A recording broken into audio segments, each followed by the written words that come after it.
its pace. When we say poultry is maintaining its pace, means nowadays, in a real terms, what our Honorable Prime Minister says, we are Atmanirbhar. Looking to few of the strengths of this poultry sector, this year we don't have any problem, what I can foresee about maize and soya, as we have a bumper crop. Another important significant step, government permitted for vaccination of LPAI, and successfully few days back, the vaccine has also been launched. The environmentally controlled houses means more and more biosecured environment, increasing the efficiency of production. The organization of Global Food Regulator Summit 2024 at Delhi in the month of September, just to harmonize the global food standards, wherein poultry is also one, assuring the opening of Office of Codex Alimentarius as headquarters at New Delhi, and the value of poultry industry worth more than 2 lakh crores.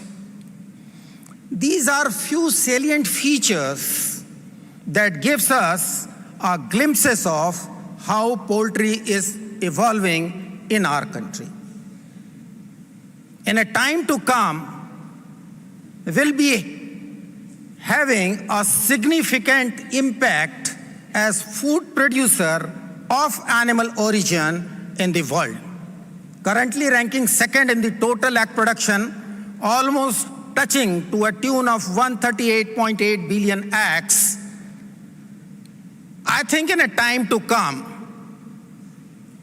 I don't have hesitation in saying so, that soon, in a decade or so, we may step in further to be number one. About Knowledge Day, we started working as a team in the month of March, initially trying to have a look on the feedback given during the Knowledge Day 2023. In next couple of months, we tried to have a survey well within the poultry sector to retrieve and to receive the information in what subject and what relevance in Knowledge Day 2024 we can make it. Received a lot of responses, and then in next few months we tried to sum up those responses and trying to finalize the topics to be delivered during the Knowledge Day. And very last step in the month of September, October, almost in 12 sittings, we tried to finalize the speakers. I'm happy to share with you that our knowledge team comprised of Mr. Harish Garware, Dr. Vijay Makhija, Dr. R.K. Jaiswal, Dr. Jitendra Verma, Dr. Rahul Kulkarni, and Dr. Jayaraman. Almost in 12 sittings, in a very formatted and organized way, we tried to put up this platter in front of you. The topics that were paramount looking to the surveys and feedback speaks about the diseases, in particular about avian influenza and then inclusion body hepatitis. So today we are with us Dr. Chin, who is going to have a lot of learnings and who is going to deliver a lot of learnings on avian influenza. And then we do have a very senior scientist who is working in the ICR DPR, Dr. M.R. Reddy, who is going to deliver us on strategies to control inclusion body hepatitis, which is an emerging disease nowadays. A very important factor that has been figured out is the problems and solutions to the broiler integration. And I am very happy to share with you that Mr. Bahadur Ali has kindly agreed, because He is a leading person in the country who in real terms has given an integration, a new chapter, new dynamism and new leadership in the country. So we are fortunate that he has consented to speak on the broiler integration. Thank you so much. Then there are emerging parallelogram in the poultry sector, as in the last decade, the entire sector behaved in a different way. So we do have Mr. O.P. Singh to tell about how poultry is going to progress in next 10 years. Last year, the export exceedingly our country has done well, because in the last year itself, the export value doubled than the previous year. Earlier, the figure was touching around 535 crores, and last year, it could have crossed 1,018 crores. So how to make it sustainable, to bring that chapter in, we do have two gentlemen with us to talk about how we are going to meet out the challenges and how to maintain the quality. So we have with us Mr. Nivesh Sarvan Kumar and Mr. Satish Babu, who is going to talk about the export. Next, most of the persons in the survey emphasized that we need to meet out the challenges of pollution and at the same time to convert the poultry waste into the wealth. So we have taken this topic to be delivered today, and we do have two gentlemen with us who is going to talk about how poultry waste can be converted into wealth through composite technology, either through vertical or through horizontal. And for this, we are having Mr. Devan and then Mr. Pranab Goyal with us to talk about. From my knowledge team, I am really thankful, and my special compliments to Mr. Harish Garware and Dr.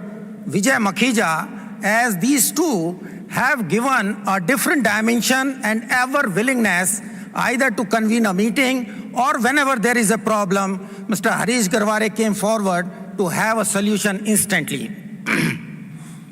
I must thank the President IPMA, Mr. Uday Singh Bias, and his team, who has taken this Poultry Knowledge Day with a different dimensions during the last year in organizing several regional workshop cum conferences, one at Nashik, another is at Guwahati, first time the northeastern state, and then one at Ajmer. And this is likely to continue next year also. In this Knowledge Day, there is an addition in the students' participation. Today, almost across the country, 54 veterinary colleges, 57 students are participating in the Knowledge Day with 3 teachers. This year, we have invited Mr. Shrikant Bola as a motivational speaker. And thanks to my colleague, Dr. Amitabh Bhattacharya, who has suggested me this name, and thanks to Mr. Uday Singh Bias, who has made this possible by connecting directly to Mr. Shrikant Bola. So this is all for today in our platter. Hope to continue the same. And thank you very much for the overwhelming response from you all, as today we have crossed more than 1,000 registrations. So thank you very much. Keep it on. All the best. And enjoy Knowledge Day prepared by our knowledge team. Again, my thanks to my Knowledge Day team, one and all 6. They became one team since last almost 1 year to give this Amrit to you today. Thank you so much. Jai Hind, Jai Bharat. Thank you very much, Dr. Shukla. You've taken us through the overview of the whole event, telling us exactly what we are supposed to expect here, as well as he's shown gratitude to the entire team, to each and every one who's associated to make this event a grand success. And congratulations to each one of you. The house is all full. We see many people standing out there. Please come forward, settle down. There are chairs in the front, ladies and gentlemen. Taking this event forward, there are certain facts that this sector is increasing 8 to 10% every year, which is a fantastic number in terms of agriculture. But do we exactly know how can we make this into more profitable terms? And to do that, I would not do the briefing, but I would invite the very gentleman who's here with us, our very own chief guest. I'm honored to welcome him, ladies and gentlemen. He is the Special Chief Secretary to Government Animal Husbandry, Dairy Development and Fisheries Department, Government of Telangana, none other than Mr. Sabyasachi Ghosh, everyone. Let's welcome him on stage.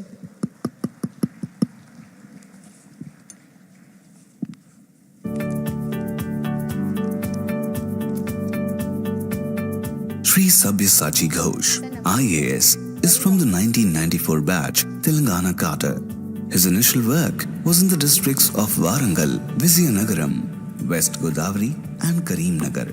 In 2000 to 2004, he was the Special Officer for the National Games 2002. He was also the Special Officer for the first Afro-Asian Games 2003, handling mega infrastructure projects, Kachi Bauli Sports Complex plus 7 stadiums. As Special Officer, he has also conducted the mega events of National Games 2003 in Hyderabad and the first Afro-Asian Games 2003 in Hyderabad. From 2004 to 2011, he was in the Tourism, Finance and Sports Department. During this time, he was entrusted with additional responsibilities of critical tasks like organizing the Asia Development Bank AGM 2005 in Hyderabad and the Military World Games in 2007 in Hyderabad. He was entrusted with the additional work of development of the Military World Games Village. From 2011 to 2016, he was the Secretary to Government in the Industries and Commerce Department in the United Andhra Pradesh Government and subsequently the Telangana Government. During his tenure, he handled important subjects like mining, MSME, handlooms and textiles, industrial infrastructure development, food processing, leather, khadi and village industries and industrial promotion.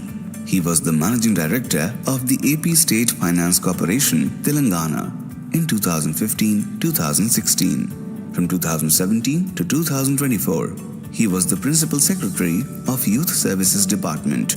During this tenure, he was also the Chairman of the Telangana Society for Training and Employment Promotion (TSTEP) and the Chairman for SETWIN, Society for Training and Employment Promotion in Twin Cities. He was actively involved in skill development, training and employment promotion for the youth. He is also an avid sports person.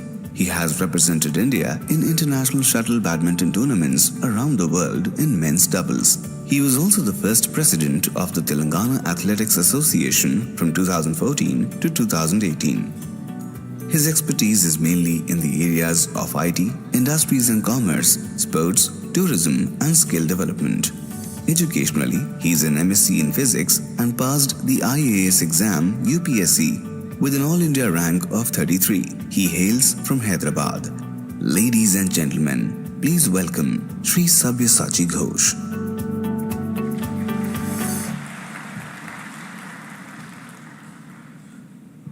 Thank you very much for that elaborate introduction. Good morning, everyone. The respected dignitaries who are here, Mr.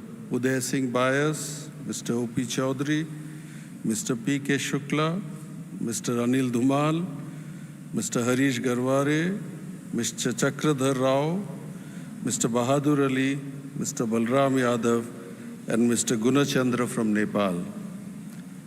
It's indeed my proud privilege to be present here on this occasion.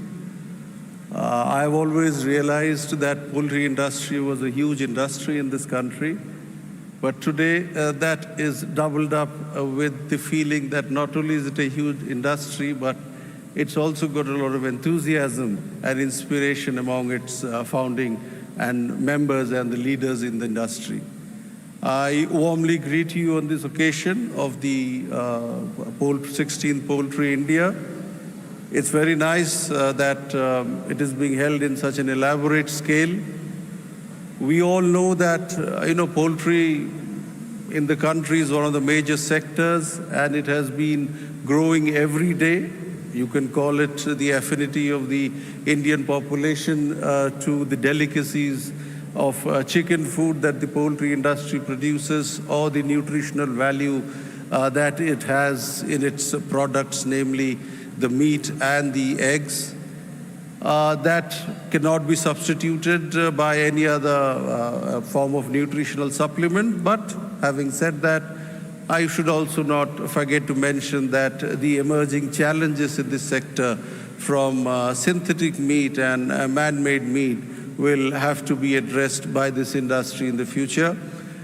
You have sectors in the food industry which are coming up, which are not dependent on any kind of farming, but are more dependent on the IT and the ability of machines to bring out culinary delicacies which are turning out to be substitutes for natural products. So that will be a challenge that you all will have to address in the days to come. I do not want to reel out statistics. You all know that you're 1% of the GDP. You are got huge potential. Your potential for entering further into the domestic market, for making forays into the international market is immense. The challenge that remains, of course, are the issues of quarantine, the quality of meat, and the measures that you take to export, to promote export into the developed world, where I feel there's a huge potential. I think one of the challenges that your industry will face in the days to come is the integration of IT and AI in production and in development. I find in my short tenure in this department that integration of AI and IT methods for data analysis, for data structuring have only just made a beginning. I do not know how each individual industry has incorporated this in the production methodologies, but I feel that more institutional development in the domains of IT and AI to increase productivity, not only in terms of yield, but also in terms of quality, in the days to come will give you a huge benefit and advantage. I do believe that Hyderabad is incomplete with the presence of you all, just as not only do you contribute immensely to this sector, but you are the backbone in the most internationally famous cuisine, the Hyderabadi biryani, the Hyderabadi chicken biryani that's there all over. Without you all, that delicacy really would not have been globally placed the way it is. I was just watching a reel the other day from Instagram, wherein, they were showing that how much the Hyderabadi biryani has become popular in major cities like London even, where outlets are opening just to sell the Hyderabadi biryani.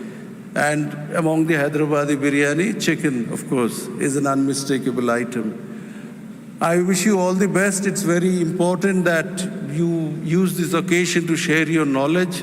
It's a very important forum. The biggest power in the world is the power of knowledge. And if you don't share knowledge and keep that power within the provinces of your own intellect, that power is powerless. Power comes from sharing knowledge. Knowledge grows by sharing knowledge. Knowledge is the biggest tree of, intellectual development, of scientific development in the world, and it best grows when it is shared with others. So please use this occasion to share your knowledge, to share the developments, and most importantly, to estimate and understand the challenges that you will face in the days to come. The challenges that you face in the days to come will be immense. The world is changing. 10 years back, we would look at so many different devices, so many different media to get information, to source connections, to source news to us. But now, with the development of IT and AI and other technologies, you have it in your cell phone, just in your pocket. The same way your poultry industry will transform, the animal husbandry industry will transform, the agriculture industry will transform. The world, in my opinion, is going through a transformational phase so significant that the human intelligence is getting minuscule. You're going to have machines which can make certain aspects of computation, certain aspects of understanding which are 100 times better than any individual can. And that is the way which the world will grow in. 2 years back, what we were, and 2 years hence, what we will be, is going to be the new story of evolution. And in the days to come, evolution will gather tremendous pace. My best wishes to all of you. I hope and pray, and I'm sure that this industry will keep pace with this intellectual, with this evolution of knowledge, and find unbinding prosperity in the days to come, not only for all the farmers, the entrepreneurs, and the stakeholders in the industry, but for the world in general. Thank you very much. I wish you all the best. Thank you very much, sir. I request you to please stay here with us on stage. Sir has taken out his precious time to join us today, and he's enlightened us with a lot of information. But sir, we wouldn't let you go just like that. I request our dear team of group of members who I'm going to call on stage to please present a token of gratitude to sir as a part of the felicitation. May I please take the honor of holding your script, please? Of course, you're so talented, you don't read, just carry it for the formal look. May I please invite on stage IPMA President Mr. Uday Singh to join me on stage, followed by Mr. KG Anand, GMVH Corp, and Mr. Chakradhar Rao, sir, to please join me on stage in the very honor of felicitating our chief guest today. Ladies and gentlemen, can we have those hands working together today?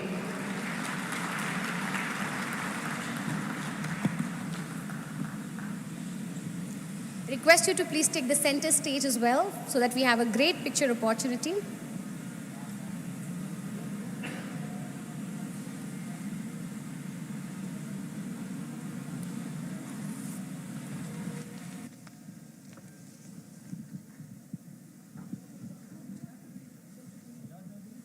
Come on, quickly. As we have the Trimurti and the chief guest on stage, can I request now our team to felicitate and say thank you with the bottom of our hearts to our chief guest for joining us and for giving us a wonderful insight and wishing us all the best going ahead.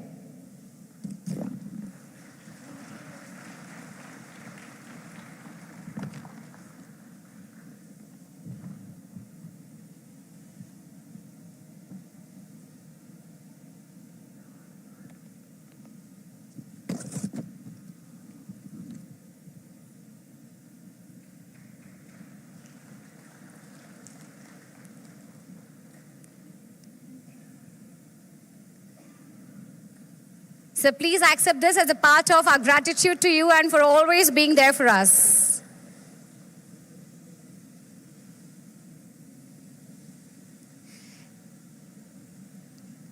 Sure. That's over to you, sir. Thank you. Yes, sir.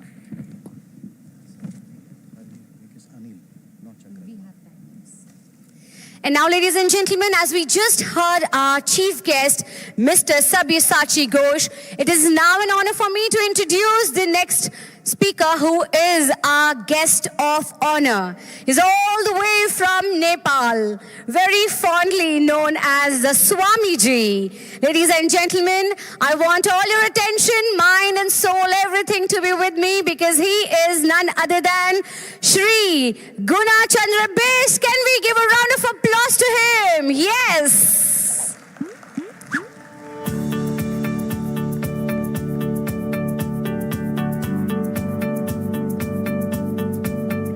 Mr. Guna Chandra Besta is affectionately called as Swamiji and is widely regarded as the father of Nepalese poultry industry.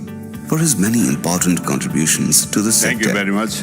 In his 3-decade-long career, his expertise has revolutionized the poultry sector in Nepal and beyond.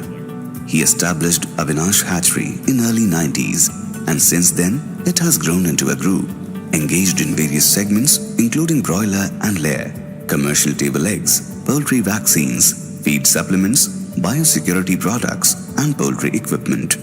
The diversification into various segments has made Avinash Group a leader in Nepal's poultry industry with a significant international presence. Bista's relentless dedication has not only earned him several prestigious awards, but has also made Avinash one of the largest poultry companies in Nepal.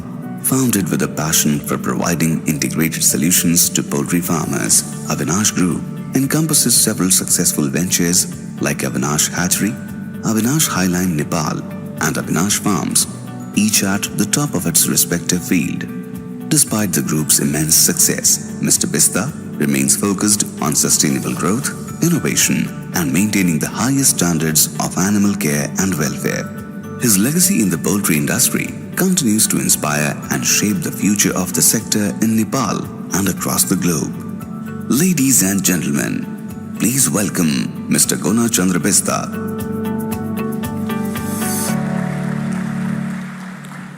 Thank you very much. Mr. President, Honorable Chief Guest, all the distinguished guests and the friends from the industries. I have a few questions for ourselves, not from me to you, not from you to me, all from ourselves. Here is all the scientists, doctors, big industry from the poultry. We are taking care of our poultry, best nutrition, best management and environment. Because we cannot fool to poultry. We can fool to people like us. But we cannot fool to poultry. Poultry doesn't listen to any logic, no gossip, no music, nothing. They need exactly the proper nutrition, proper husbandry, proper management. If less, they lay the egg less, more the egg lay less, and later on they die.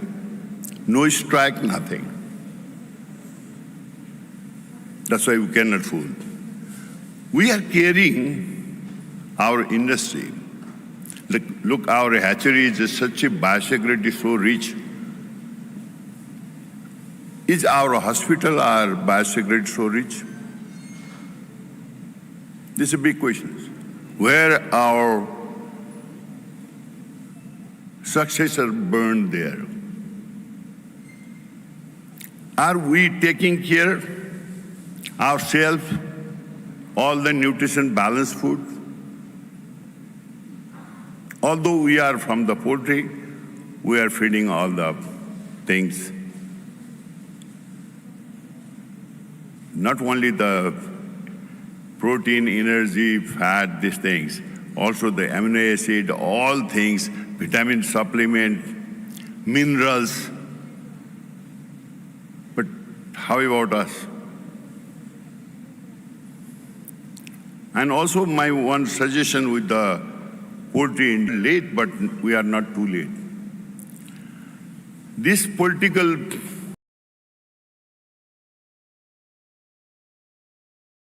border are there.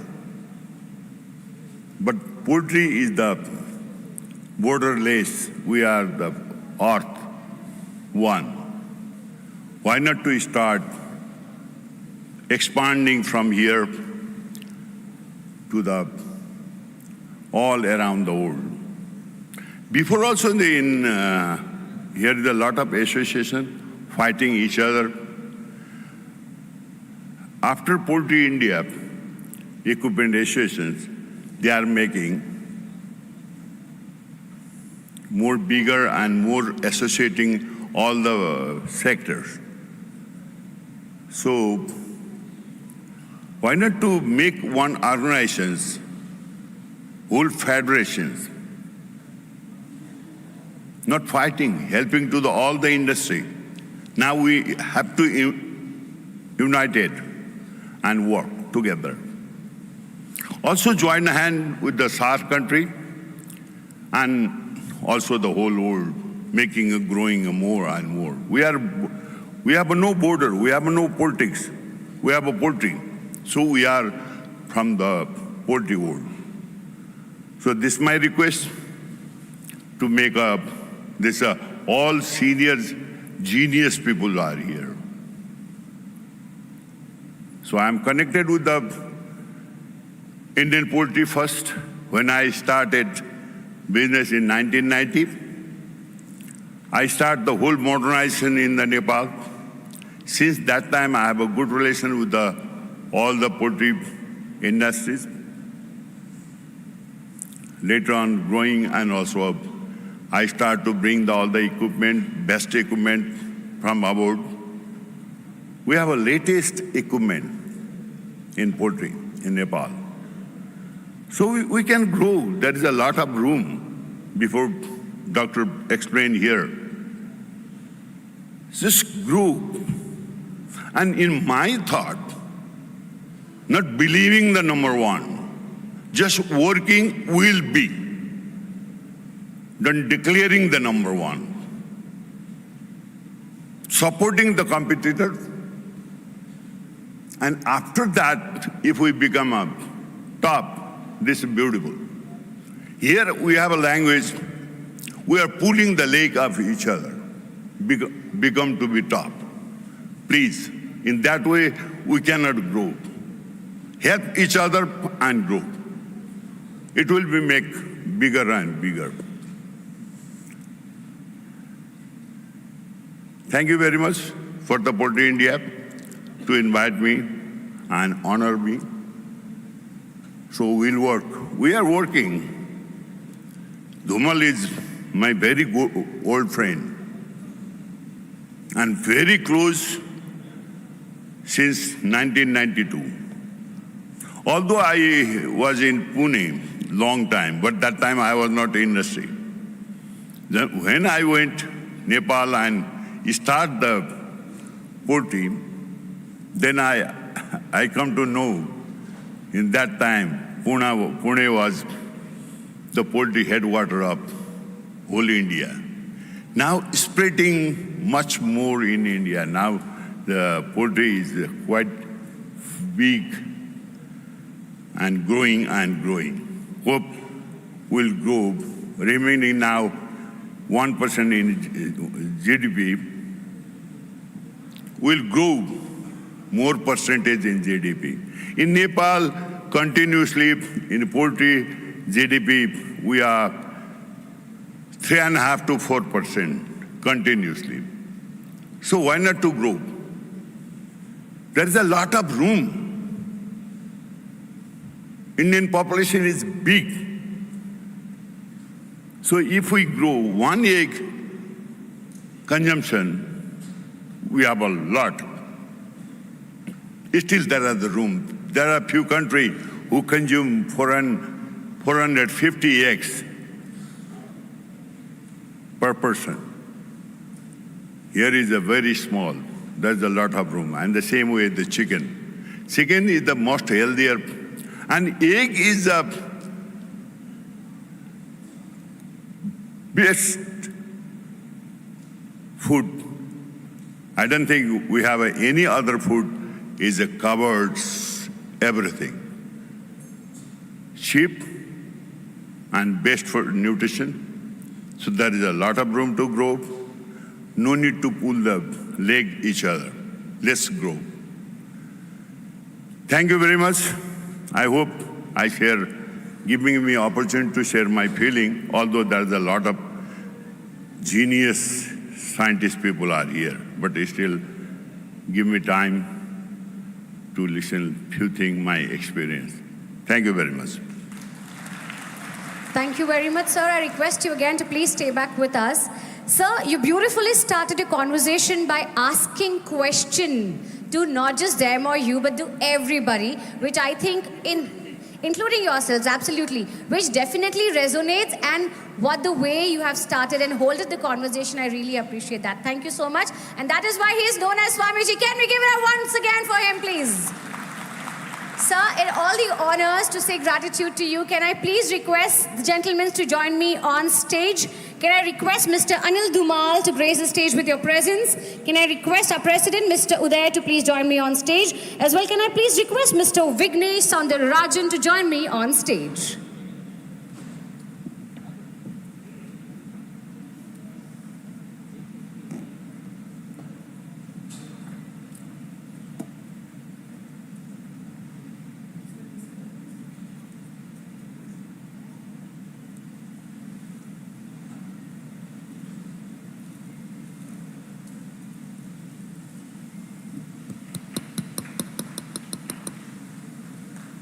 Ladies and gentlemen, I'm sure these two hands are busy with the mobile phones or writing some script. Can we put them together? Let's put them to work. Yes.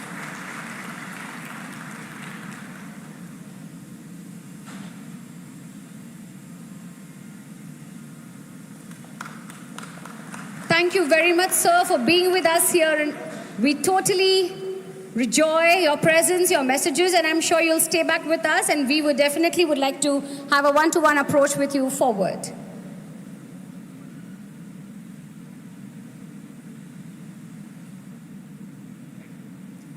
Thank you, gentlemen, and thank you, sir, for joining us. I request you all to please have your seat as we move further. And now it's a time where we move into some insights, some information, some brainstorming and talking. Yes, this is Poultry Knowledge Day 2024, which is our 16th version. And now, sir, who's joining us on stage, he is super happy to be here. Apart from that, something which really amazed me this morning was when he was having a conversation in Hindi. And I'm sure how you would be able to resonate, ki what is she speaking? So let me guys take this opportunity to welcome on stage to talk about avian influenza strategies for prevention and control. None other than the one and only Dr. Chin on stage, everyone. Namaste sir, आपका स्वागत है.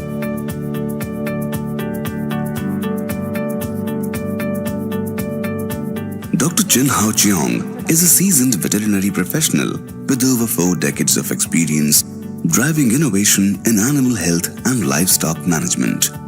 After graduating from Bombay Veterinary College in 1973, he pursued advanced training in animal nutrition and pathology across the USA, UK, and the Netherlands. He began his career as a zoo veterinarian at Malaysia's Zoo Negara before joining Eli Lilly Elanco, where he developed products for the poultry and swine sectors. His commitment to advancing animal care led him to establish a small animal practice in Kuala Lumpur and served as a technical advisor to the Malaysia Livestock Farmers Association. He later moved to Sri Lanka, where he played a key role in modernizing poultry and feed operations as general manager for Ceylon Grain Elevators. As the Senior Executive VP Technical at Japfa International, he oversaw agribusiness operations across India, Sri Lanka, Myanmar, and Vietnam. After retiring in 2012, Chin continues to contribute to the industry through his consultancy, advising international companies and farmers across Asia. Chin Hao Cheong's career reflects his dedication to advancing sustainable animal health practices and his enduring impact on the industry. Ladies and gentlemen, please extend a warm welcome to Dr. Chin Hao Cheong. So that's a warm welcome from all of you. सबने आपका स्वागत किया है, लेकिन before you start, मैं सबसे ये कहना चाहूँगी कि ladies and gentlemen, thank you for the ठीक है. So sweet he is every time he's trying to converse in the Hindi language. The questions that we will be having, we will take it in the question answer round. So I request each one of you to please pen down the questions and we take it all at once, right? Sir, over to you. Dhanyavad. Lovely. Namaskar. Good morning, everyone. It's a pleasure to be here today. Thanks the committee for giving a tough subject. I think today avian influenza is one of the biggest problems we are facing. I try to share with you some of my view and experience on the disease. Okay, you can see my name there, my email address. I put very interesting Malaysia, India, Singapore. I'm a Malaysian, educated in India. I did my BVSC from Bombay Veterinary College, and I'm staying in Singapore now, operating within the region. Okay, but the topic I'm trying to cover is a big subject. I'm trying to cover it within the half an hour's time. Basically, just give a brief introduction. We need to know the virus biology a little bit, not too much. I think the forum is for the farmers and the veterinarians. And then the transmission is important.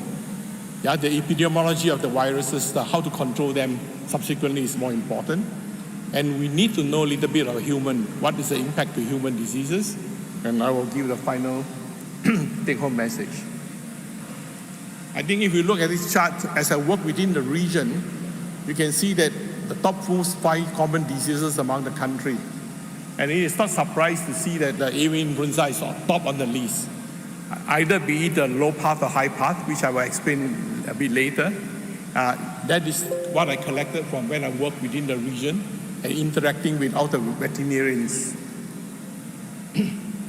If you look at the chart today, this is not very new, but nevertheless, you can see the situation of this virus, avian influenza.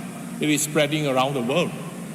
Unfortunately, if you look at the graph here, the picture here, the Europe and America for the last 2 years have been very extensive. It is very devastating. I think for many of us operating breeder, you can see realize that the animal movement, the breeding stock restriction from those European countries or America have been very tough for the last 2 years. Well, we talk a little about virus biology.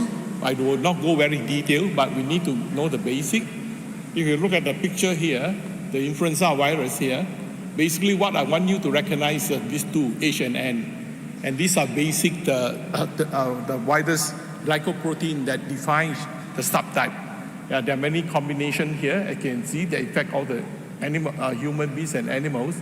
But for avian influenza, you will understand the H subtype glycoproteins consist of almost, I think up to now, of course, initially it was 16, now up to 18. And then the neuraminidase, that glycoprotein is about up to 9. So when you look at this combination of these two on the surface protein, the virus is possible to form about almost 144 subtypes. You can see there's a big diversity of the virus if they intend to really spread and mutate over time. And why these two are so important? I think this surface glycoprotein is the one for the virus to attach the host and get entry into the host cells and causes a pathology. Well, if we talk about avian influenza, I think everybody is very familiar with the terms HPAI, LPAI. What it means basically is a low path or high path. These are the pathobiology of the avian influenza. Sorry. Now, if you look at the chart on the right side, you will see that one of the common influenza that are affecting the mammals and human beings. What we are looking more towards is the H5. They're affecting poultry, very severe. And the H9 also subsequently also classified causes economic loss to poultry farmer. And of course, other food animals like swine also got affected, not that severe. More importantly is the human. Yeah, if any of these animals got infected, go inhabit with the human, there's always a chances for the virus that move around and affecting human too. Now, what do you mean by low path and high path? I think basically there are two very basic points. Obviously, high path, they kill all the animals very quickly in short terms. And this is one of the notifiable disease. I think in OIE, if you report World Health, you need to report. Whereas the low path, it is obviously less severe at infecting the animal. There's a chances the animal can recover. Okay, but obviously there's already causes severe impact of the economic losses. But if you really look at how it costs, many people keep asking, what is the difference? Why low path, high path? I think there's little more involving inside the virus by itself due to the enzymes, the endoprotease that causes systemic infection in high path versus the low path, the trypsin. Don't worry about them so much. We'll talk more a little bit on it, general term. Now, this is the update on Asian HPI. If you look at the chart here, very clearly shown that all the Asian countries are affected. It was reported that this is record from 2002 to 2024. You can see almost all the countries are reporting. It is not absolute because many countries are under-reporting or maybe they can't even diagnose or they will not report to the OIE. So you can see some of the area are having green patches here. However, you will realize China lately, Australia, even Australia, which is quite isolated in the early days, are also exposed to influenza virus since 2024. Now, overall, there are more than 77 countries is already reporting avian influenza, and which is belong to the H5N1 clade. Yeah, this is a current 2.4, 2.3, 2.3, 0.4.4b subtype. Okay, for LPI, which is a concern within our Asia region, which is quite common, surprisingly, and you can see here, I think the Indian continent, China, even Russia, even up to Malaysia also we are having that. Yeah, you can see the lineage are basically for our Indian continent are here. Yeah, belong to this group. Yeah, the G1 type, which is group B, which is more common here. It does not cause very acute mortality, but there's a severe economic loss. Little bit on transmission and epidemiology, we need to understand very clearly. I think basically, avian influenza is a virus that infecting all the wild animals, especially in the wild birds, the waterfowl, all the domestic birds, including mammal as well. Yeah, you can see that if the birds are infected, especially wild birds, the migratory birds and shorebirds, there's a potential for them to fly and spread across the different countries. So, you know the birds are migrating. If you are an enthusiast of ornithology, they are moving according to the season for breeding purpose, for food resources, and this is a biological system that happen to nature. And you can see there are 8 flyway. Just like aircraft, they got a path to fly. What it means is that most of the birds in the northern hemisphere, when the weather getting cold, they will fly south, towards the south to get food. And there's a breeding cycle during that. So in that way, the annual event, if the sick birds are having virus, they will carry along with them and spread. And potentially it's proven already. The wild bird is one of the main source of the avian influenza spread within the world. Now, what are the species of bird? Oh, plenty, many. There are more. The gene pools are very diversified. Now, just to name a few here, this is a crow. Crow also can spread avian influenza, so you can understand crows are everywhere. And of course, all the species are possible, but water birds are mostly get involved. What are the pictures you can see here? I think this is from Karamali books. You can see here, all the waterfowls are the real carrier of avian influenza. These are very commonly seen in northern hemisphere. The five-bar geese, they can fly across Himalayas, to spread the virus towards the south. And these are Egyptian geese. They're also migrating from northern hemisphere towards the African continent to the south, if they are infected influenza virus. So if they are sick, they fly along the way, they'll drop dead, they'll spread within the area where they're located. So how they are spreading? As the sick bird carry, normally waterfowls, they found water bodies, lakes, rivers along the shore. This bird will go there and settle down. And water is a very good media for the virus to spread because of the feces. Yeah, they are passing out the feces. They are eating the prey in the water media. The virus spread very naturally. So as a result, if there's any nearby waterfowls, ducks, or even birds along, the droppings can spread the virus. So that's how they persist.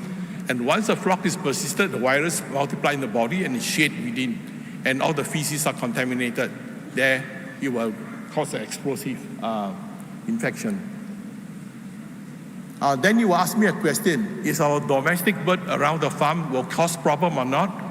Yes, potentially, if there's an ongoing active infection. They are not actual reservoir, but they are carrier temporarily. For example, if there are a lot of dead birds not properly disposed, infected with influenza, the crow will prey on it, they can mechanically transfer. But they are not a natural reservoir as compared to the waterfowl.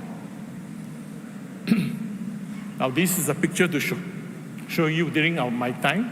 You can see in Vietnam, all these ducks are grow along the river.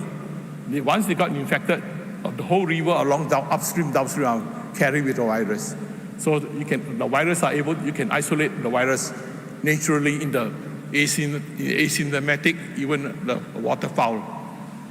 It is very interesting. If you are in Canada, every winter or summer, you collect from the lake, take swab, you can isolate many types of avian influenza. They are not pathogenic, but they are there. So the combination of the viruses are present around the environment. What is so important then, the waterfowl? As mentioned to you earlier, the waterfowl will migrate. This is a picture to show the earlier explosive time in the 2003 up to 2006, how the virus has spread in Asia. It was reported in China, explode up through Hong Kong, and then throughout Asia. Yeah, undergo these different stages, the different clade of the virus. You can see these 3 stars here. Either it's fortunate or unfortunate. This is the period where I got exposed. I was working with Zalfa then. We have operation in Vietnam, in Myanmar, in Indonesia. That was a time at the height of the explosion. So we have a lot of bad experience. We also learn a lot of lessons out of this virus damage to our flocks. But what is really alarming us today, I think all of you have read the newspaper and media as lately, the virus are really going very rampant, as shown in this graph here. You can see from the source here, it spread through from Europe, come to America, travel North America to South America. This is a devastating damage to the viruses, to the poultry industries. Now you can see here how it goes then. It started from the northern, it started from the Central Asia. The virus spread through the migratory path.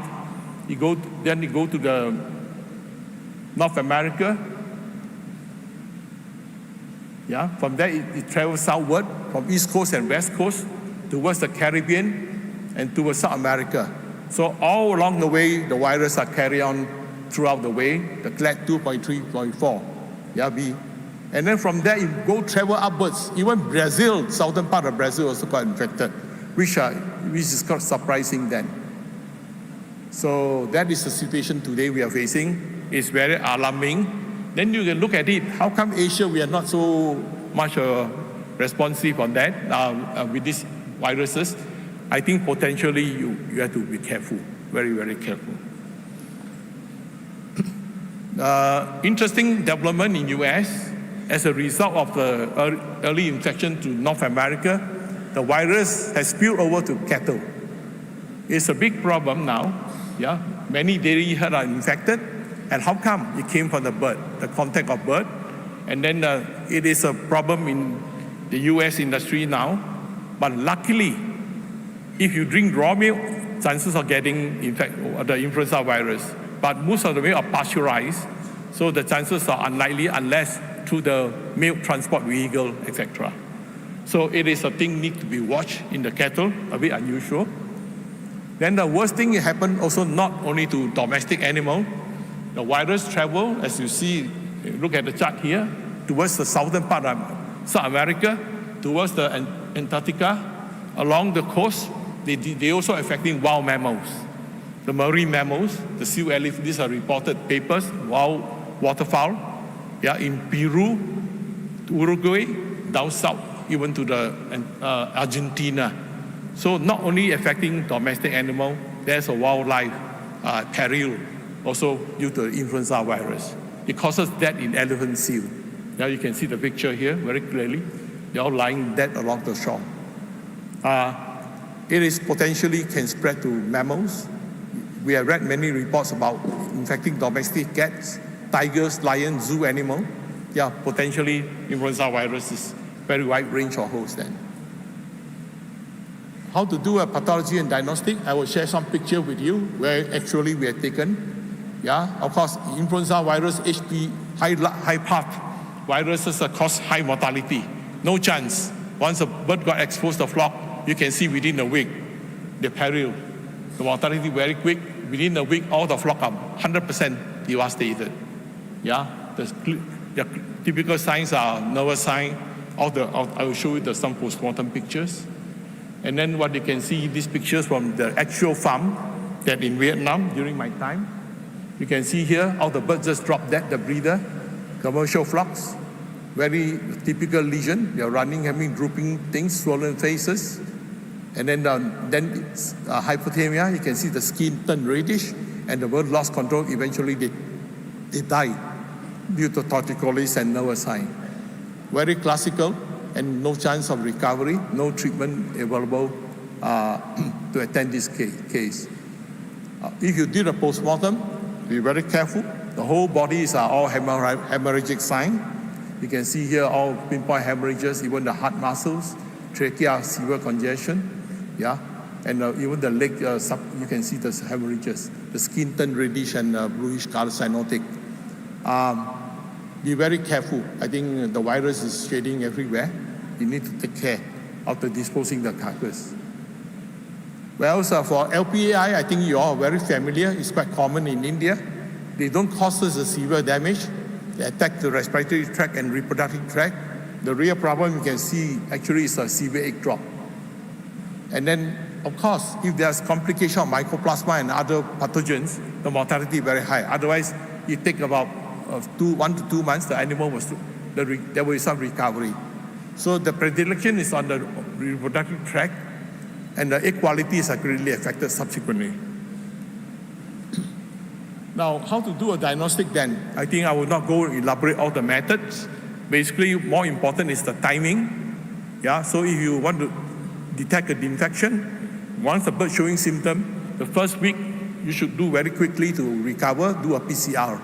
Yeah, PCR is a norm of today now. I think many labs are available. We can do it very quickly. Of course, we can do virus isolation. That is more on future studies. But I think PCR for immediate detection is good. If not, the collected serum sample, subsequently we can detect the antibody response, either by HI or by ELISA. So many methods, many tools, many kits are available. Yeah, even portable pop kit is available for detection. Okay, disease control and statistics, this is a part of the main topic that I would like to share with you. More importantly is that we know the viruses are highly infectious. So the first thing is immediate isolation. The whole area need to be restricted. Yeah, even involvement of police forces, armed forces in some country to control the crowd and the traffic movement. And then what do? You do a strict monitoring and implement steps to really control, destroy the flock. So the next picture will show you this. You know the infection, where the source comes from. You need to identify the Hitex farm. Generally, it's either in the poultry area, and most of the time it's spread through the marketing system, live bird system. That's why once you got influenza nearby, the mandis and all these need to be totally monitored and controlled. So we know that basically what we do isolation, we immediately kill all the birds, and then we either use a fire, cremate them, or bury them with disinfectant. Proper disposal of the carcass is very important, okay? 2 examples to show you what most of the country do, like in Vietnam or China. There's always a buffer zone. We isolate out, then within the radius of infection, we kill all the bird. We destroy it. Okay, there might be some compensation scheme, but depends on government policy. And then subsequently restrict all the movement. And if there's a necessity, we can even extend the zone to cover. there's a way to restrict the spread of the disease. So if you really look at the control measures as the main topic, what do we really look at? The key point is the surveillance reporting. This is one of the difficult things in some remote places. Why? Because the diagnostic services are not good. We can't confirm the disease very quickly. And once, of course, you can master this, really develop a good system, the biosecurity next measure is to cut up the virus contamination entry to the farm, then other control measures to be taken. And last and least option, if it is out of control, vaccination can be considered as an option, which I will highlight very briefly. Now, the early detection is the point. So government need to set up a lot of stations to collect sample quickly. I think for routine monitoring is very important, but most of the time during certain outbreak, the field veterinarian play a key role to really take sample for submission and do a quick test, PCR, to confirm that. I think the other thing is very essential is the education of the farmer. What you need to really do, alarm the industries. The problem with Asian country, I realize that once there's an outbreak, the farmer or the people in the community getting worried, they will not tell people. I think they hide it, or they just keep it as a secret. Then the virus spread within control. That is making it more complicated subsequently. So I think transparency in really training the people to understand, to report on time, that will help to nip the disease at a very much early stage. The next step, of course, we know where is the virus. They are affecting poultry. So we need to focus on which are the area we see the live bird there, either in the live bird market, or is there any waterfowl on any water bodies around, any duck farm. These are the primary areas that we need to pay more attention, to focus on them. These are some pictures you can see here. These are Vietnamese market. They got duck, they got chicken everywhere there. Okay, this is a small farm in Myanmar. On the raised floor broiler house, downstairs they keep the ducks. They will eat all the dropping and the wasted feed downstairs. So the duck and the chicken are going together very closely. And these are the fighting cocks, game fowl. Thailand, in Bangkok, they like to keep this bird. They're high value bird for fighting. So this can be a potential source also of the virus as well. So this is one of the duck farm next to one of the breeder farm. Even they build the wall, the duck is outside in the paddy field. So you can see the virus be very cautious. So once we have a farm, we should be fully aware what is the neighbors. We should monitor throughout the year. Yeah, we can never tell when the thing can come to our nearby our farm. Now, the concern really is a virus shading. Many people talk about it, but this recent paper just published, very interesting, about virus shading. You can see here the LPAI, HPAI, they all shade through the respiratory.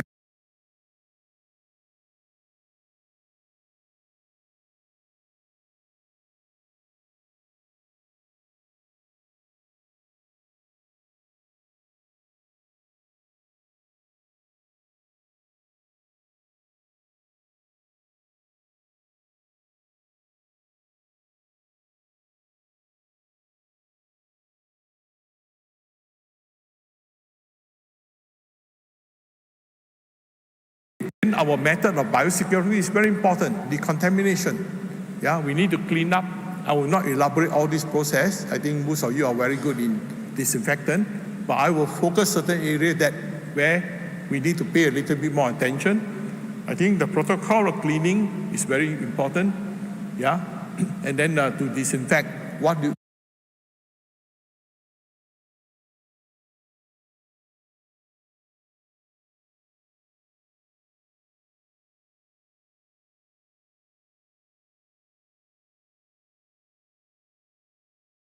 can be inactivated, and more importantly, they're also quite sensitive to environmental temperature.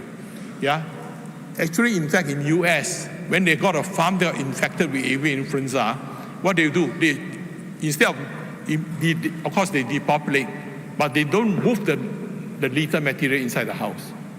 They seal the whole house, keep it there for about a week or 14 days. The temperature of the litter itself will deactivate the virus.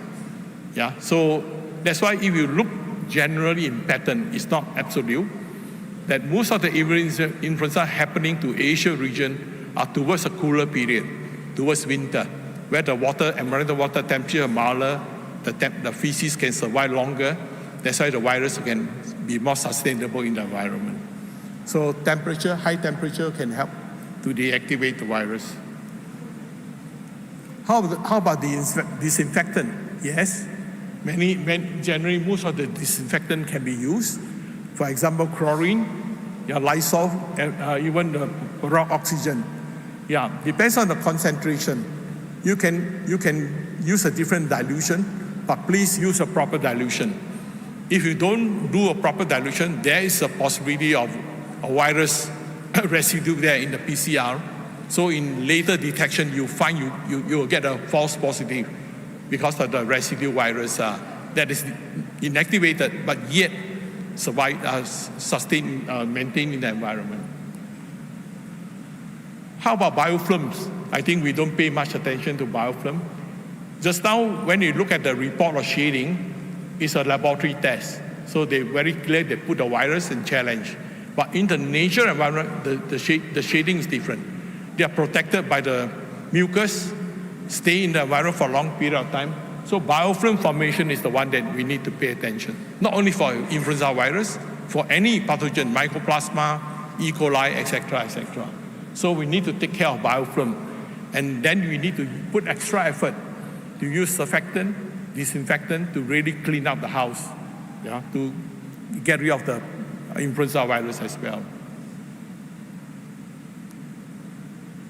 Okay, the latest concept, I think, to reduce virus shading, can it be done on the live bird? I saw in Malaysia and Philippines, very interesting. When during the outbreak in LPAI, the farmer is trying to spray disinfectant on the bird. They think that they can cut down the virus. It can to reduce it, but they were not able to eliminate them. So to really consider as a preventive medicine, I think it's possible.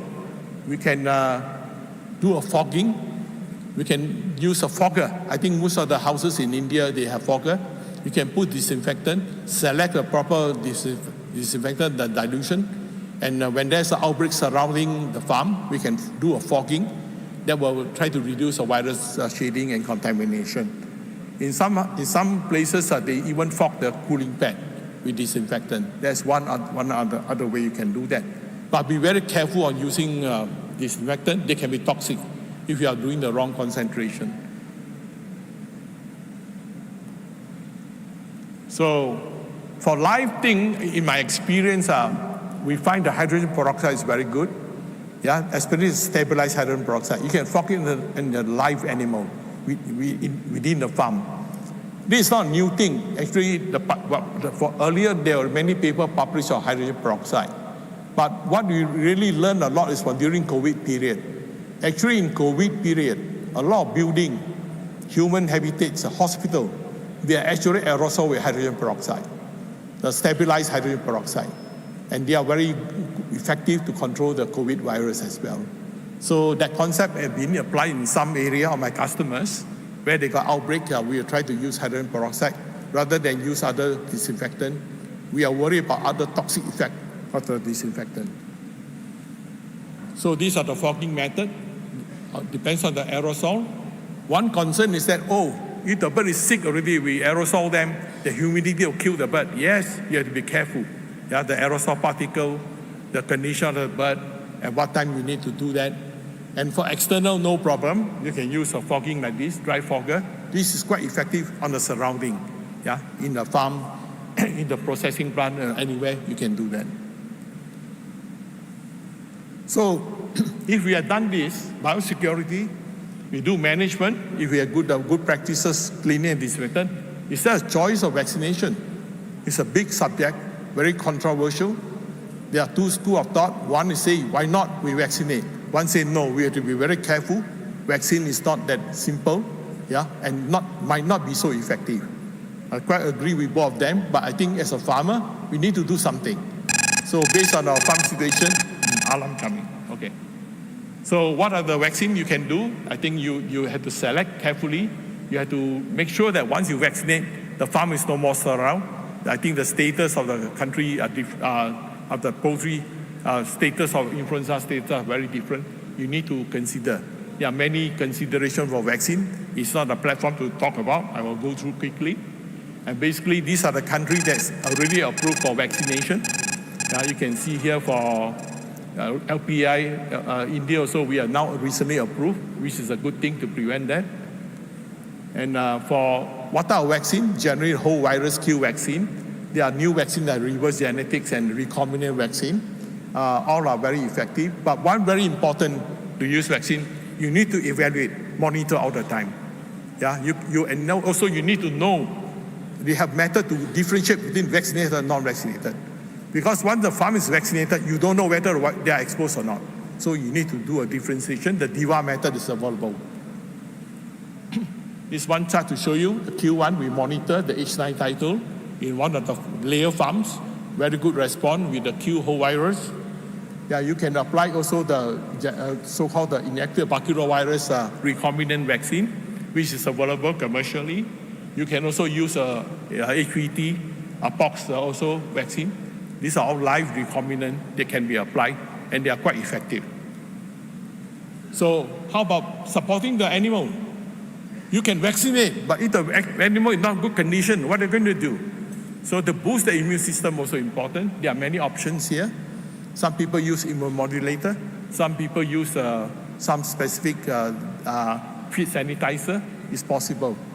So basically, the whole concept is that once you use the Q vaccine, it might not give you a protection of cellular, but which is not true. The cellular also play a vital part in against virus infection. So I think to boost those immune system are very important by using organic mineral. And here's one of the examples for you to consider. We are very lucky. We also lately, there are new products that's available to attack the virus. These are being enveloped virus. So the lesson learned from African swine fever and the Newcastle viruses, I think the mid-chain fatty acid is one of the valuable things to be considered. Add in the feed as a prevention, okay? And they are expensive, they are not cheap. So the virus, basically the virus ruptures, the mid-chain fatty rupture the virus membrane. I think naturally we also got good products. Coconut oil, lauric acid is one of the very good mid-chain fatty acids that have antiviral properties. Okay, so in really prevention, influenza virus vaccination, these are very simple basic guidelines to show you what are the methods you can consider, depends on the industries. Okay, I'm finishing. The human infection, I will not go into detail. There are actually 3 types. One is I really want to talk more is America. It's widespread in America, which is a concern worldwide. And then you can see that the virus can spread even H9, H5.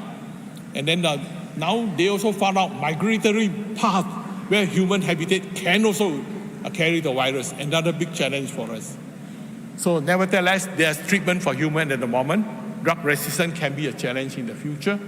So my end of the presentation, basically, we need to do biosecurity. All these steps have to go hand in hand together to prevent the infection. How about the housing? Well, high density houses, you can see like this, dangerous. We need to really look for more isolation, more separate multi-flock replacement. What about reservoir? You can't control wild bird. The wildlife enthusiasts protect the bird. These are very nice booby, lately also detected, bluefoot booby. How is the combination? Plenty of species they can carry. So it's a big challenge for us. Please don't shoot waterfowl. They are good animals. Okay. So this is a problem in US now. I want to alarm this lately. Canadian case that show the human transmission is there. And US, we are watching US, how they're going to control. They are not taken vaccination program as yet. I think they are still deciding.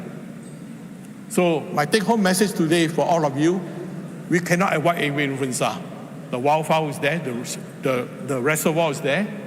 What we can do actually basically is to do surveillance detection. Don't wait until there's suspect disease check. You have to check throughout the year. Monitor the flock within your farm. Okay? Second thing, security, biosecurity. I think all of you are taking good care. pay more attention on air quality and ventilation. Vaccination strategy as an option, last option, maybe within a period of time, if there's out of control. And then the public sector cooperation. I think I saw this platform is very good. All the people in the industry come together. That's the only way that we can promote and really promote to protect disease, improve the performance and profitability. And transparency is important. There's nothing to be ashamed if you're not feeling well. Yeah, just share with friends and then they will guide you accordingly. And I think we need global support. We can't fight the battle alone. We are living with our neighbors. Nepal is one of our collaborators. Yeah, I think that is important as well. So I'm closing out my presentation. I would encourage, since this is an education platform, these two books, I think everybody try to get it and study. Friends and then they will guide you. One's on the diagnostic, one on the overall influenza. We need global support. Yeah, thank you so much for your attention. We are living with our neighbors. Nepal is one of our collaborators. Thank you very much, sir. No doubt you're the expert technical consultant from Singapore, and in detail he has presented avian influenza and how to overcome that. You've seriously mentioned the hazard and the challenges. Thank you, sir. I would request you to please join us downstairs and be with us. Yes, sir. And be with us during the end of the sessions as well. We will be having the question answer round very shortly. Please join us. Thank you very much, sir. No doubt you're the expert. And now, my dear friends from Singapore, let me just ask you that you've got the question and answer card with you. Yes, please fill in the questions in the cards, and our volunteers will be working on to collect the questions from you, which will be taken with us on stage in the Q&A with us during the end of the session as well. And now, ladies and gentlemen, an honor it is to introduce to all of you one of the dignitaries with us. We have Dr. K. Sidhu, Director, Animal Husbandry, Government of Kerala, who has joined us, and I would request Mr. Uday to facilitate the lady here with us.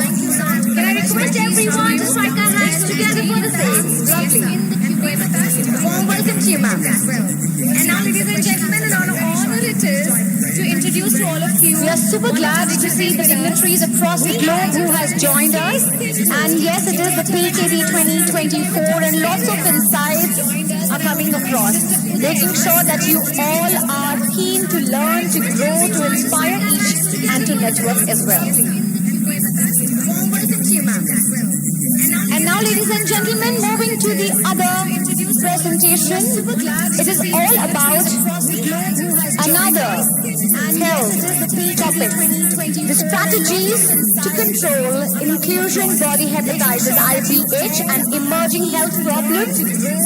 And ladies and gentlemen, this is another disease that causes immune loss to the poultry industry worldwide.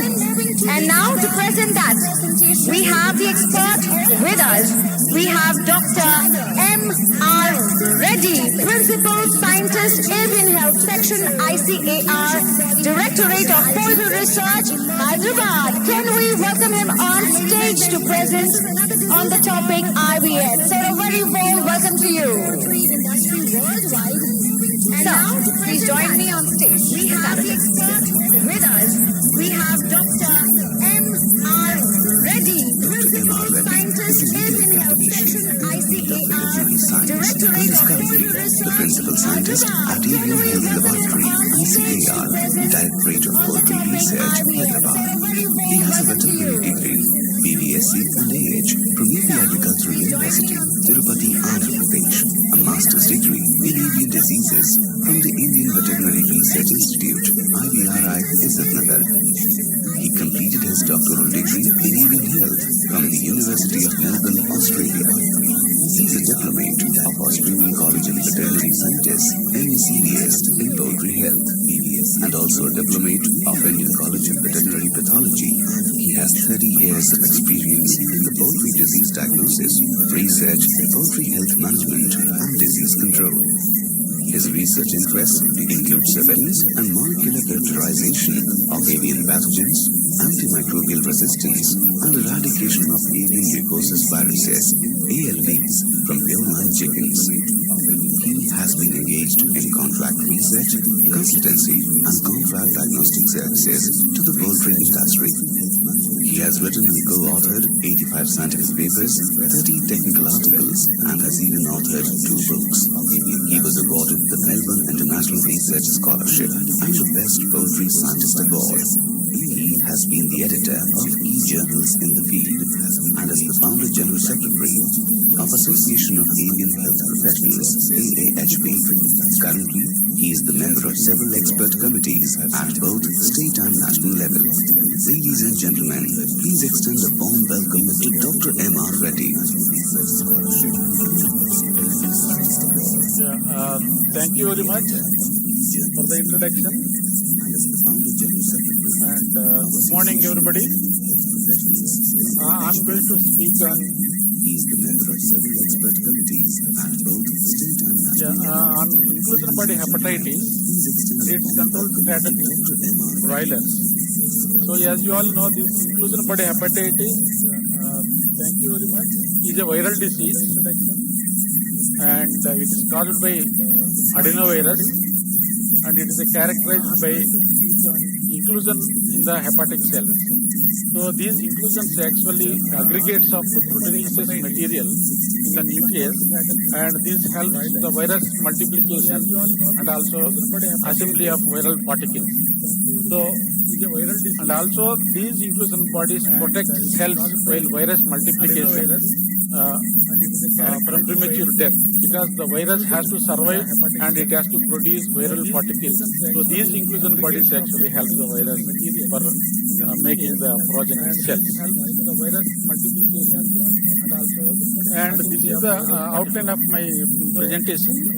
So first I will take about epidemic serotypes, clinical disease, risk factors involved, diagnosis of IBH, then outbreak handling, preventive measures, and finally monitoring and disease surveillance. So as you all know, this fowl adenovirus, this is a DNA virus and belongs to the family Adenoviridae and it has got 6 genus. And the AV adenovirus, that is a group 1, causes then this inclusion body hepatitis. In that actually the fowl adenovirus is the main virus that actually infects chicken. And in fowl adenovirus there are 5 species, that is fowl adenovirus A, B, C, D and E. And there are in each there are serotypes. Then fowl adenovirus A, there is one serotype that actually causes gizzard erosion and ulcer. Then fowl adenovirus B, that is the serotype is 5 and this has no any disease problem. Then fowl adenovirus C, this includes 2 serotypes, that is serotype 4 and serotype 10. Actually they are responsible for hepatitis, hydropericardium syndrome in broilers. Then fowl adenovirus D, this is another species. In this actually there are 4 serotypes, serotype 2, 3, 9 and 11. Then serotype C, then fowl adenovirus subgroup that is E. Here we have actually serotypes 6, 7, 8A and 8B. So fowl adenovirus D and E, these both are responsible for body hepatitis. So then coming to the unique features of the virus, I am not going to tell in deep about the viruses because the time is very short. So, but we will see what are the unique features of this particular virus, fowl adenovirus. Actually, this is a naked virus. As you all know, if it is a naked means they are very tough. They are very resistant to chemicals and also temperature. The commonly used disinfectants, they are not going to work. Then they can withstand a wide range of pH between 3 and 9. Then there is a resistance to sunlight and also they are resistant to the heat up to 70 degrees centigrade. And they can remain infective in the environment for longer period and they replicate in the nucleus. And actually what happens, the virus is released from the cells by blasting the cell, rupturing the cell, so lysing the cells. That means the cells dies. So that is a major characteristic feature of this particular disease. And also sometimes when 2-3 serotypes they infect the cells, there will be recombination and production of hybrid viruses. Then what are the common serotypes that are circulating in India? So as you know, we have several serotypes, 12 serotypes. Among them, in the earlier days in India, we used to have adenovirus 4 that used to cause hydropericardium syndrome.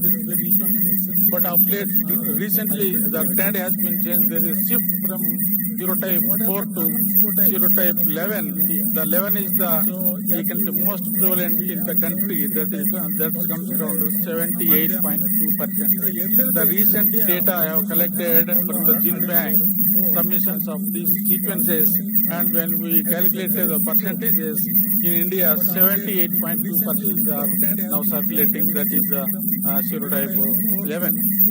Then serotype 8B also nowadays the incidence is increasing. That comes around 6.9%. So then other serotypes they are very less actually altogether than around 6%. So now why this change in the serotypes from serotype 4 earlier we have and now serotype 8B and also serotype 11?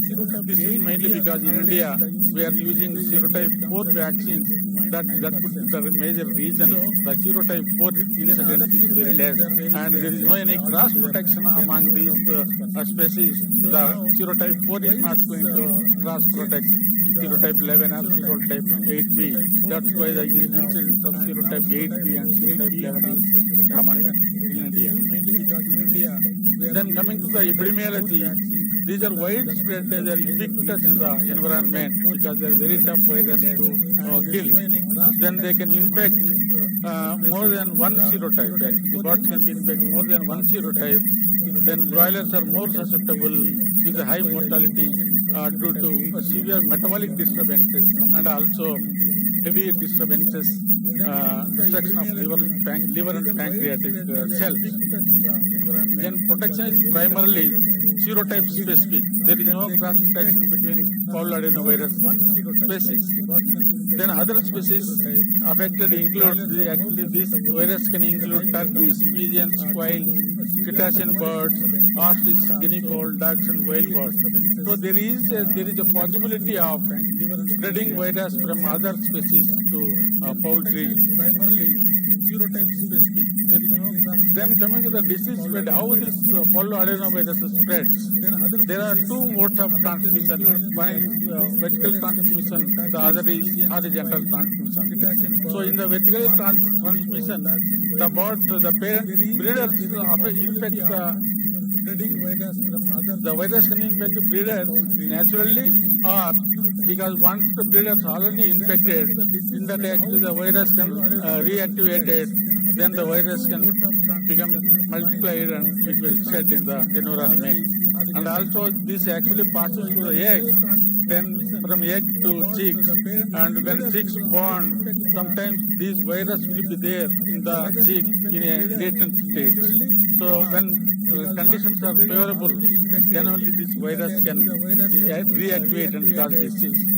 So when breeders are not seroconverted before lay, that means if they are not vaccinated or they are not exposed to field infection, then they cause actually vertical transmission. If the chickens are infected vertically, generally we get this IBH during early stage of the broiler production cycle, that is from 3 to 20 days of age. So this virus, once infected, after even recovery, the virus stays for a longer time, that is 4 to 8 weeks of age. And this virus gets into latency, and whenever there is stress or immunosuppression, these virus get reactivated, and broiler parents, they can shed the virus to the eggs and to the chicks. So this virus then next mode of transmission is disease spread, that is horizontal transmission, that is fecal-oral route. Here what happens, the chicks infected from the virus present in the broiler house, because this is very tough virus and very difficult to get rid of from the poultry shed. And this virus gets contaminates feed, water, equipment, and personal, then litter material. and this will spread from bird to bird horizontally by eating the fecal material contaminated feed and water. Then in outbreaks in horizontally transmitted case, what happens? The outbreak we see mostly in the latter days of the broiler life cycle, that is after 15 to 20 days. Then in the recurrent problem is poorly cleaned and disinfected farms, that is the major concern. Then commonly associated with immunosuppression. The horizontal transmitted birds, most of the times we get immunosuppression. Then what are the risk factors actually? Here if you see the outcome of this inclusion of body hepatitis is an interaction between host pathogen and environment. So what are the host factors involved? The age. Mostly the broilers between 2 to 5 weeks of age, they are mostly affected and cause disease. And broilers and in layers and broiler breeders, occasionally these outbreaks may happen. Then maternal antibodies, because this is vertically transmitted disease, the level of maternal antibodies and the uniformity of the maternal antibodies is important. Then immune competence of the bird. So if there are any other immunosuppressive diseases like IBD, CAV or mycotoxins or Marek's disease, they actually suppress the immune system. Then this IBH get upper hand and cause disease. So coming to the pathogen, there are several serotypes. Even if you have suppose vaccine against one serotype, the other serotype may cause disease. So the challenge dose, the virus load in the farm is also important. If we can control this virus load to minimum level, the birds can with their own they can fight and survive. Then whether it is a primary disease or secondary disease, that is also important. Then intercurrent infections. If there are some other infections that also add to this inclusion body hepatitis and the severity is very high. Then coming to the environment, this is very, very important. Here we have several factors, that is the temperature, humidity, stocking density, litter condition, hygienic conditions, multi farms, then load of the virus in the environment. All these factors actually contribute the virus outcome and also disease severity. Then another important thing is whether this is a primary disease or secondary disease. So earlier we considered that this is a secondary disease to immunosuppressive diseases, but now it is clearly evident that this can cause this without any cofactors, that is immunosuppressive agents or any other environmental factors. But if there are predisposing factors or co-infections along with this IBH, they can increase the severity of the clinical disease. So this is very, very important. Then what are the clinical syndromes caused by these fowl adenoviruses? The important thing is inclusion of body hepatitis, then hepatitis and hydropericardium syndrome, then gizzard adhesions and ulcerative condition. Then let us see how this virus causes disease. So actually what happens, if there is a virus in the environment, the virus enters into the body by ingestion, by eating feed and water, contaminated feed and water. Then this virus replicates in the gut mucosa, intestinal mucosa. Then from there it enters into the blood and that causes viremia. Then when the virus enters into the blood, from there it takes to different organs, the target organs like liver, pancreas, kidney and heart. The liver, pancreas, kidney are the worst affected organs in this case. Then from here after there will be tissue damage. Then the birds get disease, that is hepatitis, pancreatitis, nephritis and hydropericardium disease. Then what happens? The birds may die due to these reasons, or they recover, or the virus gets into latency. When the birds are recovered, the virus gets into the latency. So most in the broilers, we won't find any subsequent problems. But if breeders are infected, this virus gets into latency, and whenever the birds start laying, there will be a high egg production stress, or maybe environmental stress, or some other immunosuppressive conditions. The virus gets reactivated. Then again it will start virus shedding. then it will pass through the feces or through egg, then embryos get infected, and that's how this virus spreads from parents to chicks by vertical transmission. So here, what happens, we have to take care of at this stage, how to prevent the entry of this virus into the body of the bird, and also in breeder level, we have to stop this reactivation of this virus. So any stress factors or immunosuppressive conditions that we have to take care. Then coming to the clinical signs, the mostly actually this there won't be any clinical signs. This is not very sudden onset of mortality. Here the mortality will continue for 3 days, then it will reach peak. Once in the peak stage, also it may continue for 2-3 days, then again it resides to become normal in 2-3 days. That means the course of the disease is around 9 to 10 days or 12 days. So during that time, several birds will die. The mortality may be 2 to 10%, but in some cases we get up to 30% mortality. So the sick birds actually, they look lethargic, they'll be huddling, they'll be ruffled feathers, then depression, inappetence, they actually are all of a position like crouching. Then in hepatitis and hydropericardium syndrome, the mortality and severity of the disease is very high. The mortality may reach up to 20 to 80%. In the breeders, there won't be much problem, only subclinical disease will be there. But still, we can observe mortality, drop in egg production, and hatchability issues. So this is the actually spiking mortality in inclusion body hepatitis. As I mentioned, around 9 to 10 days is the total course of the disease. This is a very acute disease. So here actually there will be metabolic acidosis, hypoglycemia, and hypocalcemia. So because the liver and pancreas, where this actually carbohydrate metabolism takes place, they're badly affected, and because of hypoglycemia, there won't be energy to the bird, so the mortality is very high, and this is very severe.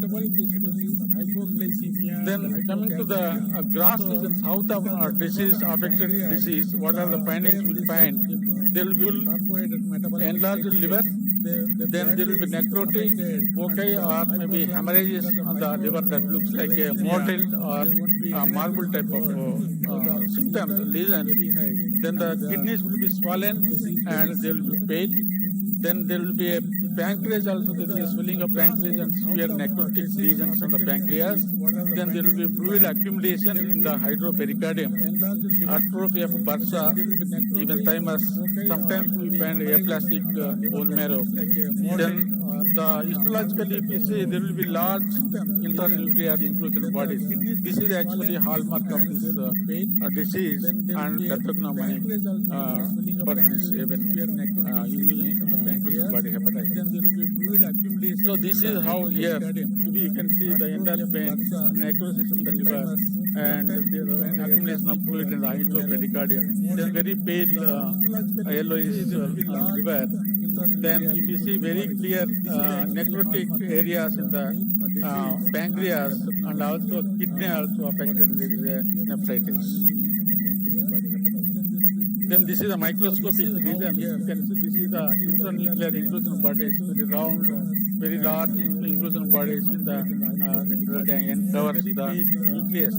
And here also there is hemorrhage in the kidney, and if you see here there is necrosis, severe necrosis in the pancreas. Then coming to the diagnosis, so mainly we can diagnose this disease by detecting the host responses, that is sudden onset of the mortality, then pathological grass lesions, then we can also see the seroconversion of infection, that is ELISA. Then detection of virus and virus antigens or virus genome. So nowadays we are mostly using this PCR, real-time PCR, and also sequencing of these genes. So that will actually differentiate whether it is a serotype 1 or serotype 9 or serotype 8 or whatever. Then coming to the disease prevention and control. So for this we need to clearly understand or consider some of the points. That is actually it's a naked virus, very tough to kill, remove from the birds, and they can survive very long period in the shed. Then they cause very severe disease in young birds. So if the young birds are affected, what type of control measures are required? Then vertical transmission also is another important point. Then different serotypes they are circulating in the poultry. Then what are the serotypes mainly prevalent in our area where we are having poultry farms? Then latency and reactivation of the fowl adenovirus. Then other risk factors that includes immunosuppressive diseases, IBD, CAV, Marek's disease, and any other mycotoxins. Then management and environmental stress, this is also important to take care. Then amount of virus in the environment. So by knowing this, now what are the options we have? So when there is an outbreak, then if you go and tell the farmer about the prevention, so he is not happy. So we have to do something for the flock that is affected. Then we can also advise him how to prevent this thing in the future. Here if you see the handling of outbreaks, here you can, the impact of the outbreak we have to minimize. Then we have to minimize the virus spread. Then a confirmation of this particular suspected disease. Then identify the source of infection and other factors contributing to this outbreak. Then what are the preventive measures we have? Then prevention is not at the broiler level.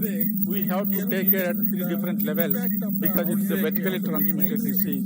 And so now we should have some measures to take care of, to prevent vertical transmission at the breeder level, and also in the hatchery, some of the measures where the better utilization of yolk material and absorption of maternal antibodies into the circulation. Then what is the role of broiler farm? Let us examine one by one here. Then if you see the outbreak of these IPH, so as we know, there is no treatment. This is a virus. There is no any antiviral treatment for poultry. Then what we have to do is we have to minimize the impact of this inclusion body hepatitis. So there will be severe damage. The pancreas and liver get severely damaged, and there will be hypoglycemia. So restoring the liver and pancreatic function is very, very important. So here what we have to do is we have to give the soda bicarbonate sugar, so that actually takes care of acidosis and also hypoglycemia. The birds get actually energy to recover. Then we have to treat the secondary bacterial infections if we find any secondary bacterial infections. So then we have to give supportive therapy like multivitamin supplements and also electrolytes so that the plant gets recovered quickly and perform better. Then we have to ensure good managemental practices, avoiding stress. Then once this outbreak has come, why? What is the cause? Why these outbreaks have come? In spite of taking measures already, they failed. Then why? Very, very important to confirm the diagnosis. Then what type of serotypes are involved. Then we have to minimize the spread of the virus by this. The important thing is disposal of the dead bird. Even the birds recover. As we discussed in the pathogenesis, the virus can actually the birds can shed the virus 4 to 8 weeks. That means after selling of the broilers, the virus, still the birds are shedding the virus even in the chicken centers where these birds are there, processing plants also. Then to minimize the virus spread, we have to do the proper disposal of dead birds, then disposal of litter material, then cleaning and disinfection, then terminal disinfection, and also we have to provide sufficient downtime so that the virus which is there in the farms, they get destroyed where these birds are there. And also we have to see the end of the flock serology. This is just to monitoring every time whether the what is the titer status in the end of the cycle means around 35 to 40 days of age, so that we can see the titers are increased, whether they are exposed to the IBH or not. Then coming to the prevention strategy at breeder level, so the vaccination is one of the important preventive measure, that is to prevent the vertical transmission as well as to provide high levels of maternal antibodies to the birds. So what are the serotypes we have to use? Because in India we already have serotype 4, now we need serotype 8, 3 and 11 in the vaccines. Then what is the vaccination schedule? At least we need to give minimum 2 vaccines. Sometimes we need another vaccine in the midday. Then vaccinating of breeders against immunosuppressive disease. As I said, the immunosuppressive diseases, CAV, IBD, they already actually contribute to this IBH. Disease expression.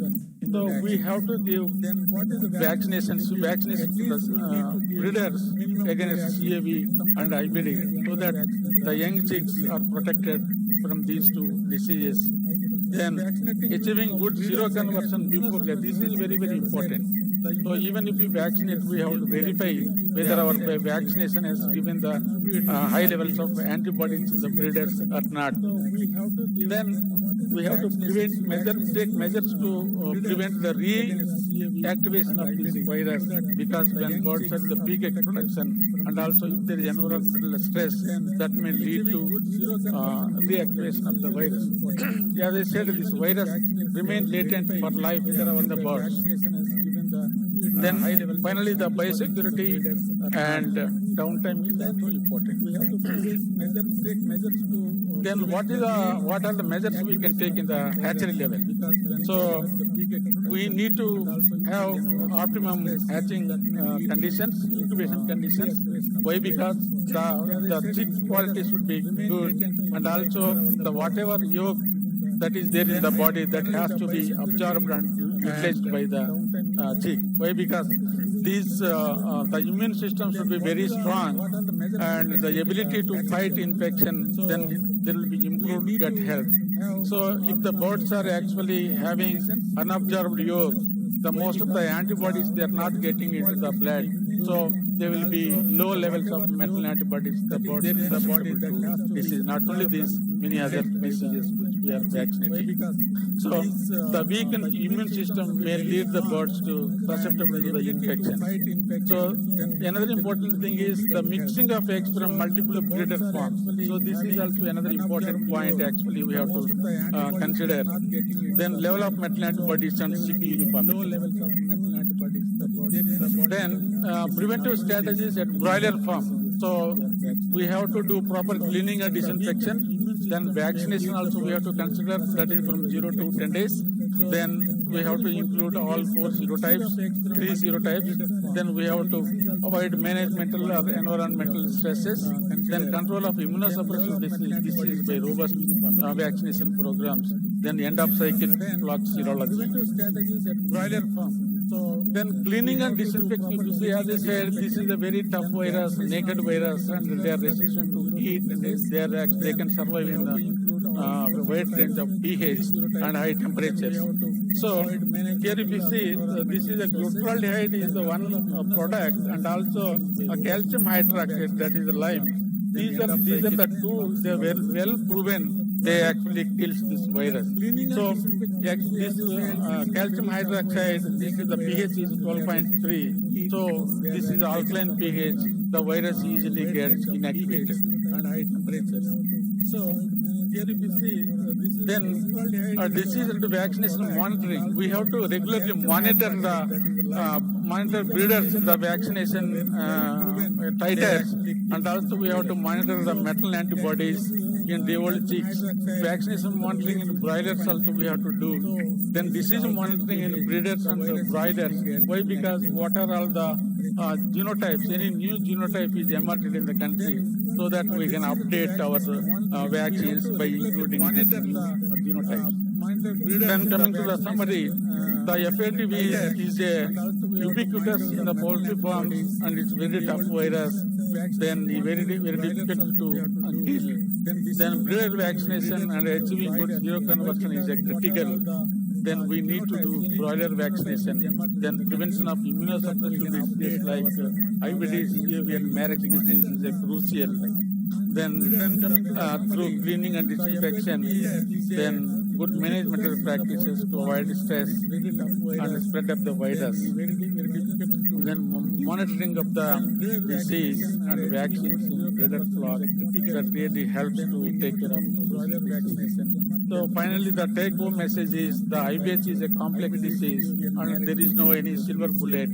That means there is no single solution to control this. We have to take care of these things at different stages.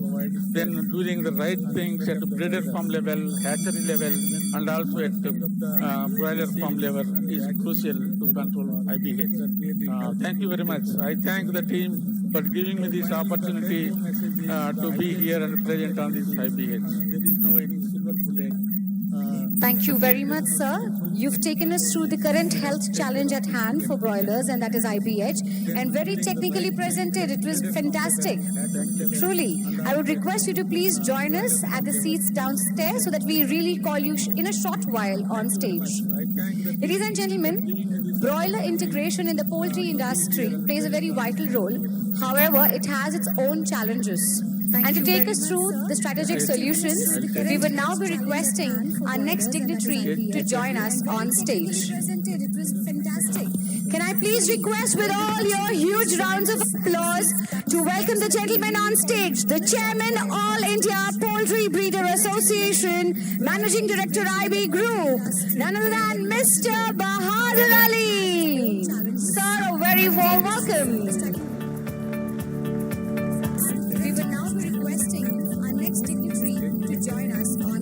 Bahadur Ali is a visionary leader and a pioneering force in India's poultry industry. As the founder and managing director of IB Group, a leading entity in the animal husbandry sector, None other than Mr. Bahadur Ali. Sir, a very warm welcome. he has made an indelible mark on the industry. Starting with just 100 birds, Mr. Ali's relentless determination has now transformed Rajnaggaon, Chhattisgarh into a thriving hub for poultry farming, a true advocate of rural empowerment. Bahadur Ali has worked tirelessly to improve the lives of thousands of farmers by promoting crop rotation, enhancing agricultural production, and establishing a direct procurement system for animal feed. His initiatives have significantly uplifted the rural economy, increased farmers' income, and helped improve nutritional standards across India. Mr. Ali has been instrumental in promoting renewable energy and advancing education through Aziz Public School, benefiting underprivileged children in remote areas.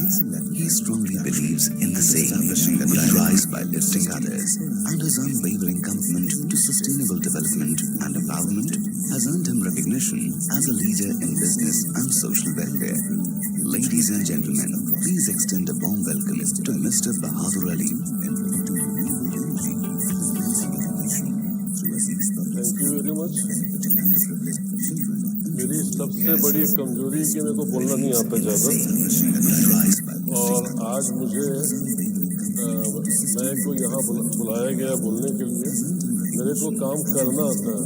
ये अपने गुरु हमारे KG. Anand ji और मेरे दोस्त जो राम रेड्डी हैं, इनकी ये सोच और इनकी काम करने का तरीका कि बोलो कम काम ज़्यादा करो, उसी को मैं इम्प्लीमेंट करने की कोशिश करता हूँ और आगे बढ़ने की सबसे बड़ी लीड चल रहा हूँ। चलिए, धन्यवाद। अब मुझे यहाँ पे डॉक्टर शुक्ला, धुमाल, हरीश, उदय, इन्होंने फोर्स करके बोला कि आपको इंटीग्रेशन पे बोलना है। मैं बोला कि इंटीग्रेशन अपने आप में चैलेंज है, उसके बारे में क्या बात करूँगा। तो इन्होंने बोला कि तुम्हारा इंटीग्रेशन में तुम्हारे को क्या एक प्रैक्टिकल एक्सपीरियंस है, उसके हिसाब से आवाज आ रही क्लियर। चलिए धन्यवाद तुम्हारा। चलिए कोशिश करता हूँ। इंटीग्रेशन अपने आप में एक चैलेंज इंडस्ट्री और चैलेंज के बारे में मुझे बोला जा रहा है, तो जस्ट मैं एक व्यू देना चाहूँगा पोल्ट्री इंडस्ट्री के बारे में कि इंडस्ट्री आज 2.1 लाख जीरो की है। 70% कंट्रीब्यूशन हमारे पास इसका ब्रायलर का है और इंडिया पोल्ट्री सिस्टम 14% ग्रोथ है। एग्रीकल्चर जीडीपी हमारी 14% है और ब्रायलर में 6.6% हमारे पास है। कोशिश करता हूँ इंटीग्रेशन अपने आप में एक चैलेंज इंडस्ट्री और चैलेंज के बारे में मुझे बोला जा रहा है, तो जस्ट मैं एक व्यू देना चाहूँगा पोल्ट्री इंडस्ट्री के बारे में कि इंडस्ट्री आज 2.1 लाख जीरो की है। 70% कंट्रीब्यूशन हमारे पास इसका ब्रायलर का है। आज जैसे आप देखेंगे कि आज हमारी टोटल पॉपुलेशन का 10 करोड़ लोग इस पोल्ट्री इंडिया से जुड़े हुए हैं। 30% प्लेयर हमारे टेक्नोलॉजी एडवांस टेक्नोलॉजी को एडॉप्शन लेके अपनी इंडस्ट्री को ग्रोथ कर रहे हैं। मैक्सिमम ब्रायलर प्रोडक्शन हमारा आज इंटीग्रेशन के अंदर होता है। अब पोल्ट्री इंडस्ट्री के इंटीग्रेशन की बात करते हैं तो हमारे सेक्टर में आप देखेंगे कि कोई बाई लॉस नहीं है। आज हमारी टोटल हम पोल्ट्री इंडस्ट्री में सब अपने अपने हिसाब से दौड़ रहे हैं। कोई बैठ के कोई समझ के कोई इसकी कमेटी नहीं बनी जो इसके बाई लॉस बनाए और काम करे। जैसे हमारी दूसरी कंपनी को हम देखते हैं कि चाहे सोफा हो, चाहे सोया लेते हैं, हम मक्का लेते हैं, चाहे कोई भी ऑटोमोबाइल्स लेते हैं, सबके एक बाई लॉस बने हुए हैं। उस बाई लॉस को पहले माना जाता है, उसके बाद की प्राइस वेरिएशन होता है कि कोई बोलता है कि मक्का में 1500 में लूंगा, कोई बोलता है 1800 में, लेकिन 10% 14% मॉइस्चर है, 2 फंगस है, 46 है, ये सब फिक्स है। इसको कोई चेंज कभी नहीं करता। हम भी सालों से इसी कंडीशन से ले रहे हैं, लेकिन हमारे पास कोई कंडीशन नहीं है। फाइनेंस इंस्टीट्यूट भी देखिए, सबके पास एक कंडीशन होती है कि किसको क्या करना है, क्या नहीं करना है। पहले माना जाता है, उसके बाद की प्राइस वेरिएशन होता है। कोई बोलता है कि हमारी इंडस्ट्री में कहीं से भी कोई लॉस नहीं है। हर इंडस्ट्री, हर आदमी, हर कंपनी अपना बाई लॉस बनाती है। ये सब फिक्स है। बाई लॉस बना के उसको आगे मूव करती है, जिससे क्या होता है हमारे साथ हर आदमी मतलब निगोशिएट इतना ज्यादा होता है कि बताता है कि इस कंपनी ने ये किया, उस कंपनी ने ये किया, इस कंपनी ने किया, तो फट से नई कंपनी हो चाहे पुरानी कंपनी हो, चाहे उसका रिप्लेसमेंट कम हो रहा है, तो फट से डिसीजन चेंज होता है और हम लोग पूरे बाई लॉस को चेंज कर देते हैं। कंपनी टू कंपनी हो रहा है, जबकि मेरा मानना है कि सेंटर 1 होना चाहिए और जितनी टॉप इंडिया की 10 या 20 कंपनी बैठ के एक बाई लॉस बनाना चाहिए और उसको इम्प्लीमेंट बाकी सब कंपनी को करना चाहिए, जिससे हम आगे चल के अपने इंडस्ट्री को मजबूत कर पाएंगे। नई कंपनी हो चाहे पुरानी कंपनी हो, अब हम आज क्या कर रहे हैं, रिप्लेसमेंट कम हो रहा है, तो पूरी ताकत हमारी लगी हुई है कि इंटीग्रेशन कंपनी खोलती है, फट से किसी भी कंपनी के आदमी को उठा लेती है, किसी भी कंपनी की कोई भी फर्म को टेक ओवर कर लेती है।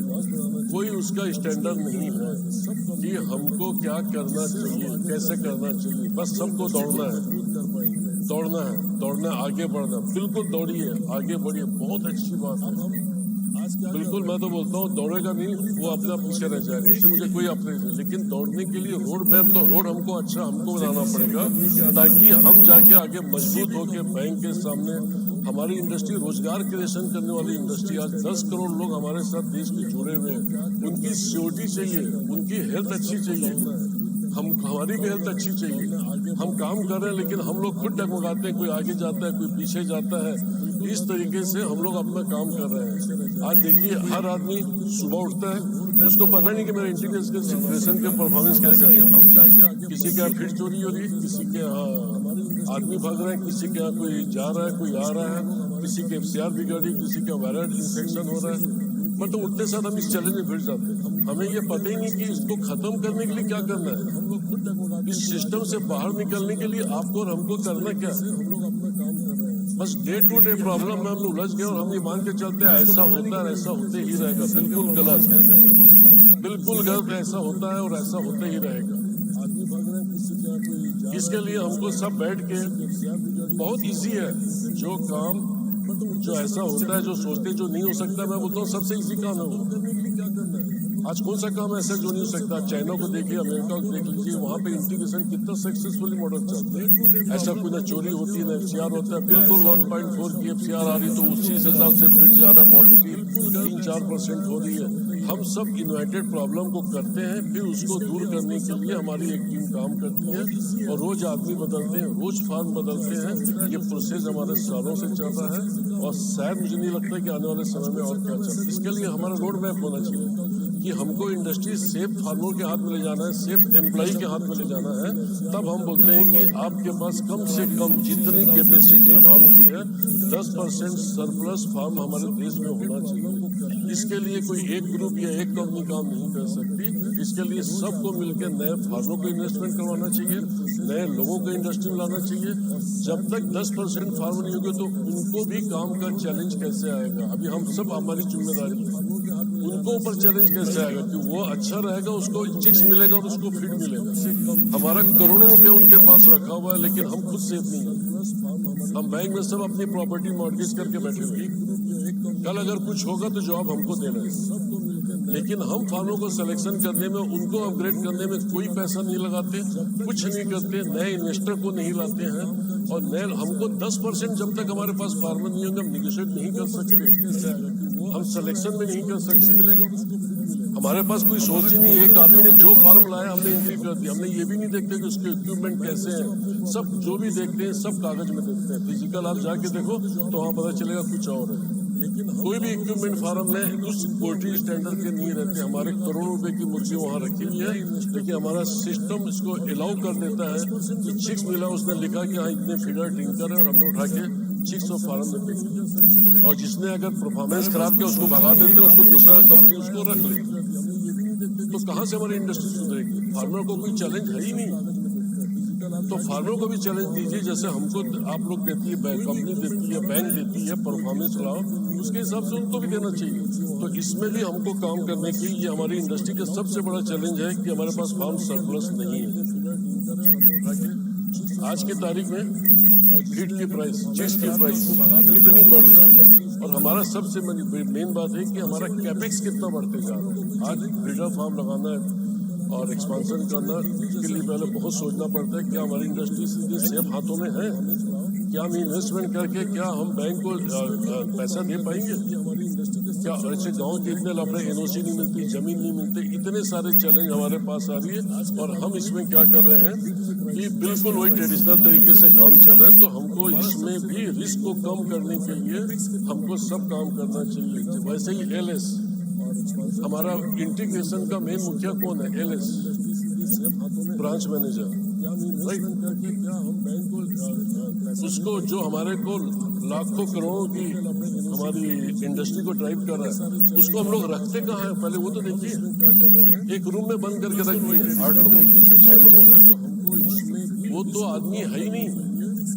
मैं तो सबसे मैं अपने टीम से बात करता हूँ, कह रहे उस आदमी हमारी सक्सेस स्टोरी बनाने वाला LS और PM है।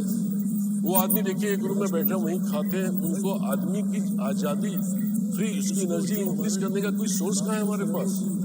हम सब एक दूसरे की कॉपी किए जा रहे हैं। उसको हम लोग रखते कहाँ हैं? था आज से 20 साल पहले, 10 साल पहले वो मॉडल सही था, लेकिन आज की तारीख में मैं बोलता हूँ ये मॉडल गलत होते जा रहे हैं। आदमी के पास एनर्जी, उसके पास ताकत है, उसके पास ब्रेन है, हम उसका यूज नहीं कर रहे। उसको एक रूम में बैठा दिए, यहीं खाना खाओ, यहीं टीवी, किसी ने लगाया तो टीवी लगाया, किसी ने नहीं लगाया नहीं लगाया, वो वहीं घूमते हैं। 8-10 लोग आपस में दोस्ती यारी हो जाती है और आपस में ही गलत काम करने की प्रैक्टिस कर लेते हैं। झूठ बोलने के लिए सब पॉइंट एक साथ बना लेते हैं कि तुम भी यही बोलना, मैं भी यही बोलूंगा, मैं भी बोलूंगा। मैनेजर और मालिक के ऊपर बैठा, उसको कोई पता नहीं, उसके पास ब्रेन है, हम उसका यूज नहीं कर रहे। उसको एक रूम में बैठा दिए, यहीं खाना खाओ, यहीं टीवी, किसी ने लगाया तो अब हम ज्यादा आदमी रखते हैं, ज्यादा घुमाते हैं आपस में। और शायद मैं बोलता हूँ पैसा तो हम अच्छे ही देते हैं, लेकिन अगर 15 आदमी काम को हम 10 आदमी से करवाएं और उसको ज्यादा पैसा दें और नई इंडस्ट्री के आदमी लेके आए, नए लोगों को इंट्रोडक्शन करें, अपने घर से जिस गांव में ब्रांच खोलना है उस घर में रह के वो अपने परिवार के साथ या अपने मोहल्ले वालों के साथ रह के जब आता है तो उसके काम करने की सोच बढ़ती है। इस तरीके से थोड़े से खर्चे बढ़ा के हमको उनके लिविंग स्टैंडर्ड को ऊपर उठाना चाहिए और एक रूम से निकाल के गांव के अंदर एक आम प्राणी के बीच में रखना चाहिए ताकि उसकी कैपेसिटी, उसकी ताकत बढ़े। नई इंडस्ट्री के आदमी लेके आए, नए लोगों को इंट्रोडक्शन करें अपने घर से। जिस गांव में ब्रांच आज हमारे इंडस्ट्री में अपने परिवार के साथ हमारी नहीं, पहले मैं सब इंडस्ट्री बताता हूँ। जितनी इंडिया के अंदर इंडस्ट्री है वो सब की एक सेंटर एसोसिएशन होती है। हमारी इंडस्ट्री में इतनी सारी एसोसिएशन है कि जब हम सेंटर या स्टेट गवर्नमेंट के पास एक मुद्दे को लेके जाते हैं तो 4 एसोसिएशन चले जाते हैं, 4 टाइप की फिगर देते हैं। हमारी सेंटर या स्टेट गवर्नमेंट कंफ्यूज होती है। आज की तारीख में कोई भी बिजनेस चाहे सेंट्रल गवर्नमेंट हो, स्टेट गवर्नमेंट की सपोर्ट के बिना ड्राइव करना मुश्किल है, क्योंकि central state government lot of policy देती है अपने छोटे छोटे किसानों के लिए, इन्वेस्टर के लिए। आज की तारीख में माहौल इन्वेस्टर के लिए अट्रैक्ट करने के लिए सेंट्रल गवर्नमेंट, स्टेट गवर्नमेंट। लेकिन जब हमसे कोई डाटा मांगती है तो हमारे पोल्ट्री इंडस्ट्री का डाटा उसके पास डिफरेंट जाता है। गवर्नमेंट बोलती है तुम एक हो क्या, लेकिन हम एक नहीं होते। सबसे बड़ा प्रॉब्लम है कि हम एक चीज में नहीं होते। देख लीजिए, अच्छा सोफा हो, इवन सीआई में हमारा पोल्ट्री को रिप्रेजेंट करने वाला कोई नहीं है। कहीं एक हाथ जगह कोई है इतनी बड़ी जो पूरे इंडिया को रिप्रेजेंट करती, वहां हमने अपना आदमी नहीं भेजा, और भेजा भी होगा अगर किसी ने, मुझे पता नहीं है, मेरी जानकारी नहीं है। उसके पास कोई डाटा नहीं है कि इंडिया पोल्ट्री कितनी बड़ी है, क्या काम कर रही है, उसके चैलेंज क्या है। जो गवर्नमेंट को, सेंट्रल गवर्नमेंट को रिप्रेजेंट करती है, तो उसको अथॉरिटी है, उसके पास हमारे पास कोई डाटा नहीं है। तो ये भी हमारी बात है। और हमको सबसे पहले जितनी स्टेट एसोसिएशन और ये अपनी कंपनी है, सबको मिलकर पहले एक बनना चाहिए जो सेंट्रल गवर्नमेंट में, और हर स्टेट की उसकी विंग होना चाहिए। रीजनल अपनी रहे, अपना काम करे, अपने स्टेट में डेवलप करे, वो होना चाहिए। न कि एक ही चीज को लेके 4 जगह हम जाए गवर्नमेंट के पास और कंफ्यूज करें। चौधरी जी हमारे सामने बैठे हैं, चौधरी जी को अच्छे से मालूम है, ये हमेशा बोलते थे कि तुम लोग 4 लोग आते, 4 डाटा लेके आते हो, किसकी बात माने किसकी बात नहीं मानते। तो ऐसे में सरकार कंफ्यूज होती है। सरकार पोल्ट्री इंडस्ट्री, आप देखिए फिश इंडस्ट्री और हर स्टेट की डेयरी इंडस्ट्री को सरकार कितना सपोर्ट करती है। क्या उनको हमारी पोल्ट्री से नाराजगी? बिल्कुल नहीं है। अगर पोल्ट्री से नाराजगी होती तो ये सब काम नहीं होती। उनके पास पोल्ट्री कोई डाटा ही नहीं, पोल्ट्री वालों का एक डाटा ही जाता नहीं। पोल्ट्री वाले गांव की इकोनॉमी को इम्प्रूवमेंट करने के लिए कितना काम किया सरकार को पता ही नहीं। सरकार को हम 10-20 कारपोरेट लग जाते हैं, सरकार सोचती पोल्ट्री इनकी, जबकि गलत है। ये पोल्ट्री हमारी है ही नहीं। हम तो किसानों का काम करें, जैसे अमूल जैसे कंपनी जो आज बैठी हुई है, हम उसके जैसे 10-20-25 बिजनेसमैन चले जाते हैं तो उनके पास मैसेज पहुंच गया कि ये इनकी बपोती, बिल्कुल गलत। हम उसको प्रूफ नहीं कर पा रहे।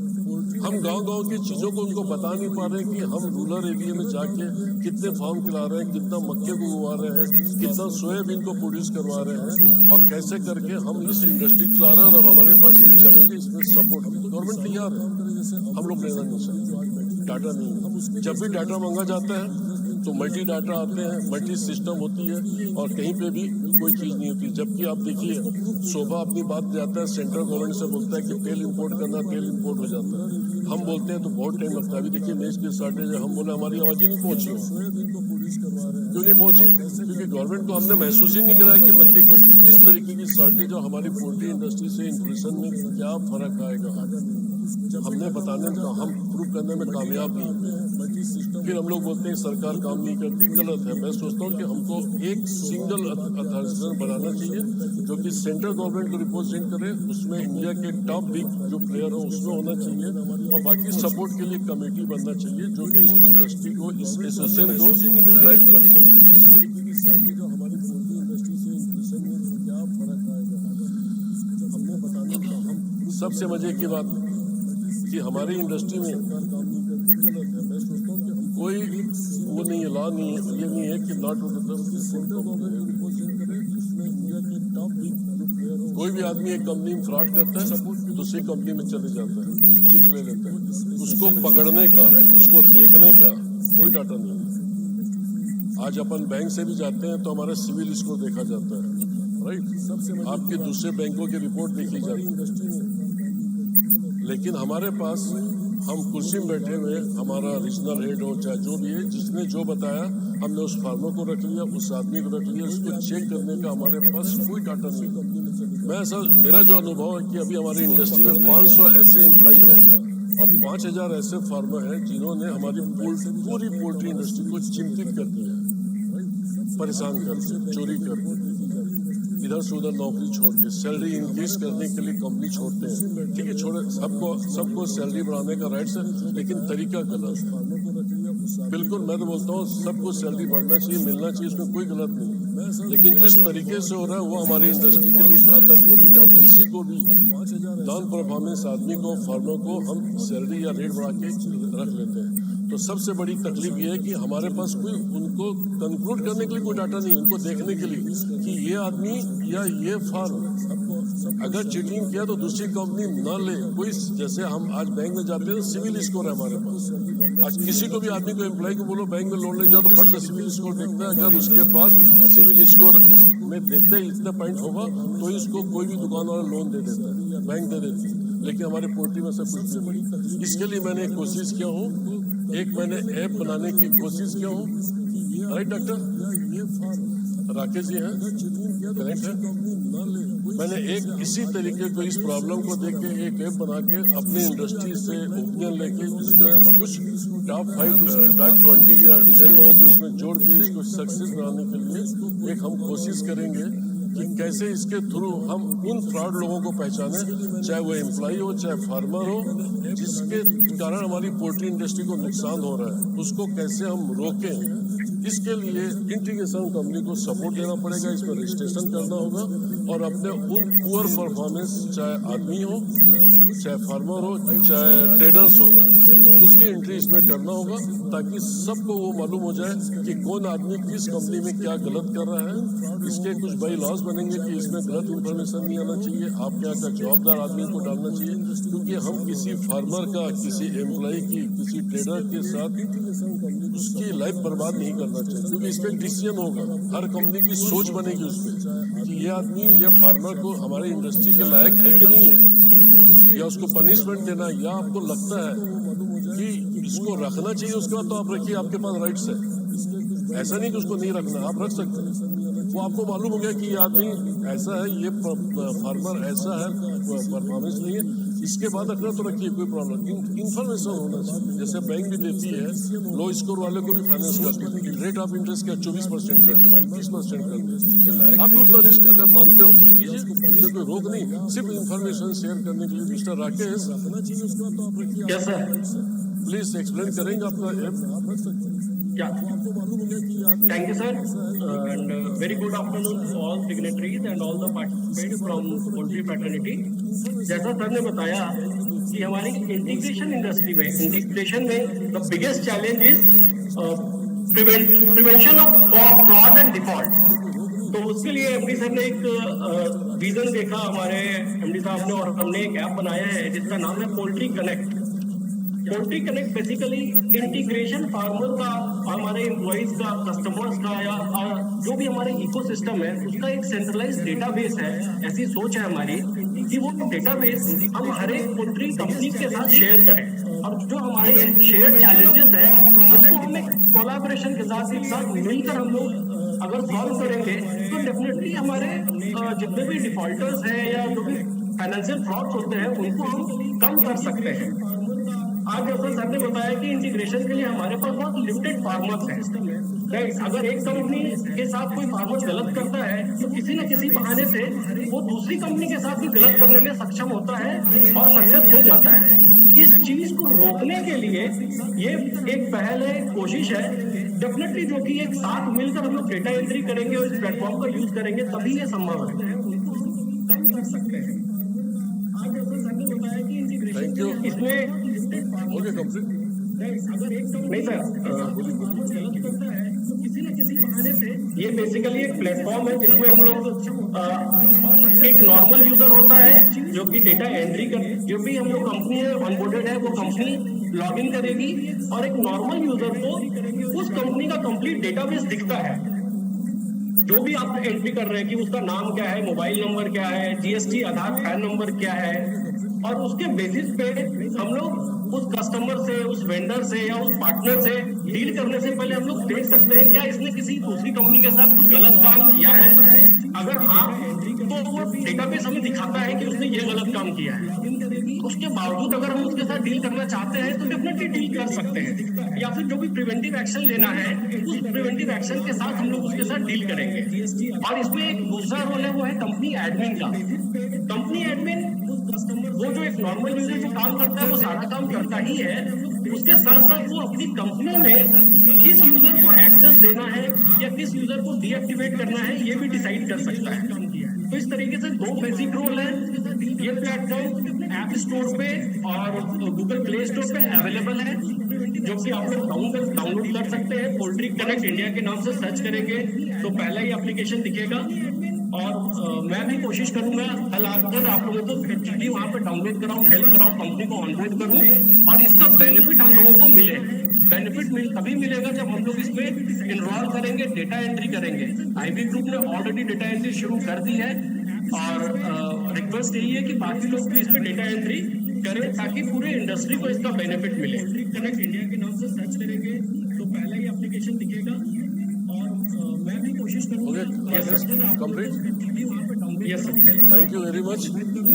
तो ये इसकी डिटेल के लिए आप इनसे बात कर लेंगे, कोई इशू नहीं है। तो मतलब एक प्रयास है कि ऐसा डाटा पोल्ट्री इंडस्ट्री को शेयर होना चाहिए, इसमें ये कोई कि किस कंपनी का है, कौन क्या है, कोई मतलब नहीं। पोल्ट्री मीन्स पोल्ट्री ग्रोथ होना चाहिए, सेफ हैंड्स में होना चाहिए, आगे बढ़ने के लिए होना चाहिए और अपने को ऐसा काम करना है। टेक्नोलॉजी आजकल इतनी आ गई है कि हम उस टेक्नोलॉजी को अडॉप्ट ही नहीं कर पा रहे हैं। अभी एआई आ गई, आईबी ग्रुप एआई में काम कर रहा है, जीआईएस में काम कर रहा है।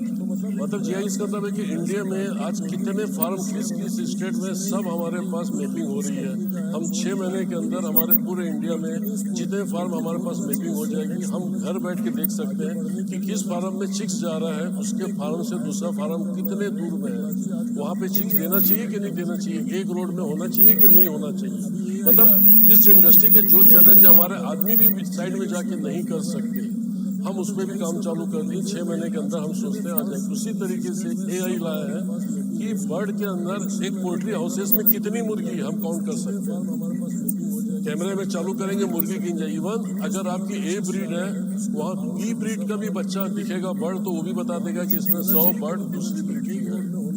मतलब आपके रिस्क क्या, यही तो है ना हमारी कंपनी में रिस्क चैलेंज हमारे। हम प्रॉब्लम इसी तो गिर रहे हैं ना कि कोई एक हमारे इंटीग्रेशन में दूसरे की मुर्गी ला के डाल देता है। 5000 मुर्गी रहती है, वो ला के 6000 कर देता है, 100 डाल देता है। कैसे पकड़ेंगे? इतनी मुर्गी को काउंट करना पॉसिबल नहीं है। तब हम क्या करेंगे? तब हम एआई का यूज करेंगे। हमारी टीम इस पे काम करी। उसी तरीके डिसीज, छोटी छोटी डिसीज के लिए आदमी जाता है, देखता है, डायग्नोसिस करता है, कम ज्यादा, वो भी एआई में आ रही है कि आप उसकी फोटो खींचो के बता देगा कि ये डिसीज है और इसमें ये दवा चलेगी। 90% एक्यूरेसी आज तक तो आई है मेरे पास, जो हमारे R&D टीम ट्राई कर रही है। हम 95-99 के बाद उसको लॉन्च करेंगे। सबको 6 महीना लगेगा। तो मतलब इंडस्ट्री को मजबूत बनाना है हमको। चैलेंज है ये रहेंगे क्योंकि हमारा फार्म बिखरा हुआ है, पूरा देश इतना बड़ा, इतनी बड़ी पॉपुलेशन है और हर आदमी आगे बढ़ने के लिए काम कर रहा है और ये भूल जाता है कि इसके लिए क्या क्या सावधानी रखना है।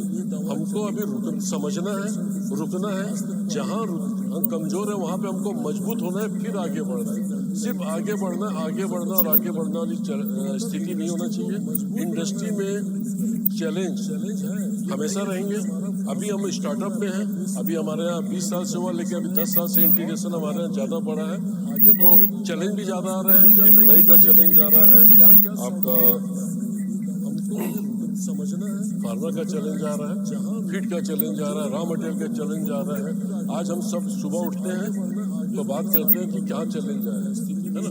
दूसरी और एक मजे की बात, हमारी इंडस्ट्री काम करती है, किसी को नहीं मालूम है, कोई भी इंटीग्रेशन कंपनी नहीं मालूम है कि दूसरी कंपनी कितना प्रॉफिट कमा रही है, सब छुपाते हैं। वाह एम्प्लॉय का चैलेंज, जबकि दूसरी इंडस्ट्री देखो बताती है कि मैंने इस बार 700 करोड़ कमाया, 10% इकट्ठा। मैं बोलता हूँ अरे मैं 600 कमाया, मेरा 8% हो, तो मैं अपने मैनेजमेंट को टाइट करता हूँ। काय के लिए टाइट करता हूँ? अरे वो कंपनी 10% कमा रही है, तू 8 कैसे कमा रहा है? एनर्जी आती है, तो हम लोग एनर्जी देती ही नहीं किसी। हम लोग बोलते नहीं मालूम चलेगा तो मेरे लिए घुस जाएगा। अरे घुसने दो ना, हमसे ज्यादा प्रॉफिट लाएगा ना, हमको सिखा के जाएगा। जबकि दूसरी इंडस्ट्री आइए, वेलकम कीजिए सब। मैंने इस बार प्रॉफिट शेयरिंग होना चाहिए ताकि हर आदमी को मालूम होना चाहिए कंपनी कितना कमा रही, कितना परसेंट कंपनी का प्रॉफिट का परसेंटेज भी फिक्स होना चाहिए कि मेरे को इतना परसेंट से कम में काम ही नहीं करना है।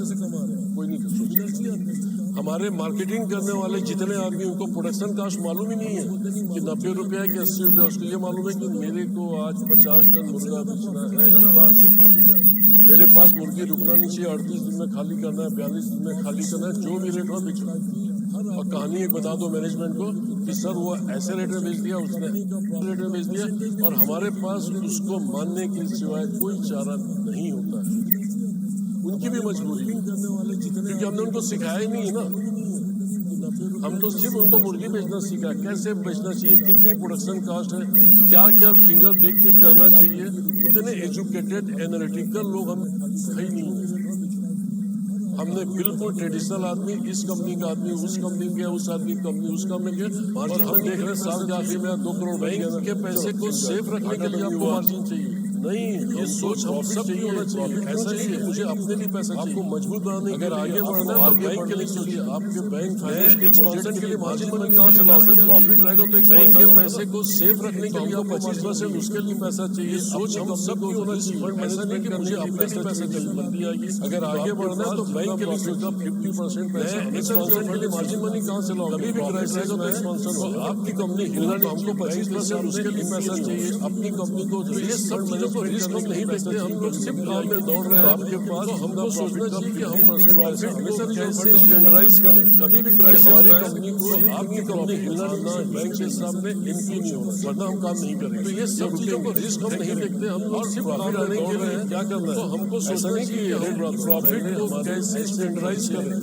कि हमारी कंपनी को इतनी हमारी की प्रोडक्शन कास्ट बढ़ गई, इंटीग्रेशन, वरना हम काम 5 से 15 रुपया इंटीग्रेशन करें। सब प्रॉफिट आने के लिए क्या करना है। ऐसा नहीं कि रेट बढ़ा दो। पहले हमारे इसको कम करने के लिए किसने क्या, ऐसे पुअर मैनेजमेंट के कारण हमारी आप देख लेंगे सब जगह तो 5 से 15 रुपया इंटीग्रेशन की इतना बड़ा मार्जिन है कि अगर हमने इसको बचा लिया है 5 से, तो सोचो आप कितने बड़े आदमी बनने। इसको कम करने के लिए किसने क्या काम होने वाला है।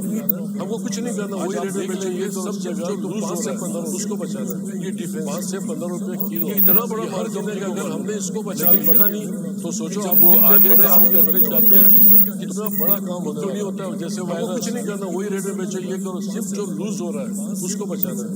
5 से 15 रुपए किलो, ये हर कंपनी को मालूम है। लेकिन पता नहीं कि जब वो आगे काम करने जाते हैं बीमारी क्यों नहीं होता है। जैसे वायरस, हमारे डॉक्टरों से बड़ा डिस्कशन होता है इस पे कि बीमारी है नहीं, लाई जाती है।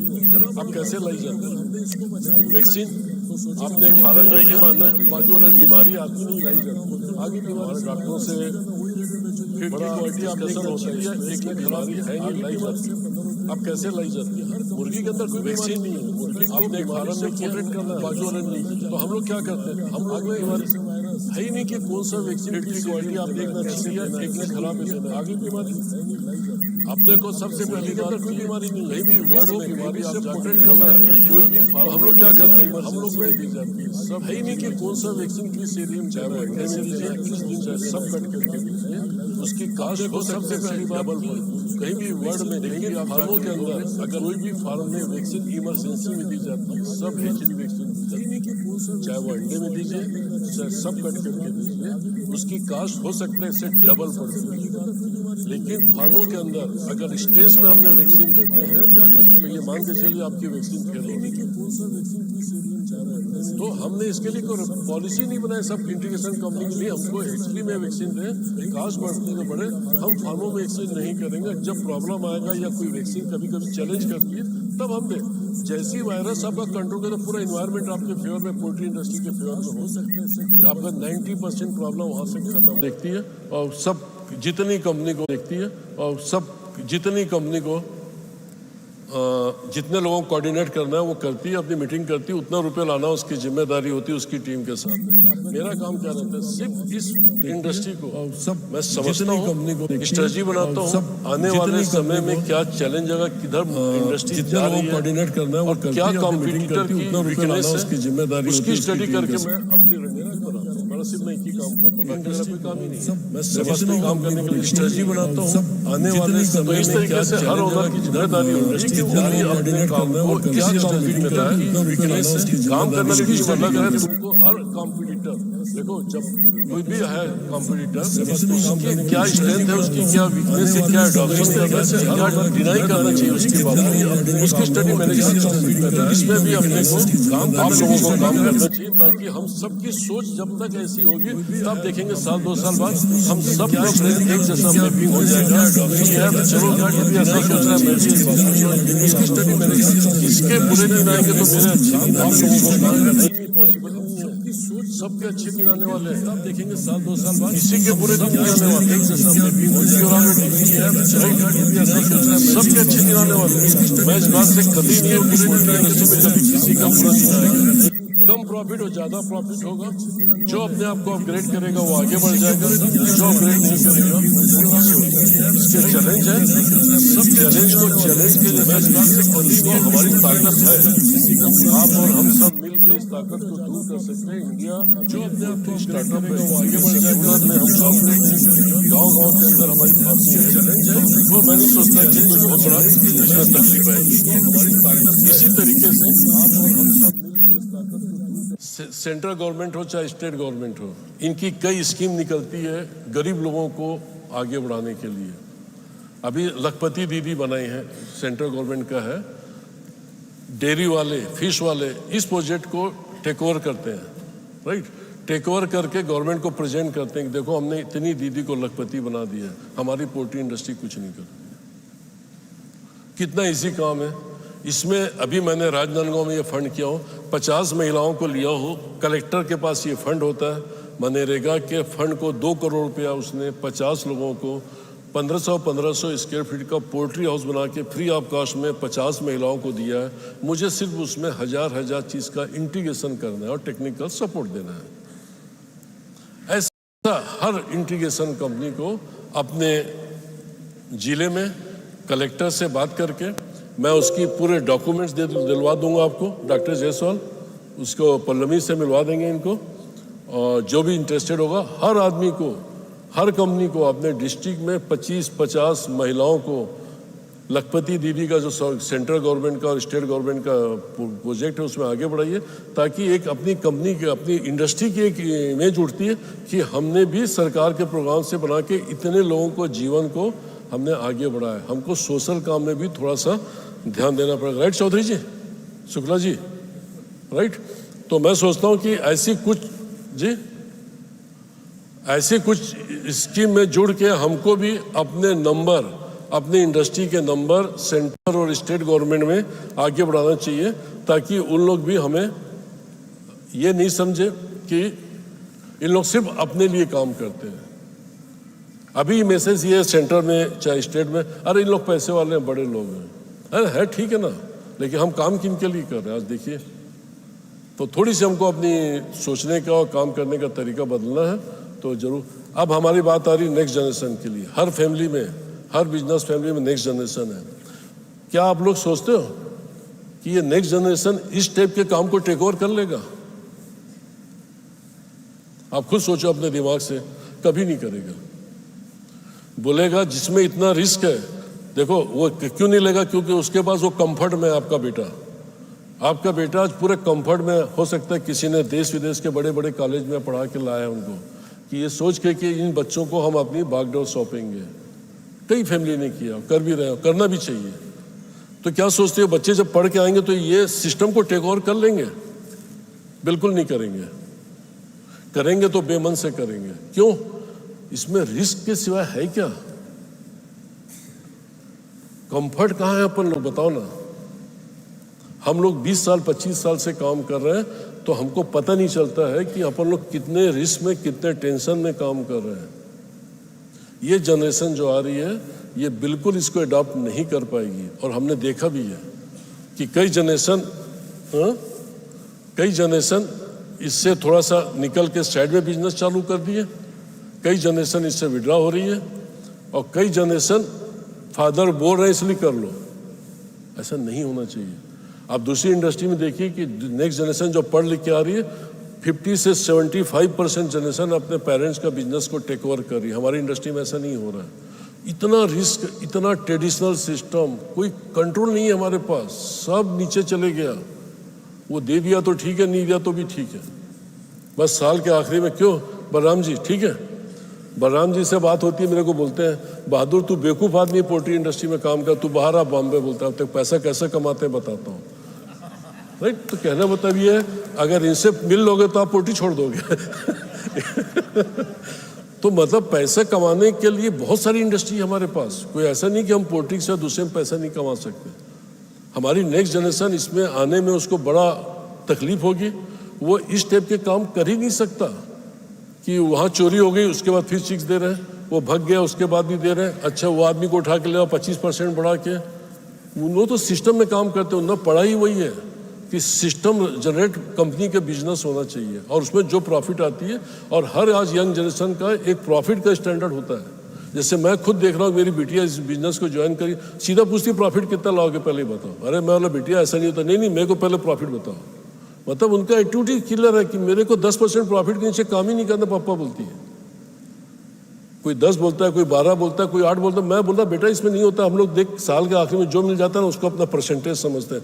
बोलती नहीं बिल्कुल गलत है, ये बिल्कुल गलत है। बोलता है सिस्टम सेट करो ना आप क्यों सेट नहीं करते, क्यों अपनी इंडस्ट्री के लोगों को नहीं बोलते। बीच में बलराम जी ने कोशिश की कि यंग जनरेशन की मीटिंग आए, बच्चे मिले, हुई 1-2 मीटिंग, लेकिन फेल हो गई मेरे ख्याल से। राइट बलराम जी, क्यों?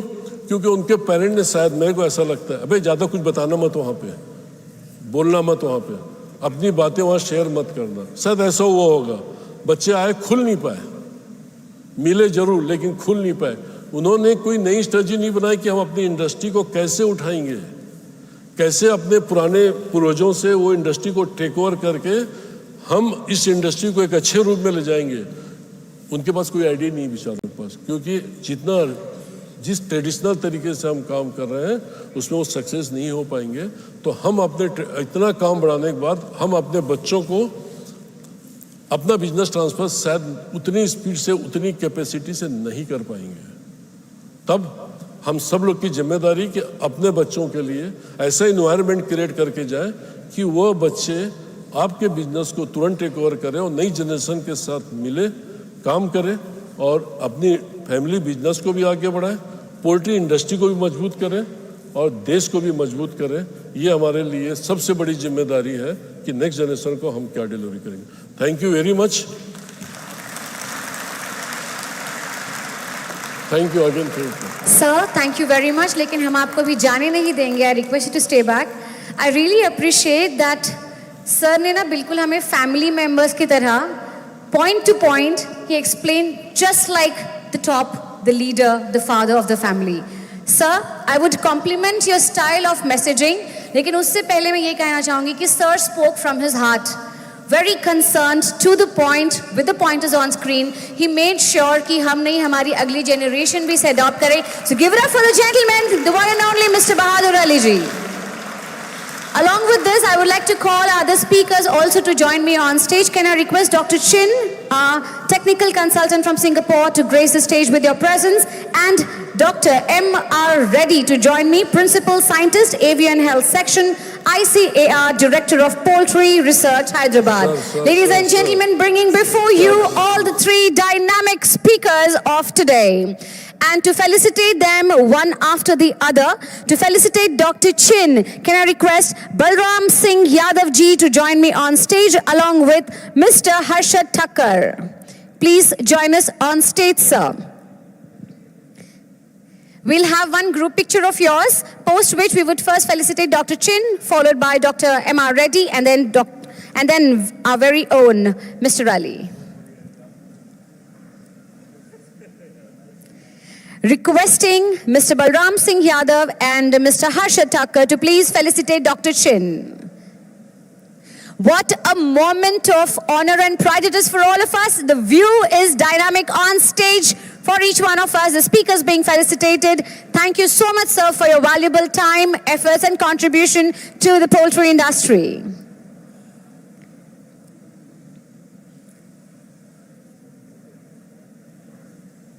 Thank you, Dr. Shin, very, very much. Again, once again, thank you. And now, to felicitate Dr. M.R. Reddy, can I invite on stage Mr. Uday Singh and Mr. Harish Garware. Please join me on stage.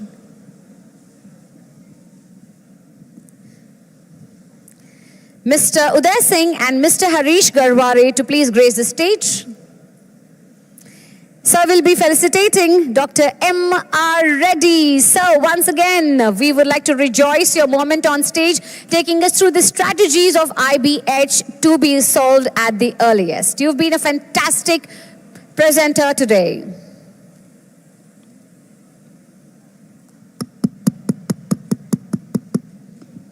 So we'll ask you to wait for one group picture. Yes, please, so that everyone's there again.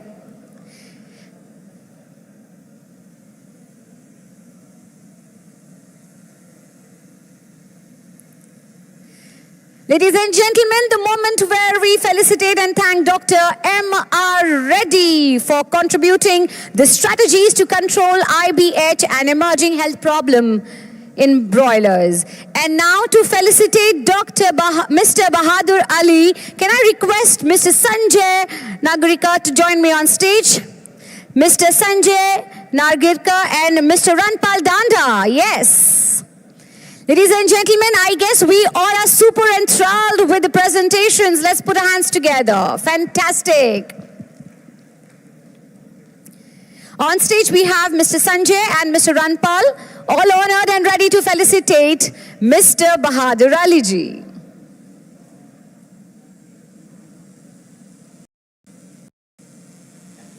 We believe that the continuous support that we have received throughout until now from you all will be continued, and we as an industry of Poultry India grow not just 8 to 10% but many numbers in times, because we are associated with the health sector industry.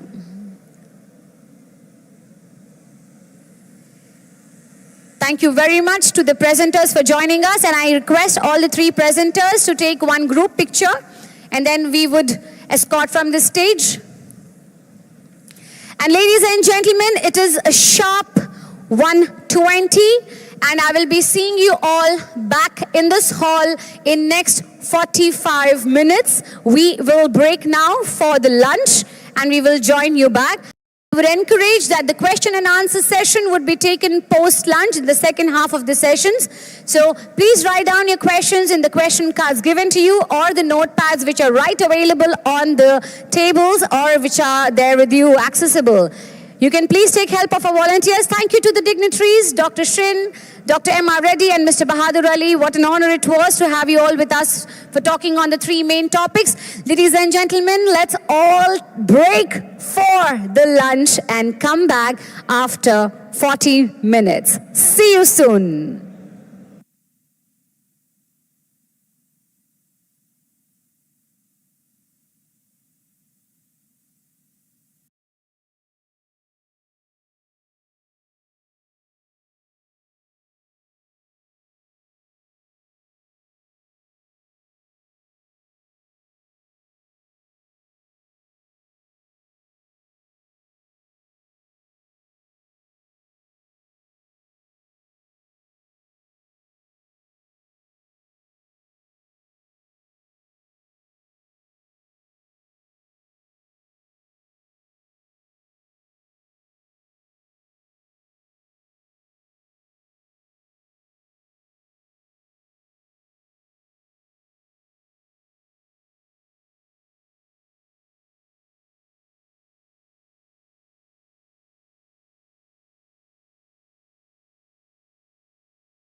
Hey, what is the cause? Why is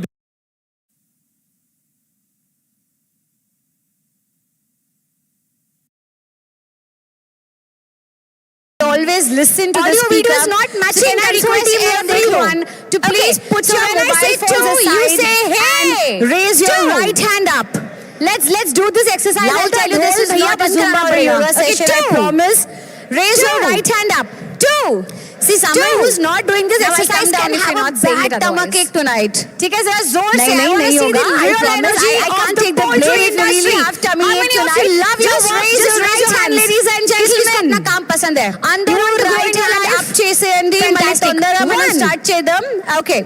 Hey, one is So, not hey. When I say no cheating, one, everyone is getting you confused. clap your hands One. So you can use the other hand One. also. Keep the mobile phones So on the one. table or in your pockets or in your Two. bag. Ready? Two. So let's try this. Two. One, two, one. Now two hands up. Two One. hands go up. Right? One. One. The One, sound one. is not enough One, because one, the number one. of people in the One, room one, are double one. in size. One. Okay? Hands up. One. Sir, आप नहीं करोगे? Fantastic. तो कैसे होगा? So है ना, now आपको भी you करना know. है. Okay. I So hate I'll tell you one thing. telling There's a people, special please taali surprise bajaao, please put goodie your for hands the together, person who clap does it for fantastically. Because you Okay? know what? So you will Yes, get thank that. you. I क्योंकि got the आपका हाथ signal, अभी we can ऊपर ही start. है. There's one Okay? thing really One. important, Anil sir, that I want to mention everyone. That the One. science really, Why are this we time all I'm so not joking. sust? The Yawn- science yawn wala says sust. that when you Come on, put your guys, hands cheer up. together, One. it shows namaste. One. It's a greeting. One. The Hridaya chakras Lovely in our hands hearts down. You communicate. super audience. The positive After energy lunch, has, you get the energy और positive बढ़ रही है. energy. Okay. Second thing is, Now when I you say put your hands two, together again and you again, say, hey. people who What want are you gonna promotion, say? they will get it. People Your who are action is- individual, who wants a but your beautiful sound is- wife, they get it. The beautiful Audio video ladies is not get matching. the Console that they TV want. देख लो. And the Okay. people So who when I want say Mahalakshmi, two, you say, Grahalakshmi hey. to come to their Two. house, and their business to grow poultry industry Louder, ढोल will भैया बंद करना surely पड़ेगा. happen. So Okay, now you two. decide whether you want to clap or not. Two. Now I'll come down if you're not saying it otherwise. ठीक है जरा जोर से. I want to see the real energy of the poultry industry. How many of you love your work? Just raise your hands. किस किस को अपना काम पसंद है? You want to grow in your life? Fantastic. One. Hey, one is not hey. No cheating. Everyone is getting confused. One. So one. Two. One.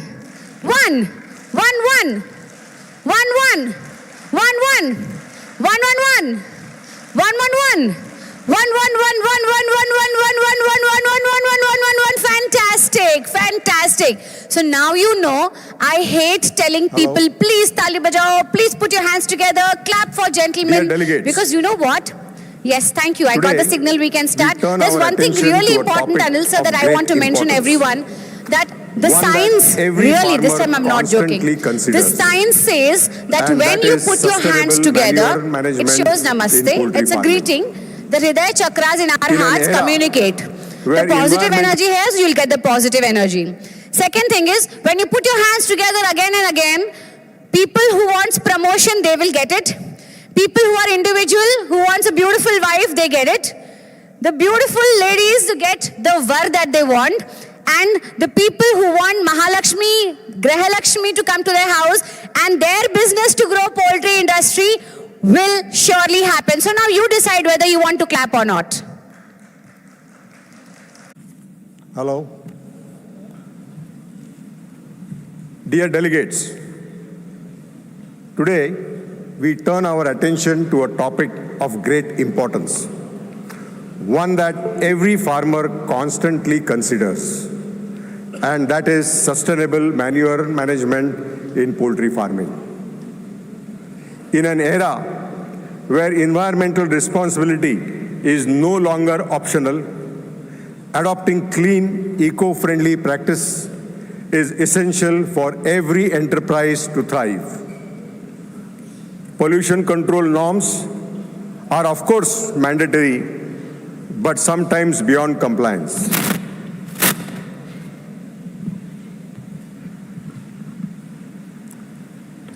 The public increasingly expects businesses to operate without creating environmental nuisance. Although poultry farming is often located away from populated areas, manure management and disposal have been long-standing challenges in our field. However, when handled properly, manure disposal can go beyond being a mere necessity.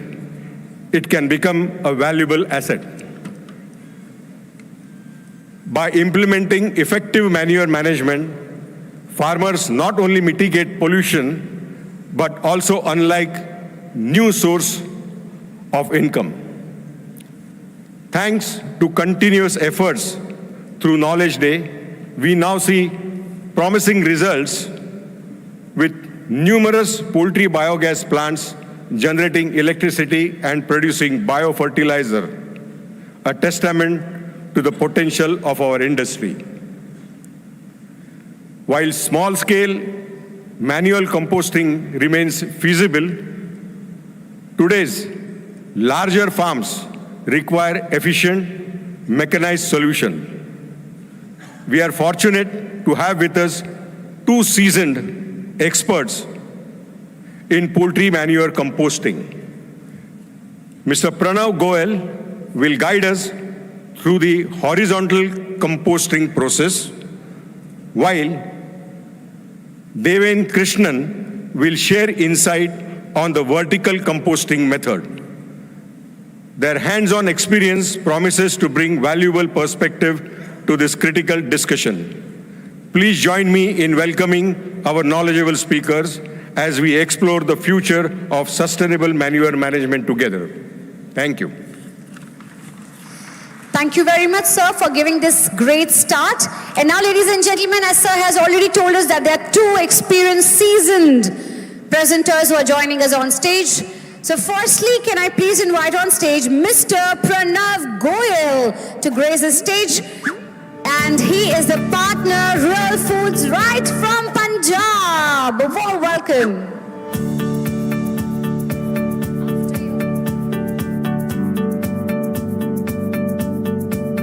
Pranav Goel is a dynamic entrepreneur with an MBA from Thapar University.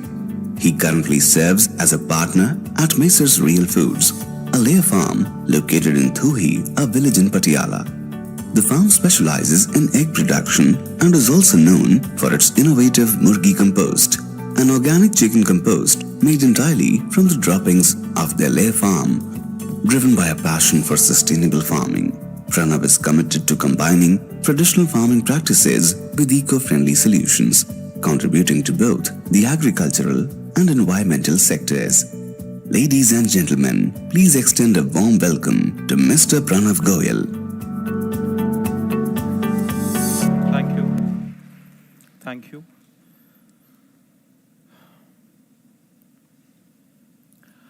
Real Foods boasts state-of-the-art infrastructure accommodating 6 lakh birds. To augment this setup further, in 2023, we introduced a sophisticated composting plant sourced from Japan, from one of the leading companies in the world of composting technologies. The process ensures efficient waste management by converting 60 tons of chicken manure to 20 tons of compost.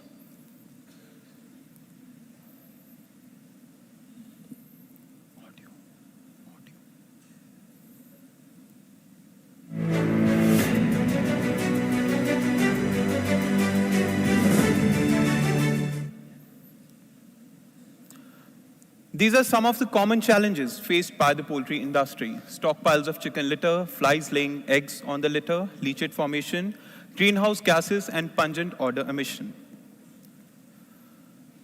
Our founder, Mr. Rishipal, is in the business of poultry farming from last 25 years. He is continuously growing in this field and motivated us to enter poultry sector. From the very start of the establishment of Real Foods, he wanted to solve this increasing problem of chicken manure disposal and issues related to it, especially the menace caused by the flies, through technologically advanced systems and practices. As Modi ji says, "Aapada mein afsar dhoondho," similarly, he wanted to convert this waste into a wonder. Now, let me introduce to you all an amazing product that is set to revolutionize soil health, Murgi Compost. Murgi Compost is a pH-balanced compost and contains all the essential nutrients in available form, ensuring optimal plant nutrition. Whether you're growing vegetables, fruits, crops, or any other type of plants, our compost provides the best nourishment they need to thrive. Murgi compost differentiates itself from other composts as it is the best compost available with a very rich nutritional content. Murgi compost embodies our commitment to innovation and sustainability in poultry farming. Let's see how we convert this waste into a wonder. The very first process is collection. The chicken feces are taken out of the sheds daily through conveyors into a farm trailer and sent for pre-composting.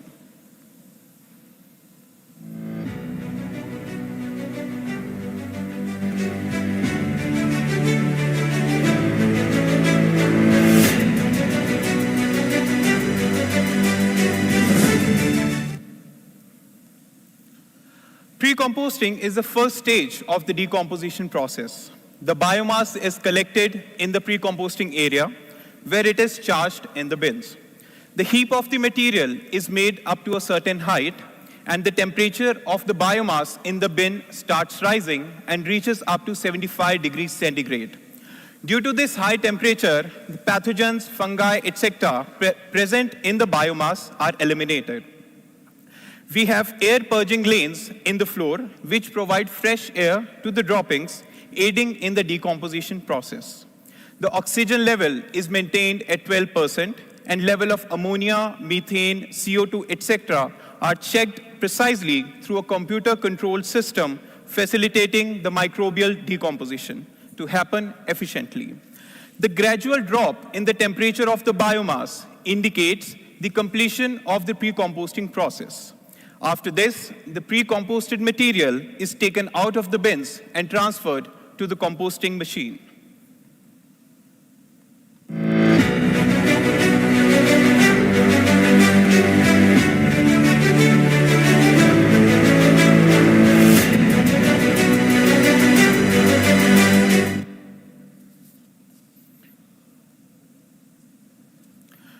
The composting machine runs 150 meters daily for 40 days to complete the composting process. The consortium is mixed in the pre-composted material at the beginning of the composting process. Now this consortium we are adding is isolated after a lot of research according to the geographical weather conditions of our local environment and is tweaked as season changes. This consortium is a colony of various microbes which decomposes the chicken litter. For an organic material to be aerobically decomposed, we require continuous supply of oxygen. So, a specifically designed aeration system purges the optimal amount of air into the compost. We also have sprinkler system which help to maintain the required amount of moisture during the process. Maintaining the height in a mountain shape is crucial as it effectively increases the surface area, facilitates better air circulation throughout the compost, and also ensures that internal temperature of the manure remains optimal. A homogeneity in the biomass has to be maintained for even distribution of the microbe colonies, while also enhancing the material's ability to be shaped uniformly.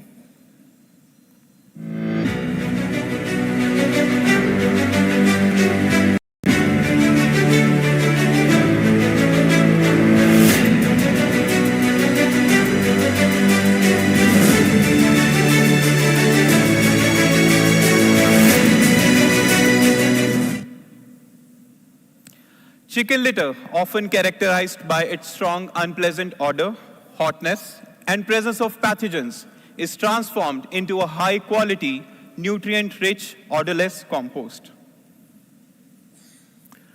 Our compost has all the essential micro and macronutrients required for the complete plant growth. Apart from high value of NPK, it has high carbon content along with essential plant nutrients such as sulfur, zinc, calcium, magnesium, silicon, etc. Murgi compost has a balanced pH ranging around 6.5 to 7.5, which boosts nutrient availability, microbial activity, and promotes good plant health. Along with enhancing the yield of the crop, it improves the texture of the soil and increases the water holding capacity of the soil. Murgi compost is a nutrient-rich final product which is a complete and ready plant food. These are some of our happy customers and their reviews. Please play the center one. ਸਤਿ ਸ਼੍ਰੀ ਅਕਾਲ ਜੀ, ਮੈਂ ਗੁਰਵਿੰਦਰ ਸਿੰਘ ਬਾਜਵਾ, ਮੈਂ ਬਟਾਲੇ ਗੁਰਦਾਸਪੁਰ ਤੋਂ belong ਕਰਦਾ। ਉਹ ਜਾਪਾਨੀ technology ਦੇ ਨਾਲ ਜਿਹੜੀ ਇਹਨਾਂ ਨੇ ਆ ਮੁਰਗੀ ਕੰਪੋਸਟ ਬਣਾਈ ਆ, ਜਿਹੜੀ ਮੇਰੇ ਸਾਹਮਣੇ ਪਈ ਹੋਈ ਆ ਪੈਕਟ 'ਚ ਆ ਤੇ ਆ ਖੁੱਲੀ ਆ 50 ਕਿਲੋ ਦੇ ਬੈਗ 'ਚੋਂ।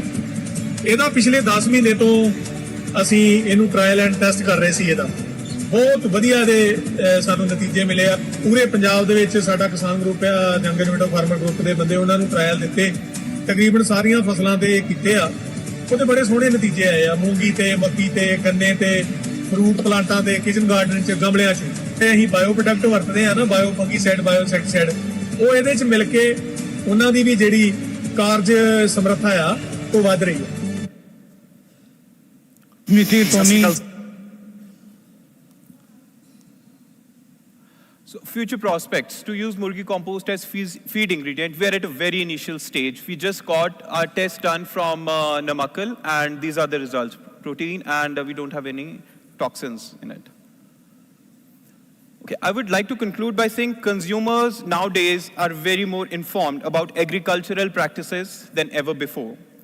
This shift marks a pivotal role in addressing one of industry's most pressing issues, the disposal of manure. By converting poultry waste into a valuable resource, we not only tackle environmental challenges, but also create a sustainable alternative to chemical fertilizers. This approach benefits both the agriculture sector and the environment, contributing to a healthier and more self-sufficient nation. For any queries, please contact us. Thank you. Thank you very much, Mr. Pranav. Very significantly and very appropriately, you've managed in time, in that short span of time, to tell us how properly, significantly, and actually we can implement the poultry waste to wealth. Now that we've learned from one presenter, moving on to the next one, can I please request Mr. Devan Krishnan from Big Dutchman to join me on stage for his presentation.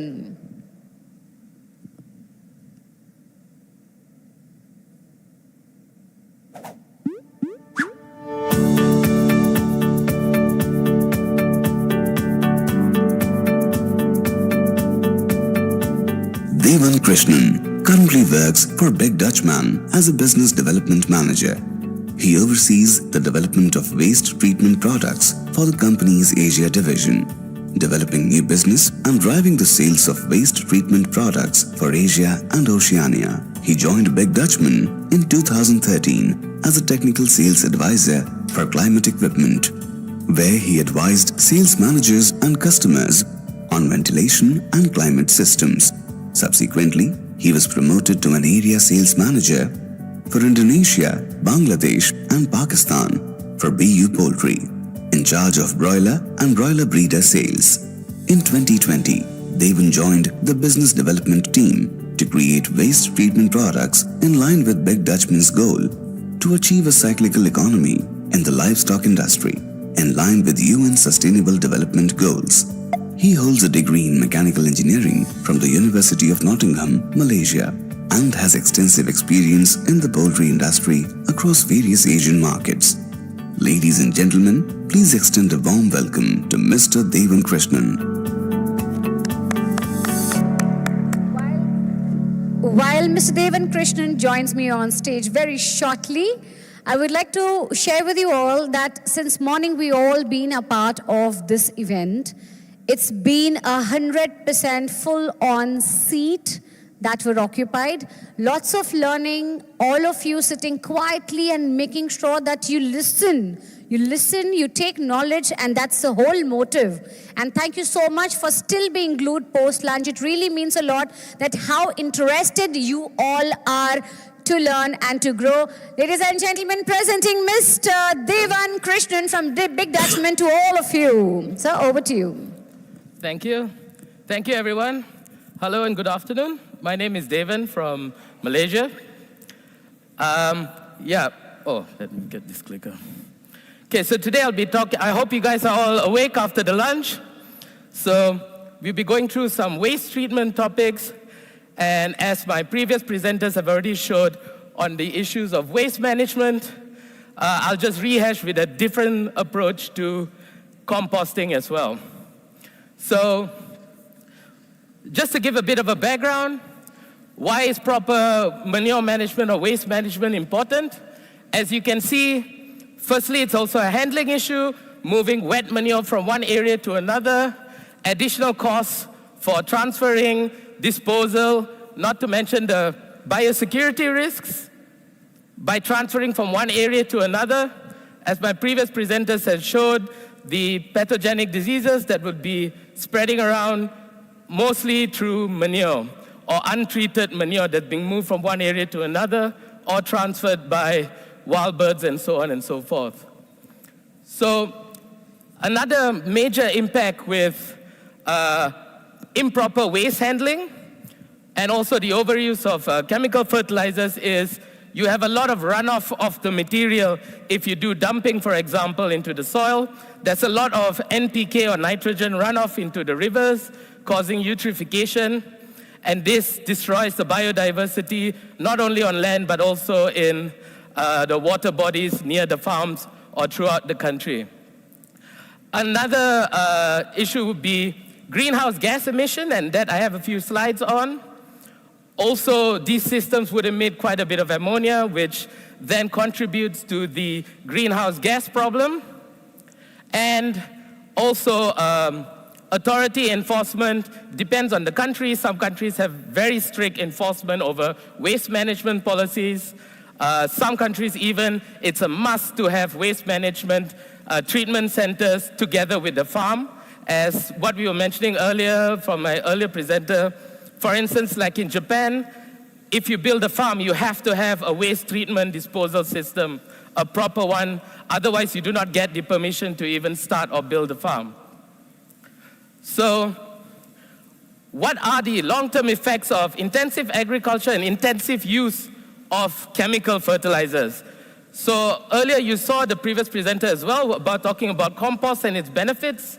This is similar to that, but the main fertilizer that's used in the world right now is chemical fertilizers, NPK chemical fertilizers, and this has an adverse impact. The overuse of it has an adverse impact on the soils. So what happens is you get a lot of biodiversity loss, and the nutrients, the NPK is actually the ones that are not being absorbed by the plants are actually going into the water bodies and not only degrading the soil, but contributing to water scarcity as well. So we, part of the business development team, we've been trying to build a bit of a circular economy around farms or farming in the farming community. So from the farm, we are producing protein, then you get the waste out of it. The waste through composting can be used as organic fertilizer to go back into the crops. And from the crops, again, that could be made into feed, and the feed goes back to the farmer in forms of feed to grow more protein. And so that is the circular economy, or the circle of life, as we have written over there. Yep, so we believe that manure is not a waste, but rather a soil amendment, a source of soil amendment, or a source of profit. So how do we go about this? What is composting? You can do it traditionally, which is just by piling manure in a pile, letting the temperatures rise. It takes a long time, but at the end of it, the bacteria inside that's already active in the manure would slowly break it down into compost. So important factors are the temperature of the piles or the temperature of the bacteria that's producing heat, it's exothermic. So that's usually around 60 to 70 degrees of core temperature. Again, depending on the moisture level. There is also an optimum moisture level of around 55 to 65% moisture, or, well, for dry matter, could be up to 25 to 45% dry. And what we are going to show you today is aerobic fermentation. So unlike biogas systems that are anaerobic, where it's fermenting to produce methane, it is different bacteria that we are cultivating that's already existent in the manure. And all we're doing is supplying oxygen and agitation. So, yeah, this is a bit on the traditional form. This is called windrows, where you just put it in rows. You have a bobcat or a front end loader agitate the manure as you go along. However, you require very frequent agitation. It is, though, a very low investment required, but you need a very large space, large footprint, maybe suitable for very small farms or small amount of waste. A very long processing time. This can take 60 to 70 days or sometimes even longer. And again, it's very dependent on the temperatures. So if it's a rainy season, it'll probably take longer. If it's drier, then it'll take a little bit shorter, but it's very weather dependent. Now, odors in this kind of a case, you'll be emitting quite a lot of odor. So you will get the ammonia smell, hydrogen sulfide, among other chemicals that cause odor. Also, we've noticed a lot of a fly infestation problem usually occurs at a lot of these kind of farms if the agitation is not done frequently enough. And this could be a problem for the surrounding areas, or if you have residential areas nearby your farms, this could be a serious problem with complaints from your neighbors. Now, the other technique, what we just saw earlier, my previous presenter, would be doing horizontal composting.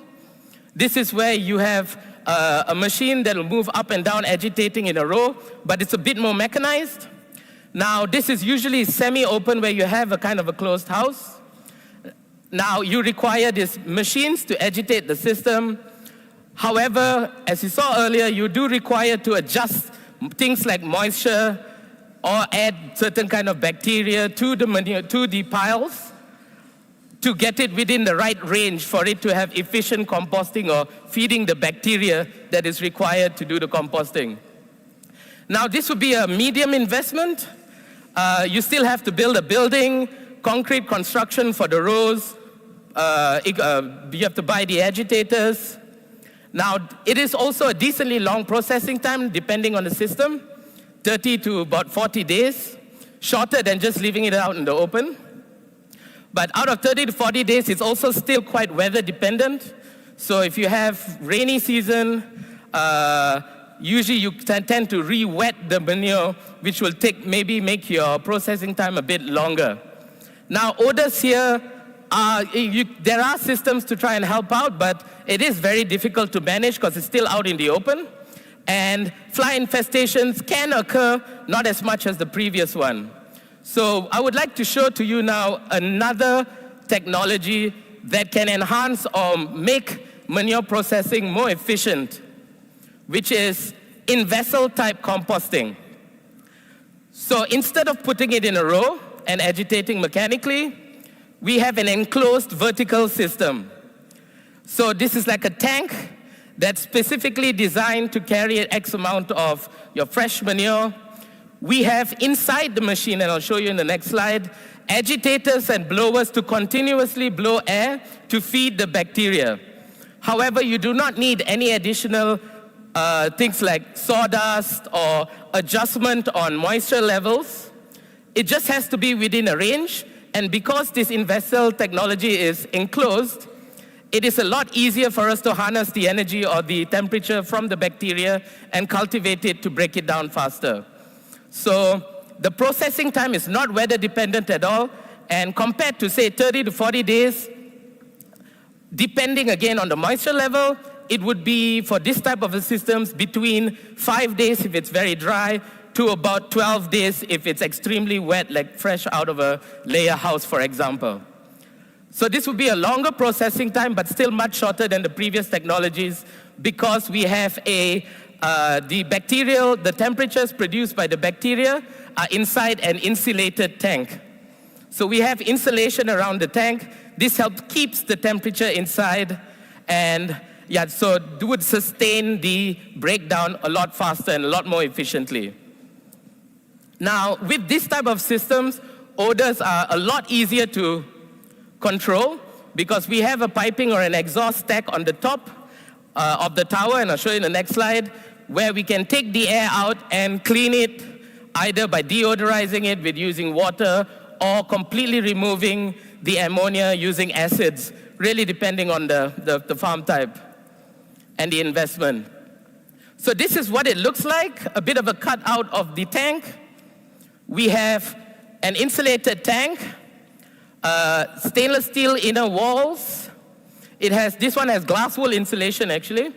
Stainless steel inner walls, because manure is very corrosive.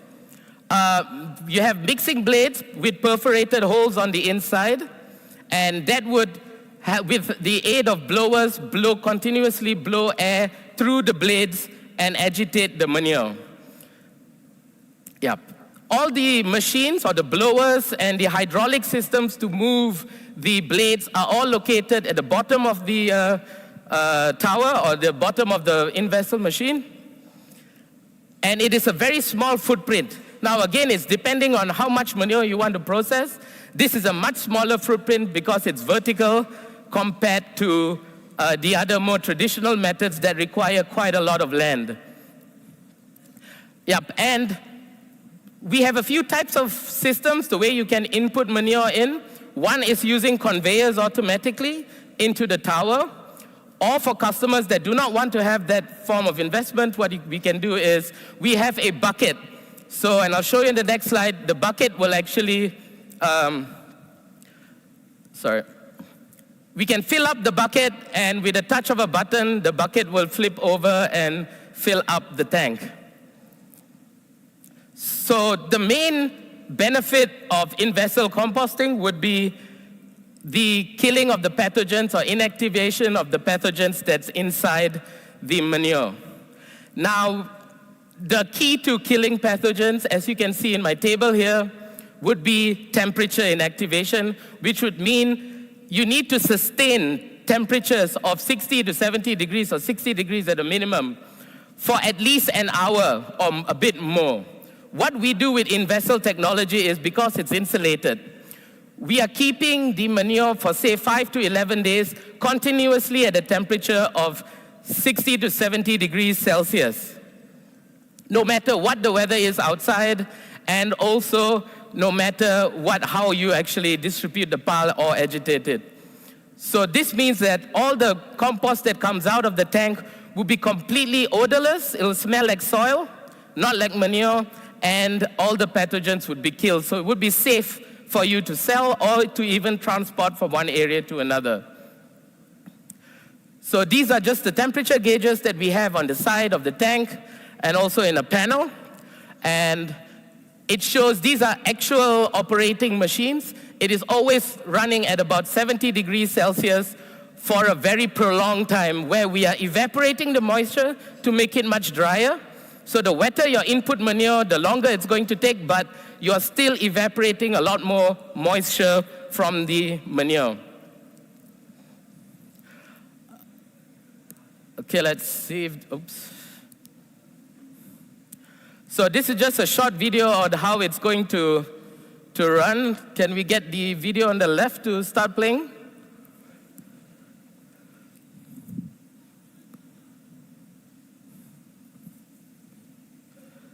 The one on the left, yep. And can you mute it, please? Mute it. Yeah, there's a lot of machinery sounds in the video. So yeah, it's as easy as filling in the bucket with a loader. As such, with a flip of a switch, the bucket will be carried up via a lifting system. It's a chain type system that would then lift it up and dump it in to the top. So all you have to do is keep filling the bucket, and the bucket also acts like a kind of a dosing machine.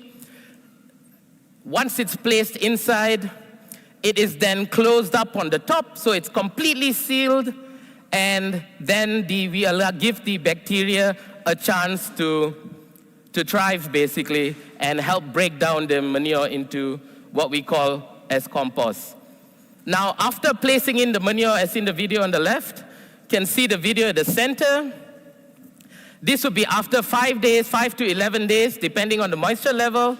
You would get out this hot compost that is coming out of the machine. This is usually at about 70 degrees Celsius. By the time it comes out, it'll be about 50 degrees Celsius. It'll drop down a bit to show that the bacteria inside or the heat production by the bacteria is slowing down. So not eliminated, but it's starting to slow down, which means it's time that you can withdraw the compost from the towers. And after that, it's usually cured for a few days to cool the temperatures down. The reason for that is very hot compost, if you bag it directly like in the video, you tend to get a bit of evaporated condensation of water inside the bags. So you would get mold and everything that would start to grow, shortening the shelf life of your organic fertilizer or compost to be sold. But we do have some clients that would directly bag it and immediately sell it off to. It really depends on how you want to actually market your compost brand. So this is just a bit of a layout suggestion. We usually have these towers connected directly via conveyors to a storage room. So you can see here, it is pushed straight into piles inside the storage, cured for 7 days, then you can bag and you can sell it as organic fertilizer or compost. You can also see at the top, we have these 2 stacks that are coming up. Those are actually exhaust stacks that go through a deodorizer. So we also have systems. This exhaust comes up at about 8 to 9 meters in height. So it gets dispersed over a wider area. So the perceived smell on the ground is quite a bit lower.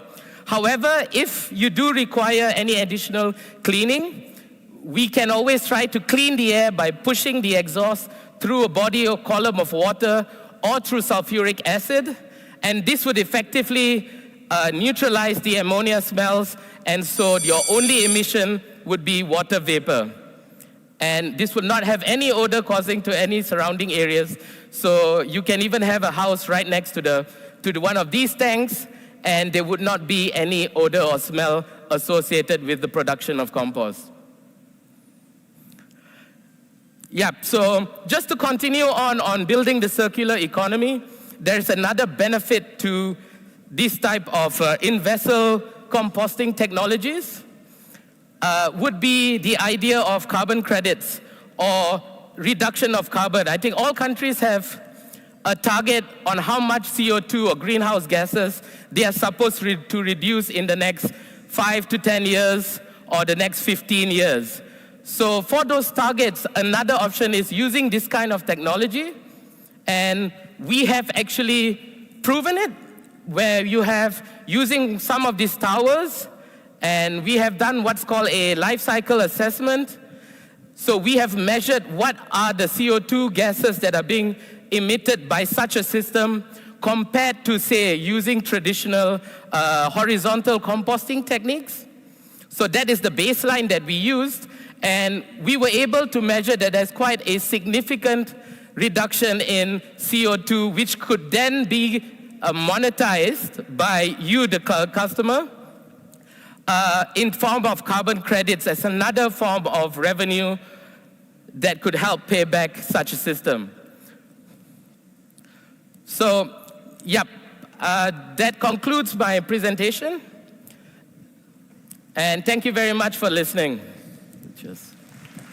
Thank you very much, Mr. Devan Krishnan. That was very useful as well as informative. There you go. Thank you very much again.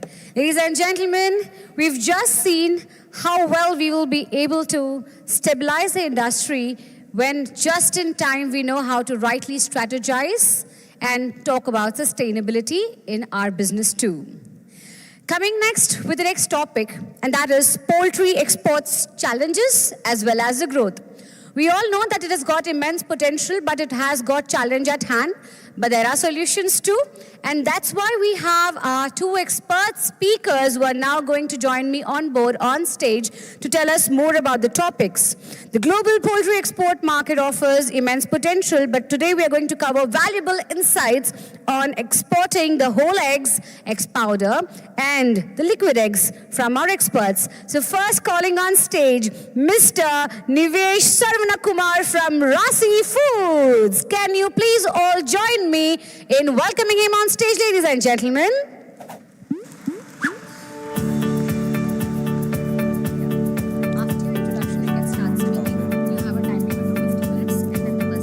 Nivesh Sarvanakumar, born in 1999 in Namakkal, Tamil Nadu, the poultry capital of India, has been immersed in the poultry industry from a young age.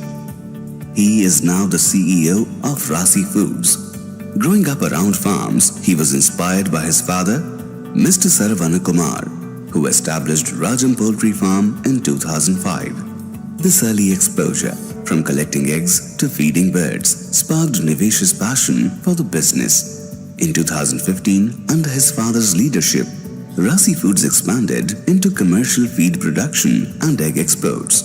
After completing his education at Christ University, Bangalore, Nivesh became the CEO of the company in 2020. Today, Rasi Foods manages 1 million birds, producing 25 million eggs and 4,500 metric tons of feed each month. The company exports 15 million eggs monthly to countries including Oman, Qatar, Maldives, and several African nations. With Nivesh at the helm, Rasi Foods has embraced innovation, optimized production, and significantly expanded its international market presence. His leadership continues to drive the company's growth, establishing Rasi Foods as a prominent player in both domestic and global markets. Ladies and gentlemen, please welcome Mr. Nivesh Sarvanakumar.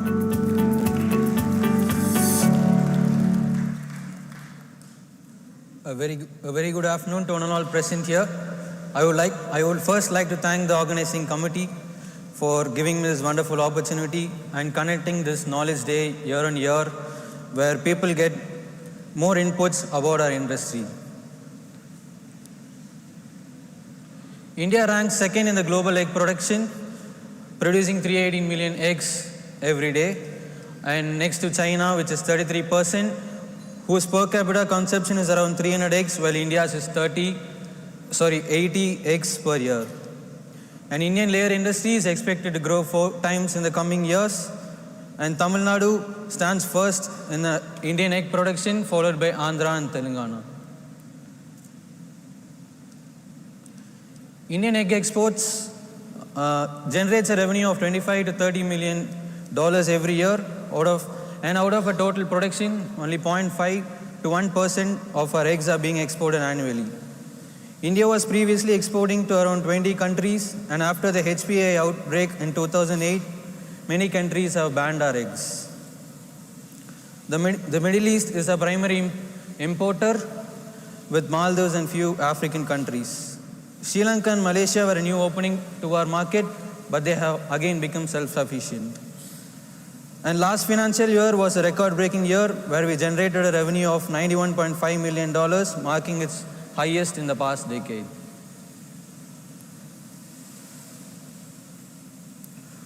Oman has always been our major contributor with around 35 to 40% share in our exports, and Maldives is a consistent buyer with a steady growth in demand. Qatar brought light into our Indian eggs, while India not only played but also our Indian eggs playing an important role during the World Cup 2022. UAE recently opened their ban on Indian eggs but has given permission only to limited exporters. Sri Lanka had played a major role last year due to their economic crisis and then again regained they have again regained their domestic production.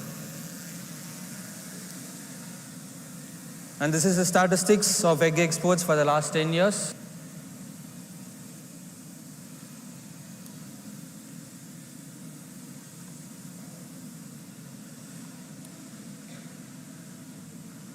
Sri Lanka has stopped import, as you can see, has stopped import due to their self-production, and Muscat, Oman is they're working on becoming self-sufficient in the coming years. And Qatar has introduced weight restrictions and ethanol, where maize is being diverted from feed production to ethanol consumption. The cost of producing egg might increase in the coming years. Frequent bans and restrictions impact our exports, as UAE has just resumed their ban on, and Oman is currently restricting and limiting import permits to balance their domestic production. Excise has now become a new challenge in Qatar, as our competing countries, Turkey and Iran, eggs weigh above 55 to 60 grams and are categorized as AA and A, but Indian eggs range from 48 to 53 grams and they are categorized only as B and C category.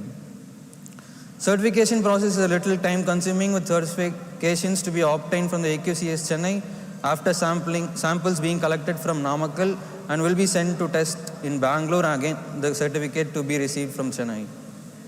Maize and soya being our major source of feed, maize consumption is diverted for ethanol, which is eventually leads to increase in the production cost of eggs. The Middle East countries are currently focusing on developing their own production.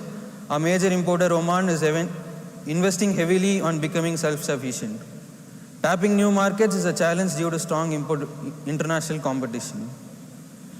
There are many potential exporters in the coming generation, but they lack knowledge on export processes and non-availability of infrastructural facilities. And these are a few achievements by APEDA, where we were organized business meeting in Oman and Bahrain, and also Russia thinking to import eggs from India. So consistent rise in health awareness and diets will create a global demand for eggs. Being a leader supplier in GCC, the demand will grow consistently with rising population. We have been the best choice for import for all countries who face shortages in their supply, like Sri Lanka and Malaysia, who imported eggs during their economic crisis, and Qatar and UAE are increasing consumption due to Red Sea crisis. Working on new markets like Russia and logistics cost with Africa will be an opportunity to increase exports. Supporting government policies and initiatives like FTA with importing countries and increase in road tax can support exporters. Currently, the road tax has now been increased from 0.5% to 2%, which will help exporters in the future exports. Value-added products is obviously a huge opportunity to enter new markets, which my fellow speaker will be talking about. There are a few measures that can be considered which can elevate export from the current situation. Negotiating trade agreements can support smoother business. Currently, the bilateral trade agreements between Oman and India is in final stages, which can better our trade. A training workshop can be conducted with the emerging exporters to educate them with the latest certification process and regulations, which can lead to increasing exports. Setting up a government laboratory with international standards for all testings can be set up in Namakkal so that we can meet all test requirements required for the export and certification, along with AQCS providing certificates at Namakkal, which can reduce the current time-consuming process. The need to increase maize production and introducing GMO maize will be a solution to overcome the maize shortage in the coming years so that we are always very competitive. Thank you.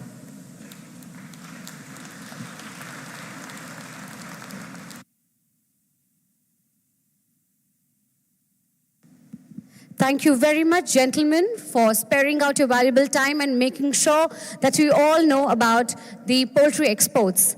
And to join him for the same context, I'm sure you all are paying a lot of interest to this topic especially. Can I please request Mr. Satish Babu from OO Bell Foods to join me on stage, presenting the topic about the poultry export challenges and opportunities.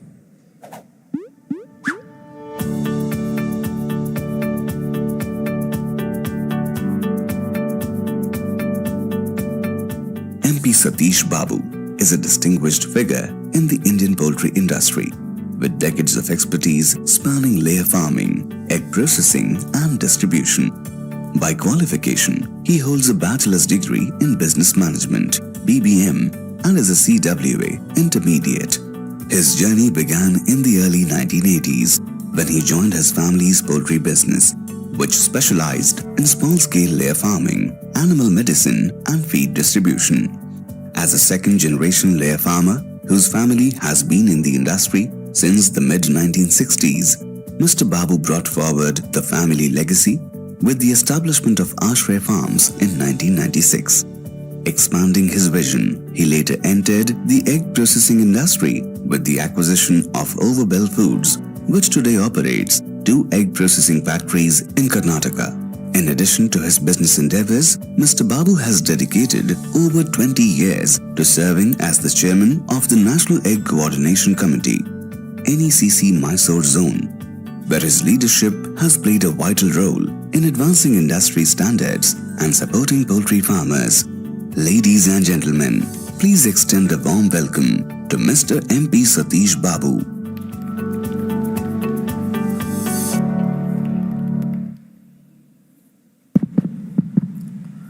Good afternoon, everyone. My name is Satish Babu. Basically, I am a poultry farmer. In the year 1864, a French chemist discovered the method of heating at the right temperature for the right amount of time could kill microbes without affecting food quality. We now know this as pasteurization. The concept of long shelf life started in milk, beer, and wine. Hundreds of years ago, Chinese discovered the clever way of preserving eggs by sun-drying and grinding them. This modern concept of egg powder started and developed in early 1930s and was extensively used during Second World War because it had long shelf life, easy to store, and for the transportation.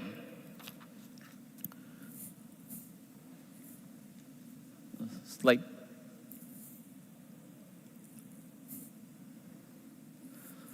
So, we need to understand what is value addition. Value addition is the process of creating extra value to a product or a service. During Second World War, value addition means easy to store, transportation, and long shelf life. Now the meaning of value addition is totally different. Meaning is easy to serve, convenience, it should have better nutrition, better taste, food safety, hygiene, traceability, and sustainability, and much more. For example, a single egg in the store will cost you ₹6 now. The same egg, when you go and buy in a supermarket, it will cost you ₹15. If you convert the same egg into the omelette, you get ₹30. This is value addition. This is how revenue increases by going further in the value chain.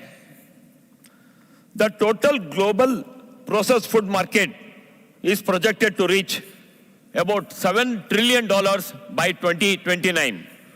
How we are going to achieve this?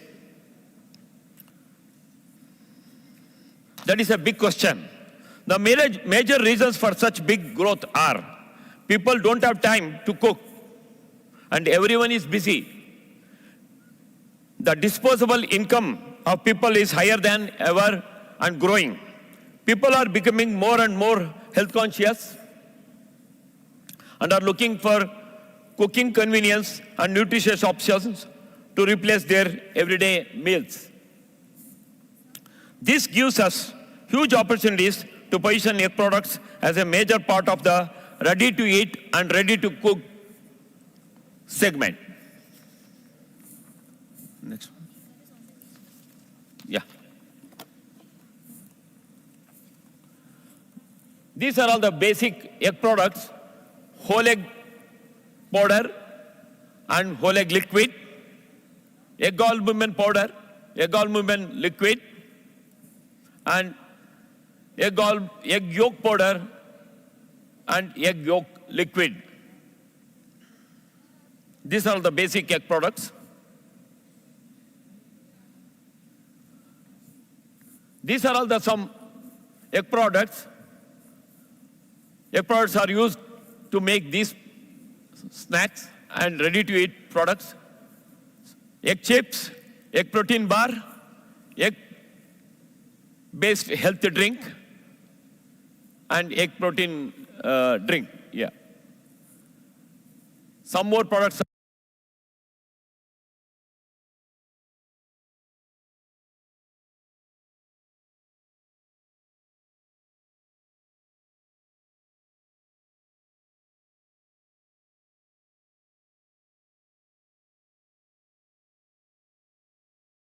Omelette mix, ready-to-eat scrambled eggs.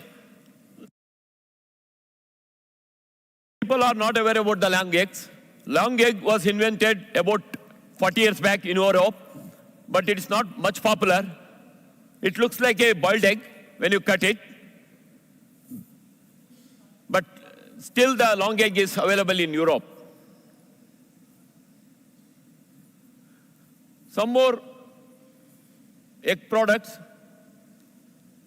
that is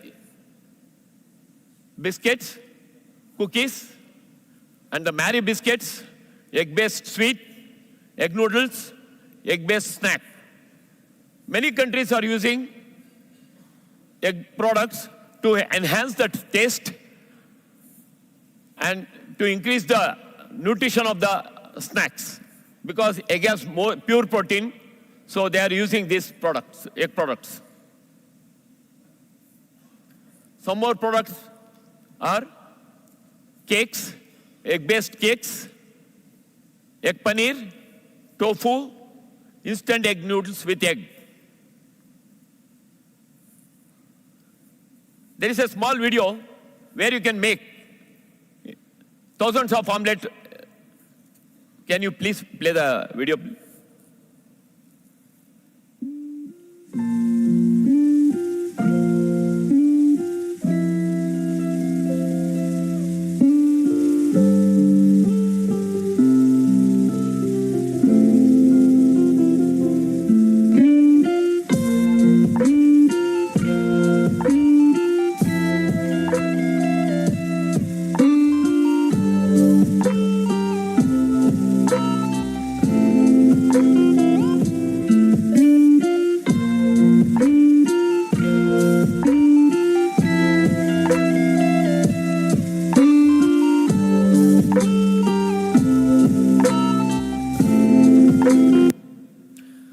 This machine can make thousands of omelets per hour.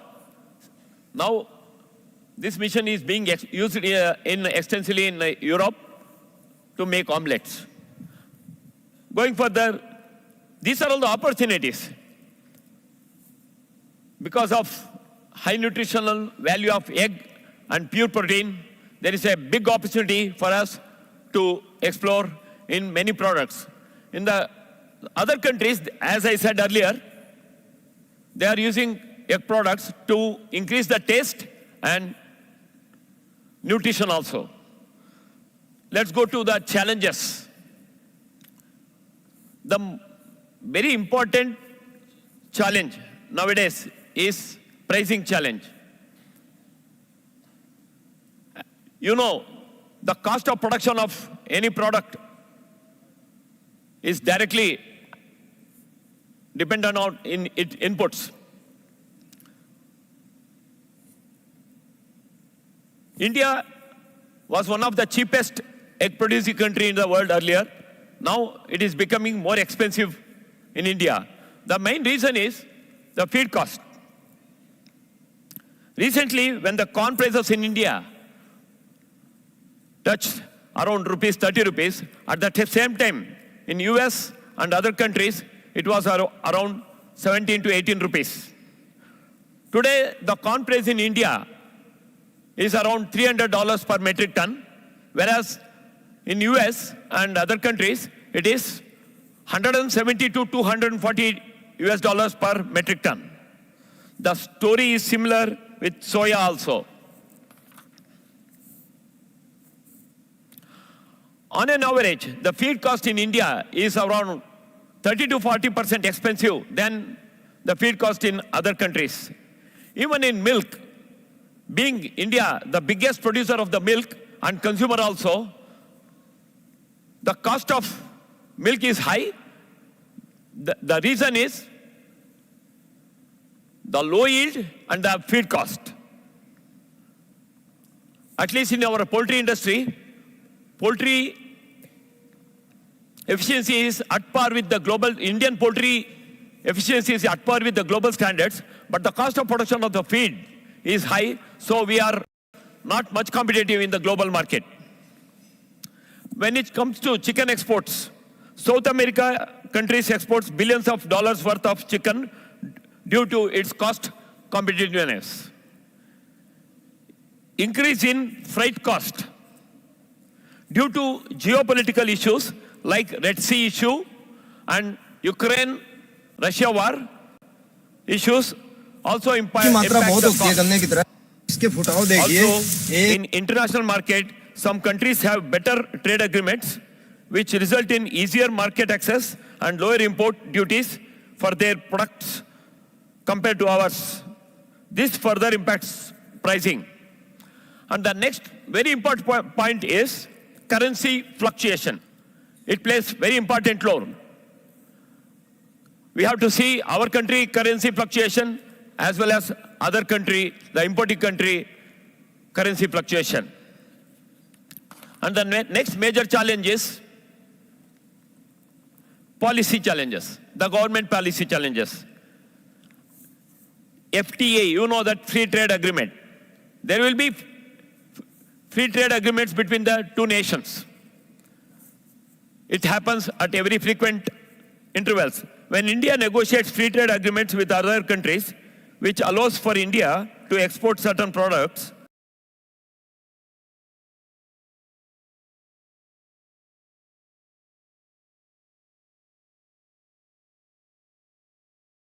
Indian government officials and the negotiators and the Indian poultry stakeholders. The industry is not properly involved in process. So a lot of important products which can be exported from India are left out from such agreements, and a lot of products which don't need to be included are included in the agreement. This happens when the related government agencies don't always have the correct and updated data which only industry can provide. Our industry can provide a lot of information when this FTA trade negotiation meetings are happening. We should participate, we should influence the government and request for them to include all the products and fight for the best possible bilateral duties. On an average, India exports goes up by 25 to 30% only after signing the free trade agreement with certain country. Our import from that country goes up 70 to 80%. So you can just imagine we are not participating in free trade negotiations. We have to do that to increase our exports. This is always led to low utilization of free trade agreement, due to which exports from India don't increase much. All this is happening because of lack of stakeholders' involvement in India. Whereas in developed countries, concerned government agencies maintain good relationship with relevant industries, taking their inputs, involving them as an important stakeholder in the process before signing any trade agreements. This leads to better negotiations and better utilization and benefits from such free trade agreements. Another major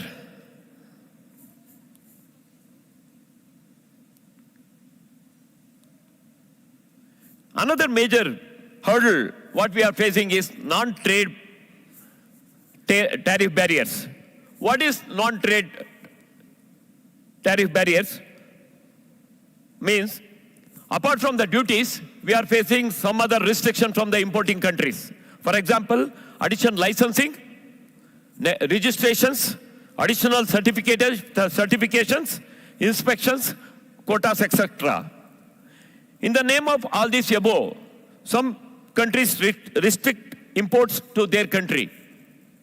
For example, US requires certification by their FDA, which makes it very difficult and expensive to get products approved for import. Some countries even impose higher standards than what is required in their domestic producers. They relax the terms for the domestic producers. For the import purpose, they restrict. This is what's happening in international trade. Even though China is one of the biggest exporters in the world, it is very difficult for us to export to China. The main reason is they have a lot of non-trade barriers. They restrict the quality, certification, and quotas, as I said earlier. With all these issues, export subsidies, incentives from the government help exporters and mitigate these issues to some extent and encourage them. But due to various issues, a lot of export subsidies that were earlier have been disconnected now. We should request the government to increase these export subsidies so that we can become more competitive in the global market. Yield per acre will also play a vital role.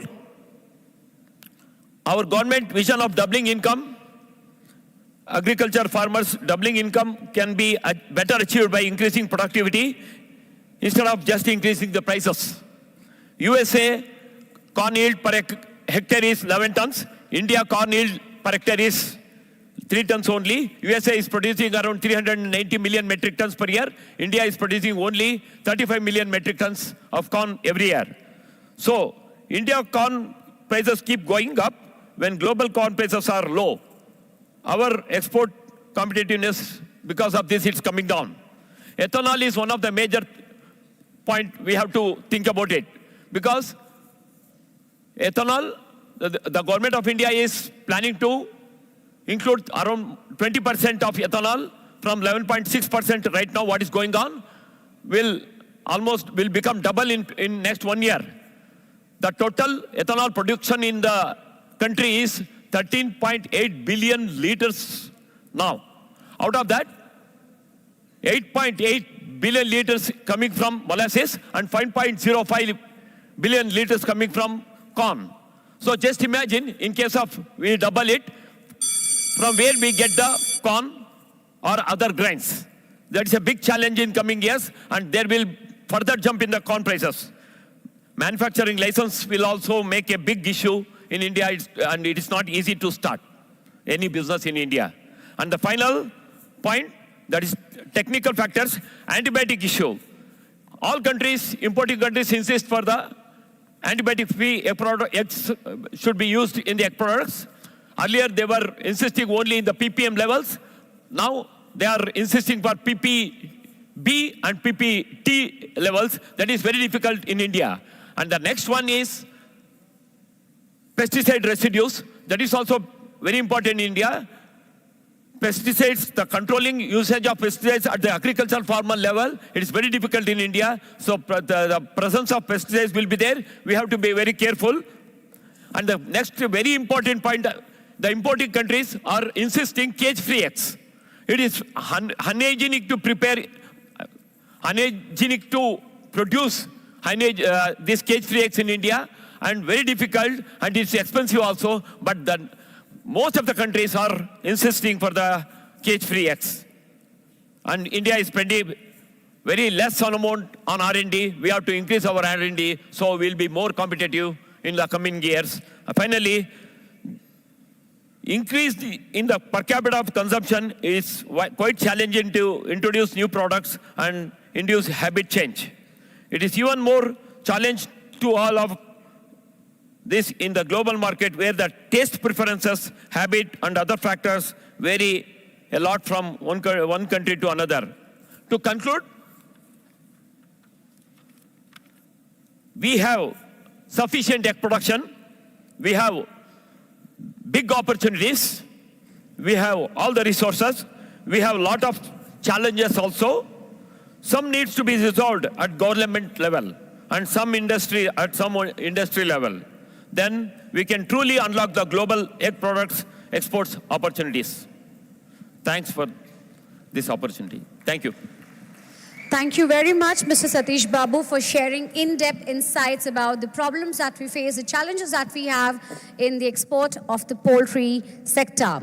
Ladies and gentlemen, as the last point was also talking about branding and marketing, and we all know that just manufacturing is not important until everyone or more than half of the market actually knows you. Right? It could be in any field. Until and unless people recognize you, know you, you market yourself, you are not yet done. So to talk about the marketing topic, can I please request my next presenter to join me on stage? And also I would request you all to join me in welcoming in on stage. Can I request the CEO of Godrej Tyson Foods Limited, Mr. Abhay Parnerkar, on the dais, please.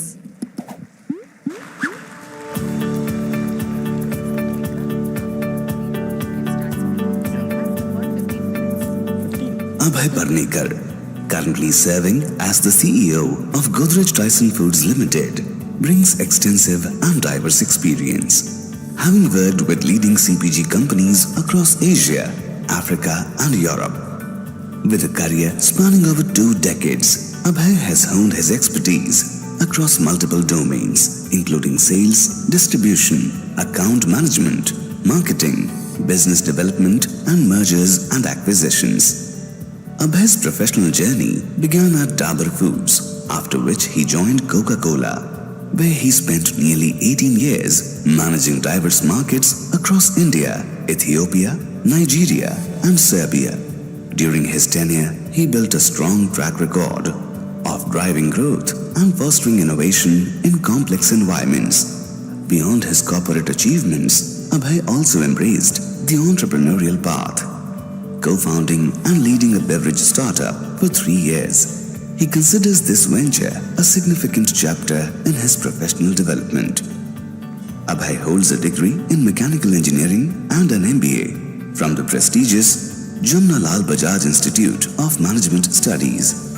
He has further enhanced his leadership and financial acumen through advanced certifications from Cornell University. Ladies and gentlemen, please extend a warm welcome to Mr. Abhay Parnerkar. Okay, thank you very much. I hope you can hear me. Good afternoon, namaste. I think because of this, I must thank the organizers because of the sequence of presentation. The chicken presentation is happening after the egg presentation. तो इस industry का जो सबसे बड़ा question है, मुर्गी पहले आई या अंडा, वो आंसर आज हो गया है, that अंडा पहले आया. So it's a pleasure to be with you all. The topic is very interesting, marketing of chicken. Now, my objective today is not to give you any ready-made solutions or any strategies that you can straight away implement, because it's not my experience. I only have 2.5 years of experience. The stalwarts of industry, you all have spent long careers in poultry. Today, my objective is to share few successes, few case studies from other industries, which will help you perhaps to reflect, to introspect, and to take back some of the learnings from this to your respective companies, geographies, and whichever part of the poultry ecosystem you're part of. But to start with, one quiz question, and I know it's very difficult to get an answer from this large group, but you can reflect for 10 seconds in your mind. ऐसा कौन सा खाना है India के घरों में जो कि mothers feel very happy if the kids have it and kids love the taste? I think you will get the right answer. So it's definitely chicken and paneer. I think these are the two products which nobody needs to sell into an Indian household, because everybody already has bought into it. And that's why, for this reason and others, I say that chicken is a marketeer's dream. Because if you think about marketing, what do you need? You need a large consumer need. I think we have it. You need a large market, and you need a product that fulfills that need. That is just the basics of marketing. And just to talk a little bit about it, I think you all know this, some of the people have talked about it. India just needs to consume more protein, and which will happen as it grows more affluent. There have been many, I think WhatsApp University teaches us that how deficient we are in protein consumption. We consume less than our global peers. So compared to any other country there, and you would see, I think, even sub-Saharan Africa, our protein consumption is one of the lowest. And that's something which we must work on as a country if we have to make this into a Viksit Bharat by 2047. And then again, you can perhaps argue with the numbers, it depends on some of the pricing, etc. But it is on a per gram basis, one of the most affordable source of protein compared to anything else. And that is why I say that for a product like this, where you have a validated need, a large consumer need, you have a significantly large growing market, and it is something that's one of the most affordable compared to any other source. There is a very, very strong case for the industry to come together and drive value creation in this industry. And to think about it, and I think Mr. Bahadur Ali talked about it, I think as an industry, what can we do? I think how can we focus our energy versus rather than just competing with each other to kind of creating growth as an industry. What's an example of this? Let's play this video. Thank you, sir. Hi, I'm Varun Patel's mom. Yes, I know. I hope Varun can face the fast bowler. Mrs. Patel is prepared. I know, but fast bowler, what if he gets injured? It's quite risky. Bowler fast हो या slow, risk तो है out होने का या ball लगने का, दोनों. I know, पर वरुण, आप म्यूचुअल फंड में इन्वेस्ट करते हो? Of course, since 2005. पर Varun, Even mutual funds are subject to market risk. वहाँ भी तो नुकसान होने का रिस्क होता है. What about that? Sachin, mutual funds में उन्हीं को इन्वेस्ट करना चाहिए जो रिस्क लेने के लिए तैयार हो. Mrs. Patel, I'm saying the same thing. Mutual fund हो या cricket, one should be ready to take the risk.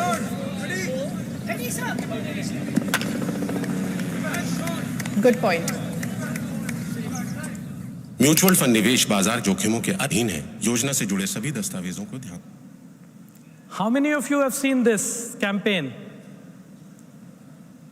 I think this is one of the classic cases of how the industry came together and in a very short period of time doubled the size of the industry, and it's a campaign that's remembered by everyone. If you go on the website of this mutual fund Sahi Hai, you will find that each and every mutual fund company is a member of this association and has come together to kind of drive this kind of a growth. That's a template for something for us to look at. Then I think the other thing, how do you drive demand, I think is through building brand love, building love for your product. And here, I think what I have seen from my experience, a lot of times in, let's say, in social media, etc., our industry spends a lot of time talking about facts, talking about protein, etc. But ultimately, in marketing, brand love gets created through emotions, through connecting people with their values, beliefs. And this is one example, I think, after a period of time, Surf, the Daag Achhe Hai campaign, I think that flew in the face of any conventional wisdom that you are, as a product, as a brand, you're talking about something that you're supposed to solve. And I think they did amazingly well with this campaign, and I think it helped them become #1 brand. Again, Apple, in their ads, they don't talk about so many megapixel camera. They don't talk about these are the features. They don't talk about some of the very nice, fancy electronic language. I think they talk about human values. And this was one of the campaign where they showed pictures clicked by real humans on real iPhone onto their billboards and worked extremely well. And this is again one of examples, and I know some people are here from KFC, I think, but talk so well about how to market your brand.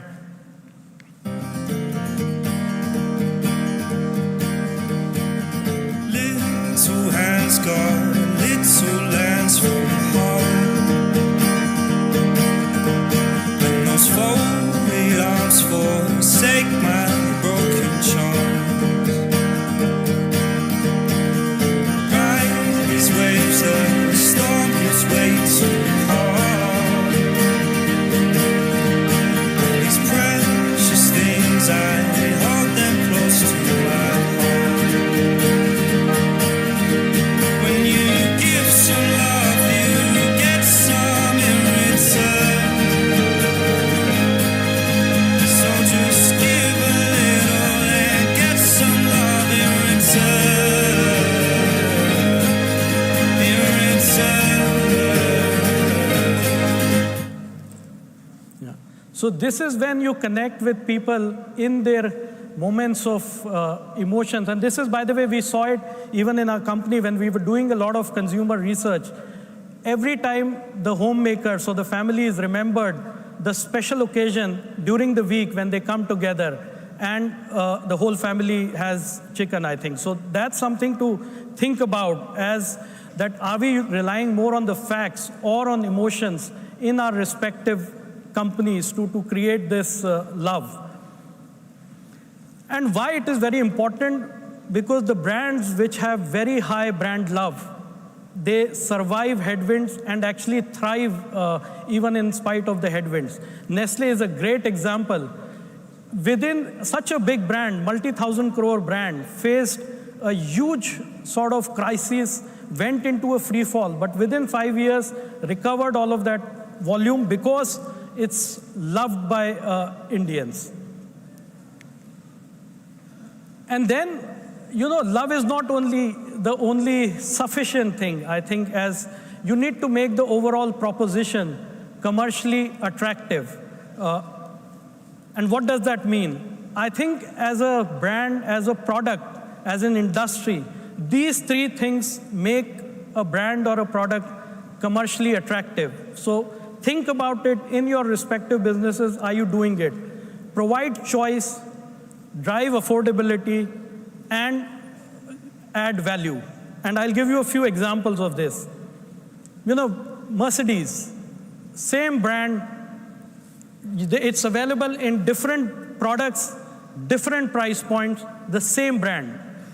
Gives choice, creates that commercial attraction to its brand.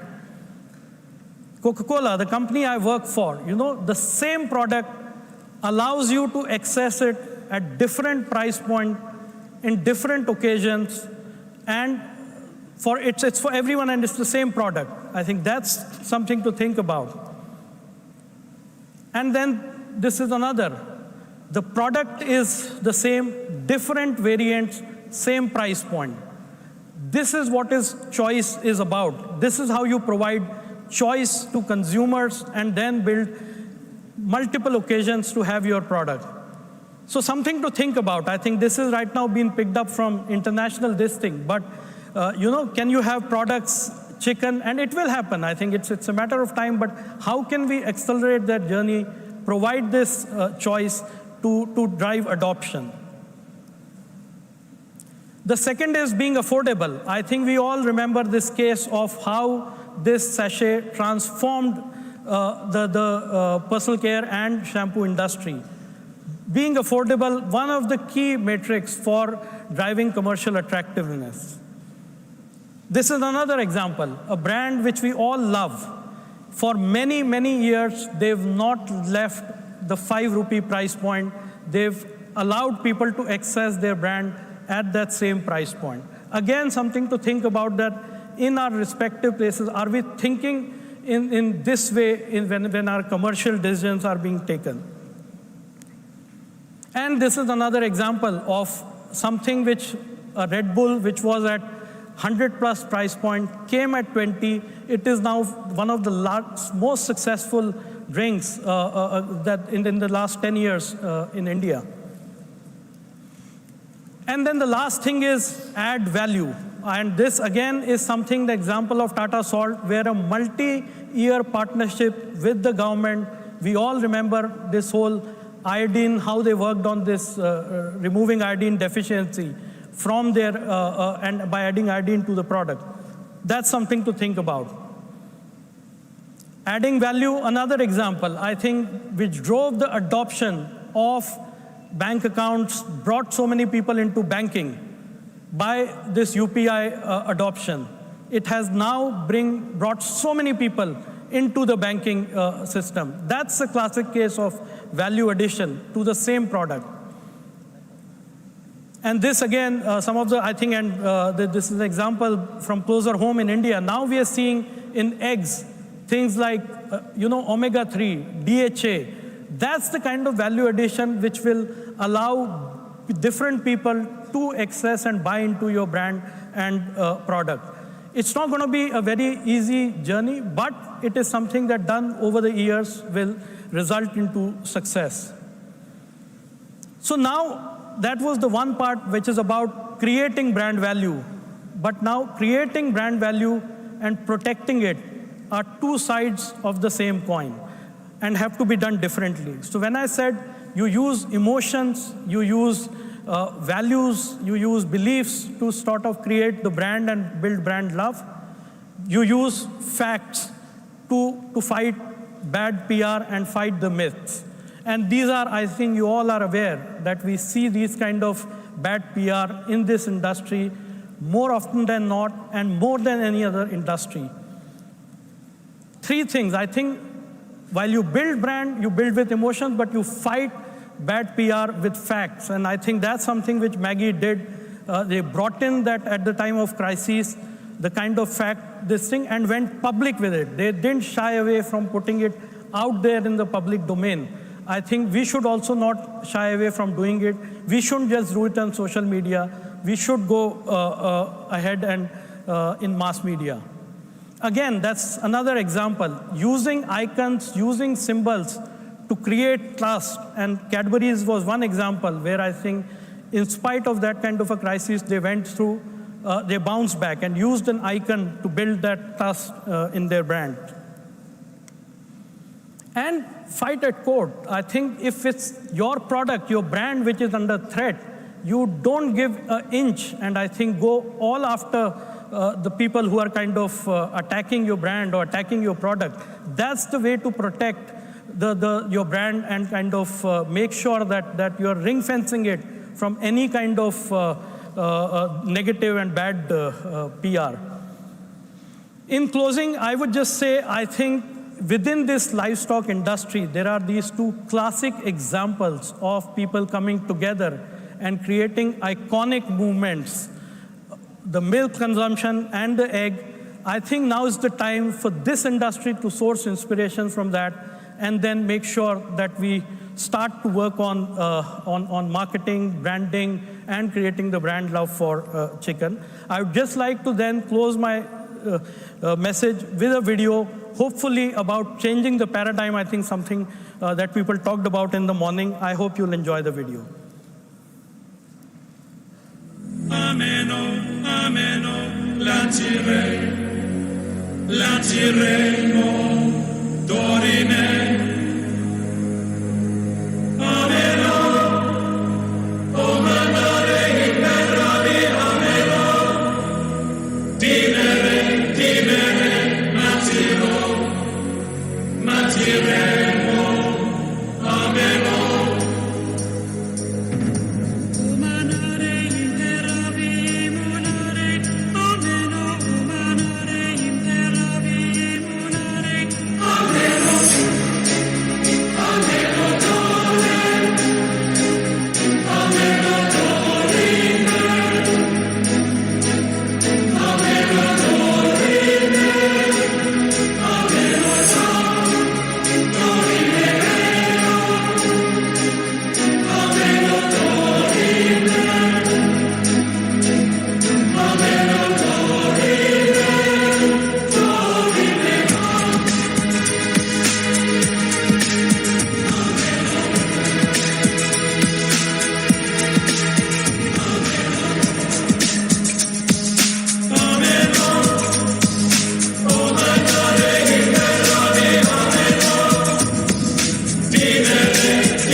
out and always.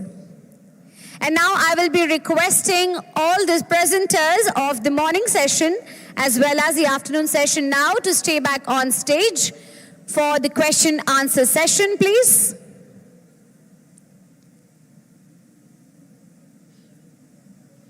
You may definitely take a moment to probably hand this over and come back. Meanwhile, I would definitely like to introduce to all of you the gentleman who is going to take up all the privilege, the honor to moderate the question and answer session. Ladies and gentlemen, put your hands together for Dr.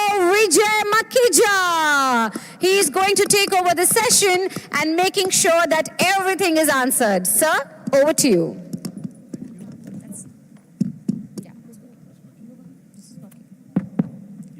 May I request all the speakers of the morning session and post-lunch session to please come on the stage. Dr. Archin, Dr. M.R. Reddy, Badr Ali sir, can we request you to please come on stage? And all the speakers of the post-lunch.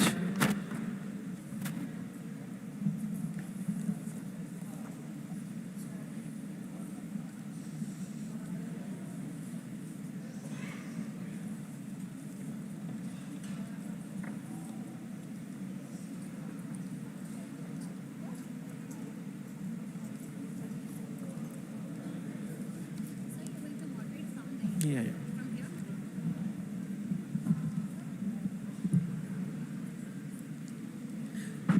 Can you please provide the mics to the speakers? Yeah.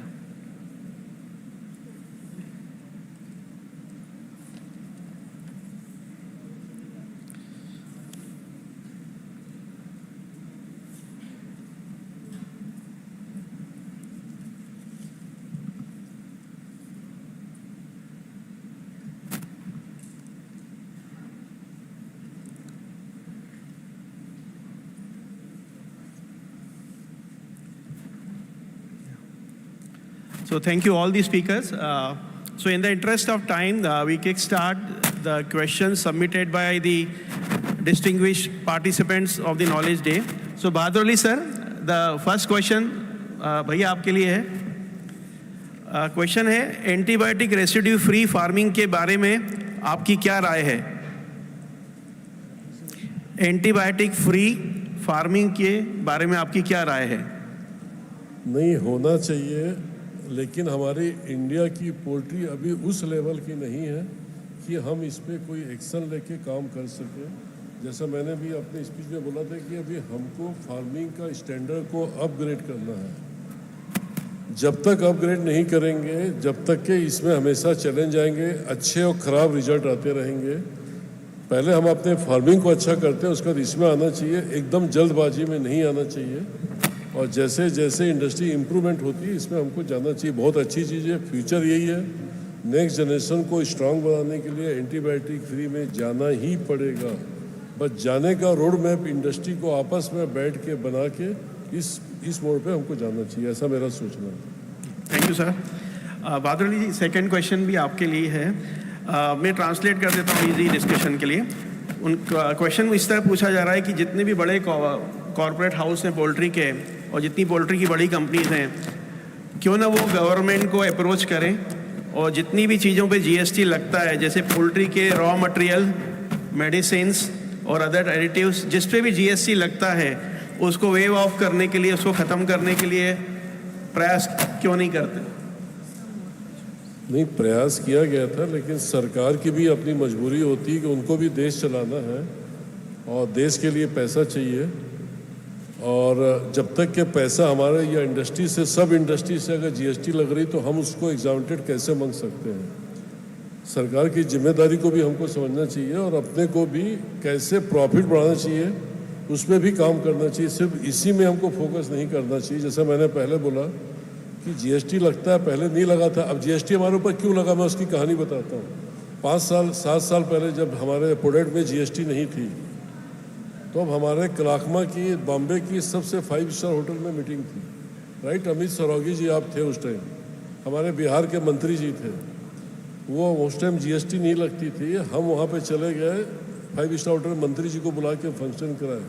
5 star hotel में सब top लोग वहाँ बैठे हुए हैं, मंत्री जी को घेर के, तो मंत्री जी को लगा ये तो हेल्दी इंडस्ट्री है, इसमें जीएसटी क्यों नहीं लगना चाहिए। तीसरे दिन जीएसटी लग गई हमारे पास। तो क्या बुरा है, हेल्दी इंडस्ट्री है। तो हम अपना प्रेजेंट वैसे ही कर रहे हैं, जैसे डेयरी वाले देखो कितना इजी सब में जीएसटी छुड़ा लेते हैं, फिश वाले सब में छुड़ा लेते हैं, हम लोग नहीं छुड़ा पाते क्योंकि हम लोग 5 स्टार कल्चर में चले गए और अपनी बातें कि हम नीचे के लिए क्या कर रहे हैं नहीं बता पा रहे हैं। ये अपनी मिस्टेक है जिसको मैंने अपने उसमें स्पीच में दिया था। Thank you, Bhaiya. Dr. M.R. Reddy, sir, quite a number of questions are for you, but I am just picking a few in the interest of time. So first one is how immunosuppression impacts the pathogenicity of IBH and what should be the measures to control it? Immunosuppression is the one of the major influencing factor or risk factor in the inclusion body hepatitis. So here actually there are two things. One is infectious diseases, that is IBD, CAV and Marek's disease. And we should have a very good vaccination program to control these things in a breeder level and also at a commercial broiler level. Then second thing is managemental stress or mycotoxins. So we have to take care of good management practices, and also we should avoid any mycotoxins in the feed. So these are the two things we can take care. Doctor, one more question coming to you regarding IBH. How much chances are there for changes in the strain prevalence of IBH? Can you repeat? Yeah, I repeat. How much chances are there for the changes in the strain prevalent of IBH? Yeah, because now earlier actually India, the FADV4 was the more prevalent, and nowadays FADV4 is not really that much significant, I mean in terms of sequencing studies. But in India, as on date, we have serotype 11 is the most prevalent and followed by serotype 8B. So we definitely need vaccines which cover all these serotypes, at least FADV4, already vaccines are available. Then FADV 11 and also FADV 8B also should be included in the vaccinations. Yeah, thank you, Doctor. So, Dr. Chin, quite a number of questions on avian influenza topic, but I am picking few of them. So, one question is a very simple one. Postmortem is recommended or not at the field level? I think in the context of avian influenza, it is being asked. Well, in general, I think if you see a very high mortality, I think the postmortem you can conduct it, but have to be very careful. During the outbreak, the first time, I'm not aware that because it was called upon with certain mortality, the first Hitex farm where I encountered, I didn't even take precaution, a glove. So I'm so worried that I'll get infected. In fact, it was H5 then. But anyway, I recommend if your postmortem need to be conducted under very strict condition and then professionally done, and then the carcass need to be properly disposed of. I think the other method is not to do postmortem, just take swab, take oral pharyngeal swab and immediately go for PCR. These depends on the situation. Yeah, thank you, Dr. Chen. Sir, one question I think Dr. M.R. Reddy and yourself both can contribute. So he's saying apart from LPI, ND become more prevalent in India, particularly G7 and 13. What should be the good strategy for controlling G7 and 13 in breeders and layer birds? Even after very good ND-HI titers, disease can be spread. So it's a very specific condition in India. So either one of you, or both of you. Actually in India now genotype 13 and genotype 7. Genotype 13 is more common, and also genotype 7 cases outbreaks are coming. So for control of these things, only solution is we have to include vaccines. Only killed vaccines are available, I think, for both 13 and 7. And we need to include in the vaccination program at least 2 vaccines. One vaccine is not sufficient. we need to include 2 vaccines in the vaccination schedule. Of course, there are so many already killed vaccines are there, but we have to plan maybe combined vaccines, serotype, genotype 2, 7, and 13. So that is the only solution, but we do not have any live vaccines because these are highly pathogenic strains and we do not have live vaccines. Only thing is we have to include genotype 13 and 7 in the program. Yeah, thank you. Dr. Chin, this is a very good question. Is there any strategies to vaccinate? I can share a little bit of... Yeah, please. Okay, I can share a little bit on G7 genotype. It is a very serious problem in Malaysia and part of Indonesia. The virus that ND in fact cause a lot of damages. The classical vaccines will give certain protection, but will not totally protect the flock. So a lot of new vaccines are coming up now with the G7, using it either as a kill vaccine or even as a recombinant vaccine is available. Yeah. So, Dr. Chin, this question is for you. Are there any strategies to vaccinate wild or migratory birds to terminate the source of infection, like avian influenza, which is mainly transmitted from wild birds? So, vaccination for wild/migratory birds. Any thoughts? I'm not clear. Any idea about vaccination for the wild birds or the migratory birds to prevent the infection at the source? No, it is not possible. Yeah, because maybe. it's even commercial poultry vaccination is difficult, and wild birds, migratory birds, it's very difficult. Actually, we should prevent the contact between wild bird to commercial birds, if any, through biosecurity practices. Yeah, thank you. बहादुर भैया, this question is for you.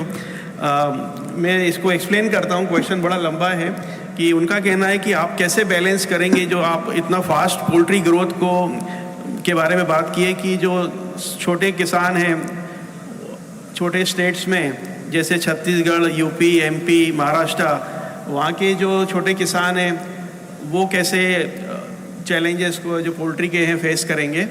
एक तरफ अपन बात कर रहे हैं बहुत rapid growth की poultry की इंडिया में. आपके लिए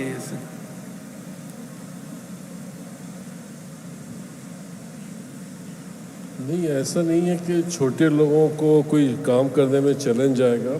एजुकेशन की बात होती है कि उनको हम कैसा एजुकेशन दे रहे हैं. इक्विपमेंट बेचने वाले कैसा एजुकेशन कर रहे हैं, इंटीग्रेशन कंपनी कैसे एजुकेशन कर रहे हैं. अगर स्टार्टअप ही सही हो जाता है तो फिर मैं बोलता हूँ छोटा फार्मर हो कि बड़ा फार्मर हो कोई प्रॉब्लम नहीं आता. जब स्टार्टअप में ही चैलेंज आता है कि इक्विपमेंट किसी ने कम सप्लाई किया या इक्विपमेंट इनकम्प्लीट सप्लाई किया या इंटीग्रेशन वाले ने ट्रेनिंग नहीं दिया या फार्म में कोई बायोसिक्योरिटी मेंटेन नहीं हुई, इस तरीके की जो कमी होती है वो प्रॉब्लम क्रिएशन करती है. फार्म छोटा भी उतना ही सक्सेसफुल है जितना बड़ा है. मैं कभी इस बात से नहीं एग्री हूँ कि छोटे फार्म को चैलेंज है बड़े फार्म को चैलेंज नहीं, बल्कि छोटा फार्म कंफर्ट रहता है बशर्ते उससे नॉलेज पूरा होना चाहिए. और ये इंटीग्रेशन कंपनी और इक्विपमेंट ये दोनों इंडस्ट्री मिल के काम करेगी तो इंडस्ट्री आराम से सर्वाइव चलेगी, तो कोई तकलीफ नहीं. सतीश जी, आपके लिए क्वेश्चन है, how to preserve liquid eggs. Liquid eggs को कैसे प्रिजर्व करें, उसके बारे में आपकी राय. The liquid eggs, now you can keep it maximum 20 days. You have to keep it at 4 degrees temperature. In case of freezed one, you have to keep it at minus 18 degrees. You can keep it up to 1 year. Yeah. So Dr. Chin, again, question is for you. Dear doctor, can we vaccinate the birds during AI outbreak? You are referring LPAI or HPAI? HPAI, no chance. It's too late. Once they go wipe the population, the bird die very quickly. LPAI, there's I think also difficult to do during when there's an active infection. As a bird are already in a very moribund state, they are having hypothermia. If you do any intervention, And all these vaccines are kill vaccine.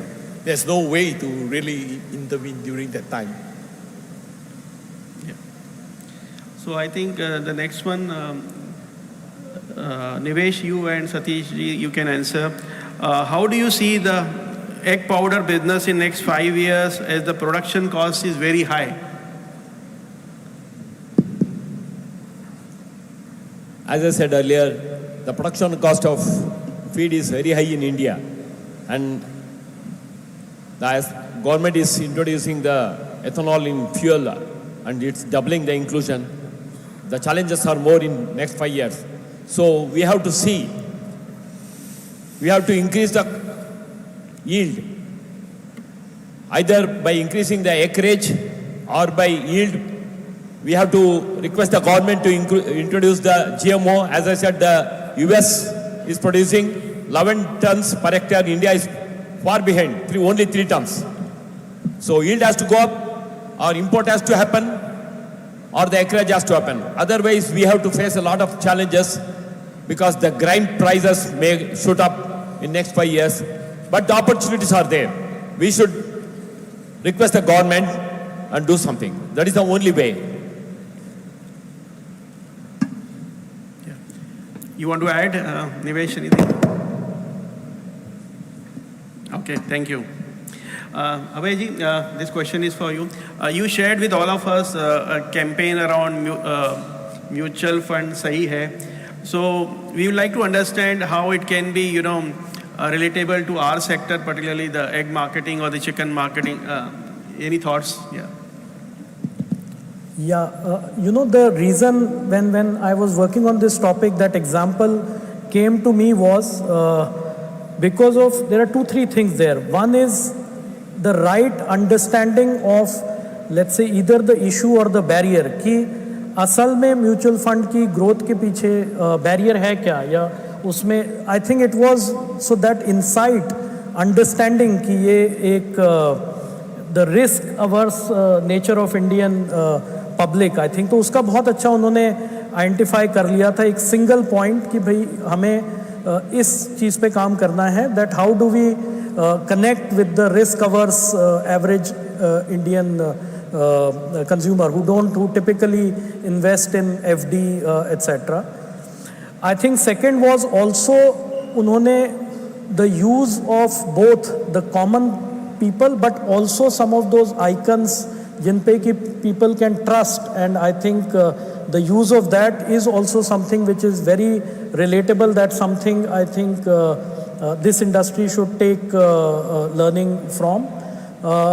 And then I think finally is, and which is I think the most important point, like I said, if you go to the website of Association of Mutual Fund Industry and then look at all those who contributed to this, you will not find even one name missing from that list as everybody contributed to this campaign and this cause. I think that's one of the biggest learning, that if that kind of collaboration can happen even while you are competing, I think that can transform the industry. Thank you. This question is to Nivesh. Any development on cage-free eggs, and what is your opinion about cage-free eggs or the free-range eggs? I think many people are working on cage-free eggs and they're introducing, but to serve this huge population, I think cage-free eggs cannot meet all the requirements to meet up this population. Otherwise, cage-free eggs it is very limited. We cannot expect the population to grow to this much. Yeah.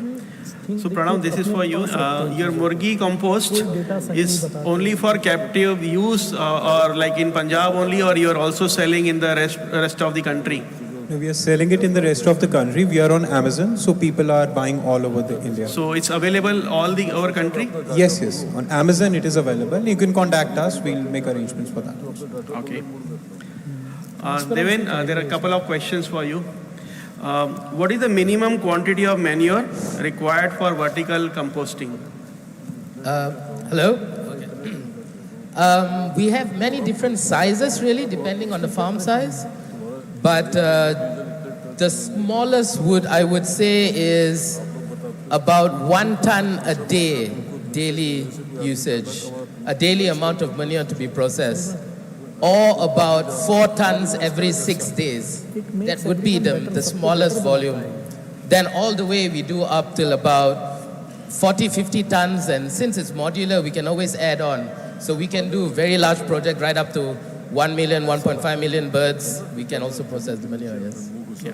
And the second one is to you. Is the vertical composting is self-powered or powered by electricity? Yeah, it's powered by electricity. So one of the downsides would be it would require more electricity usage compared to the other 2 methods that I showed previously. Yeah. Dr. Chin, somebody is very closely watching your. The hemorrhages that are shown in HP slide are looking same like LP. Like the hemorrhages pictures what you showed in the slide of high pathogenic are same as low pathogenic. So how to differentiate? For HPI, it's systemic. It's throughout the system, the body, every part, there are hemorrhages.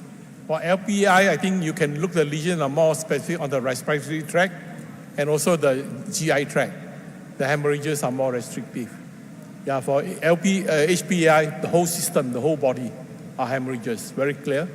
And then for the other way is look at the clinical symptom, the high mortality, obviously. For LPI, unless you got mycoplasma or other viruses, the mortality rate will go up to 30 to 60%. But HPI, no chance, 80, 90% dead. So when looking at all those things, you could already quite clear the science there. Yeah. Yeah, thank you. So I think I'll go around to all the speakers. One line, feedback on your presentation for the audience as a take-home message. What do you like to give the message to all your participant here, Pranav? Yeah, it's like this manure disposal is a pressing issue. So we have to take a step forward in this thing. Thank you. Yeah. Nimesh, key take-home message from your presentation would you like to share? I would like to say India is far behind the protein consumption compared to other countries. So we should also increase our egg consumption as well as chicken in order to grow our industry and also ourselves. Thank you, Nivesh. Dr. M.R. Reddy. Yeah, inclusion body hepatitis is a very complex problem and we don't have any simple solution for that. We need a multi-pronged approach on different angles. So that is required to control IBH. Yeah. Deven? Yeah, I think India has the chance to take the lead in terms of environmental waste disposal and also sustainability for future generations. Thanks. Satiji. I have 2 points to say. One is we should approach the government whenever the free trade agreement negotiations are going on. We should request the government to increase all the products so that the importing country duties will reduce. Otherwise, we are not competitive. The second point is the grinds. As I said now, we should increase our production. So the opportunities are there. If we can do these 2, definitely we will be able to meet the global demand. Dr. Chin? Disease is always too late. Take precaution, prevention, management, nutrition. That's most important to really determine the profitability. Abhay? See, my message will be, I think, what I said on one of my slides. Ye ek aisa chicken is one product which is every marketeer's dream. I have in my past lives worked on many more difficult challenges in terms of brands या products को बड़ा करना. इसको बड़ा करना, I think what it needs is just industry to come together, work in a collaborative manner and invest behind it. I think the kind of value creation across multiple stakeholders can surprise everyone. Thank you.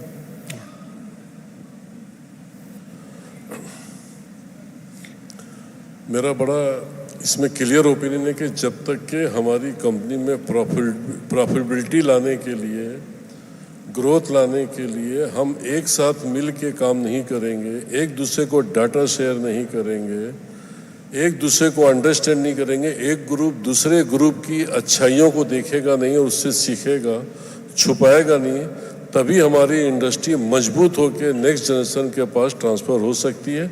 वरना ऐसे ही होते रहेगा कि हर match होते रहेगा, खिलाड़ी बदलते रहेंगे, खिलाड़ी आते रहेंगे और जाते रहेंगे, कुछ ही लोग आगे बढ़ पाएंगे। बेहतर है कि रीजनल लेवल में नेक्स्ट जनरेशन को देने के लिए हर आदमी को अपना इंफ्रास्ट्रक्चर विथ आईटी के साथ, नए सिस्टम के साथ हमको लाना पड़ेगा, नए फार्मों को लाना पड़ेगा। 10% सरप्लस फार्म लाने के लिए काम करना होगा। ये कोई एक आदमी काम नहीं कर सकते, पूरी इंडस्ट्री को करना पड़ेगा। तो मेरी रिक्वेस्ट है कि पूरी इंडस्ट्री से कि हर आदमी अपने अपने लेवल में काम करें, तो अपने आप अगले साल देखेंगे कि हम मजबूत बन के आगे बढ़ेंगे। हमें आगे चलना है, लेकिन गिरते हुए नहीं चलना है, बिल्कुल दौड़ना भी नहीं है। इतने कदम मजबूत होना चाहिए कि हम अपने मंजिल पे पहुंच पाए। ऐसी सबकी सोच होना चाहिए। मैं नहीं सोचता कि हमारी भी इंडस्ट्री दूसरे लोहे और मोटर कार वाले से भी अच्छी इंडस्ट्री के रूप में आगे चल के जानी जाएगी। Thank you. Thank you. So can we have a big round of applause to all our speakers for wonderful deliberation?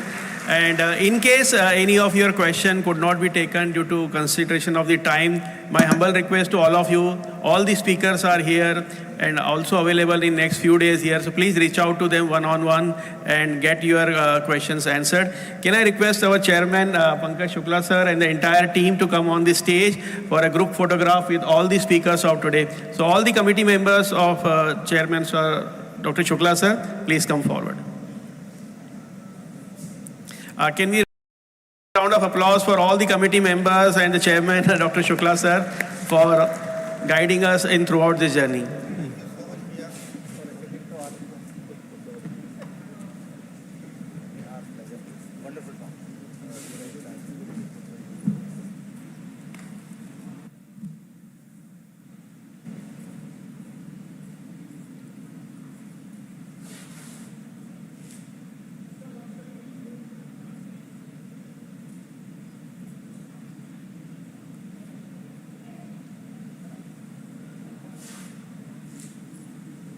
Music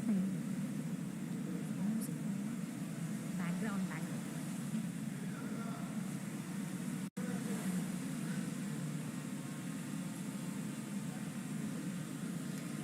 Cheers to all the leaders who have joined us on stage for a fabulous group picture.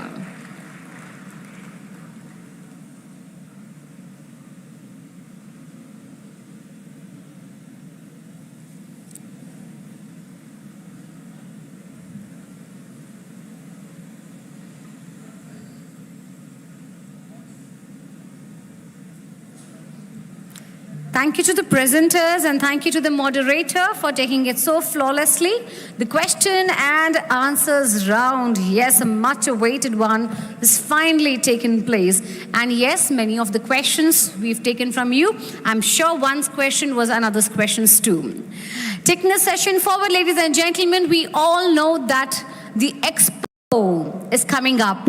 But to talk about that, I would not do the honors. I would be requesting the right person to do it. Poultry India Expo inaugural ceremony and further details about that given to us by the President of Poultry India, Mr. Can I ask you to spell his name for me, please? Can I request our President, Mr. Uday, to join me on stage?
Welcome to Poultry India.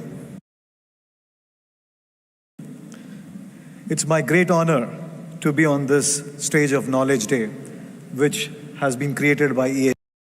Thank you, one and all, who are today a part of Poultry India. A big applause for Poultry India.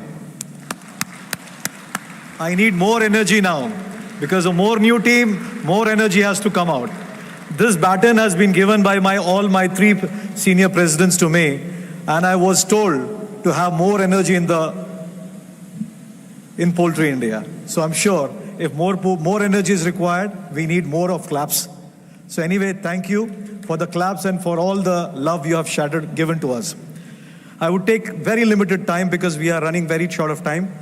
I thank all my respected guests, O.P. Chaudhary ji, who has come all the way from Delhi, given his valuable time. I thank you, sir.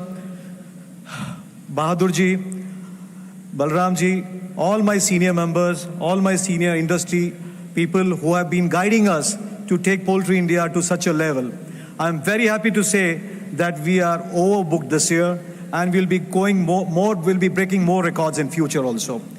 I would like to inform you that Poultry India, we have covered enormously this year. We have done few technical seminars in India and also international show.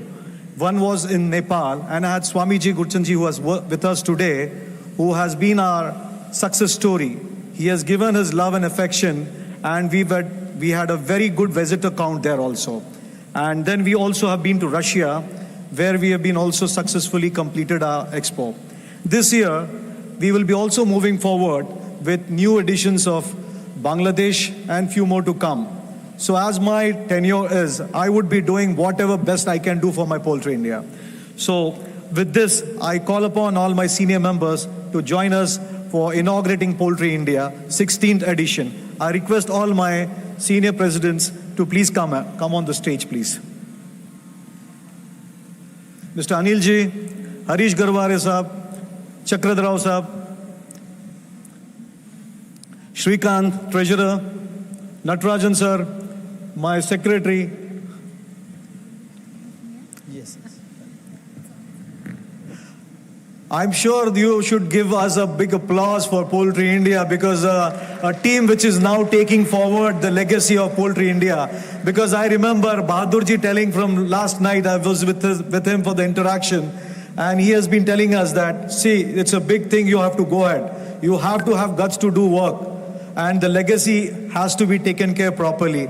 And I'm sure my presidents, past presidents, will be proud of what the Poultry India is doing today. With a new team coming forward with each and every way to move forward. So let's start the 16th. I pass on to my senior president, my founder president, Anil Dhumal sahab, to take it over. You know this Poultry India, we are the working team, the IPMA, Indian Poultry Manufacturers Association. But the guiding force behind us is called EAC, which is Executive Advisory Committee. They are comprising of all the presidents of all the associations, national level associations, and also all the big stakeholders in our industry. So all these people, we have the committee, and that committee takes decisions that we follow. They make the policy decisions and we carry out that task. I now request all our EAC members to please join us on the stage for the inaugural ceremony of Poultry India 2024. Please join us in the stage. I also request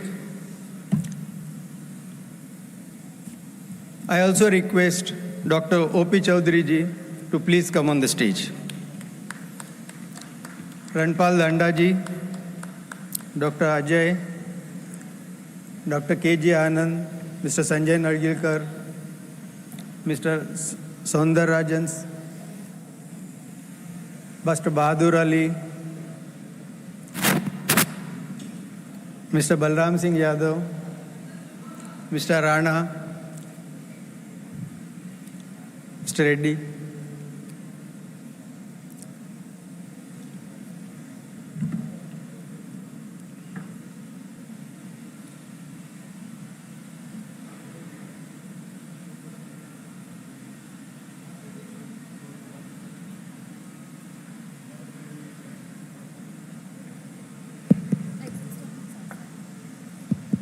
Ram Reddy, sir.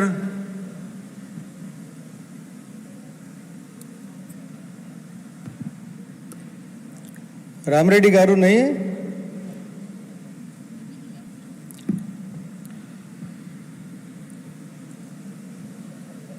जैसा सवेरे मैंने बात किया कि poultry India का inauguration जो हम लोग दिन में करते थे फर्स्ट दिन एक्सपो के, वहाँ बहुत टाइम वेस्ट होता था. To save that time which is precious time for the exhibitors and all the visitors also, we have thought a process that we will digitally inaugurate this. And I now request Dr. O.P. Chaudhary ji to inaugurate this by pressing the button. Just this one. Jaideep, is it ready? Yes.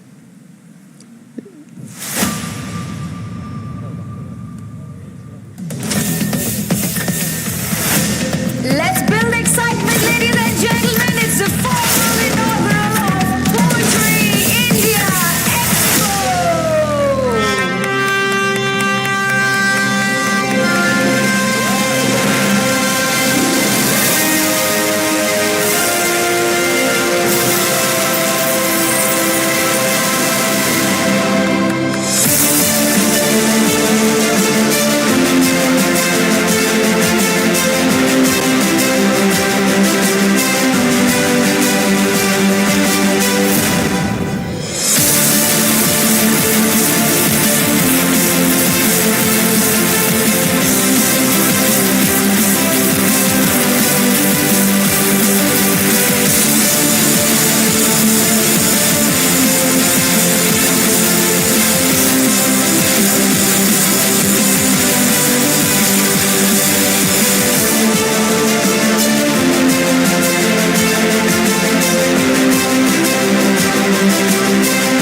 आज के speakers ने, बहादुर भाई ने भी बोला कि हम लोग सब एक होके अपने इंडस्ट्री के लिए काम करना चाहिए. और सब एक जब हो सकते हैं कि कोई एक प्लेटफॉर्म चाहिए जिसके ऊपर सब एसोसिएशंस इकट्ठा होए, सब स्टेक होल्डर्स इकट्ठा होए और अपना पोल्ट्री के ग्रोथ के लिए वो सब इकट्ठा कुछ डिसीजन ले, सब आ जाए. अभय जी ने भी यही बोला कि ये अगर हो सकता है तो ही हम लोग कोई अच्छा काम कर सकते हैं. ये सोच को आगे लेके जा रहे हैं हम लोग और एक प्लेटफॉर्म बना रहे हैं कि जिसमें सब कोई रहेगा. इन शॉर्ट EAC को हम लोग लीगल एंटिटी बना रहे हैं और एक नया एसोसिएशन फेडरेशन बना रहे हैं. उसके बारे में मैं रिक्वेस्ट करूंगा बलराम जी को कि कुछ बात करें.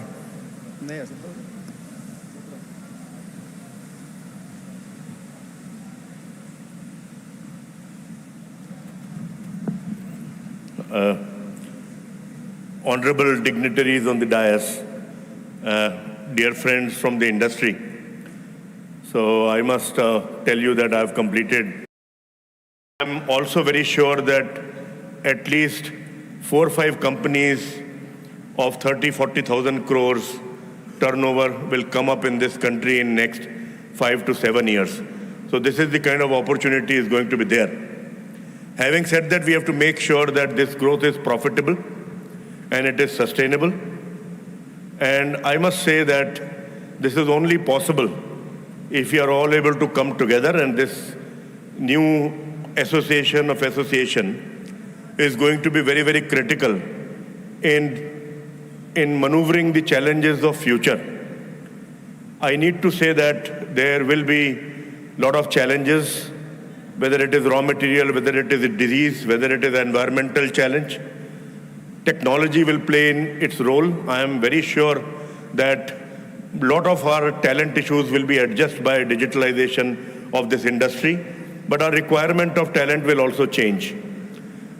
All this will require a lot of regulatory maneuvering and cooperation of the government.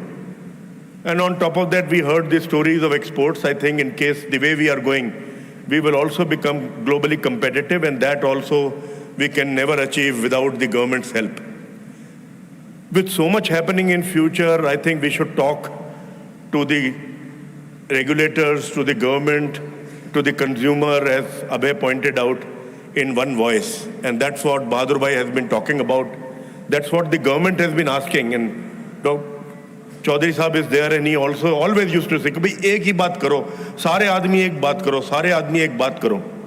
Well, I am very glad to also say that there is so much of evolution which has happened. I think all of us have started coming together, sharing stage, and I think this association, this collaboration, this cooperation has to become more and more for the benefit of industry and all its players.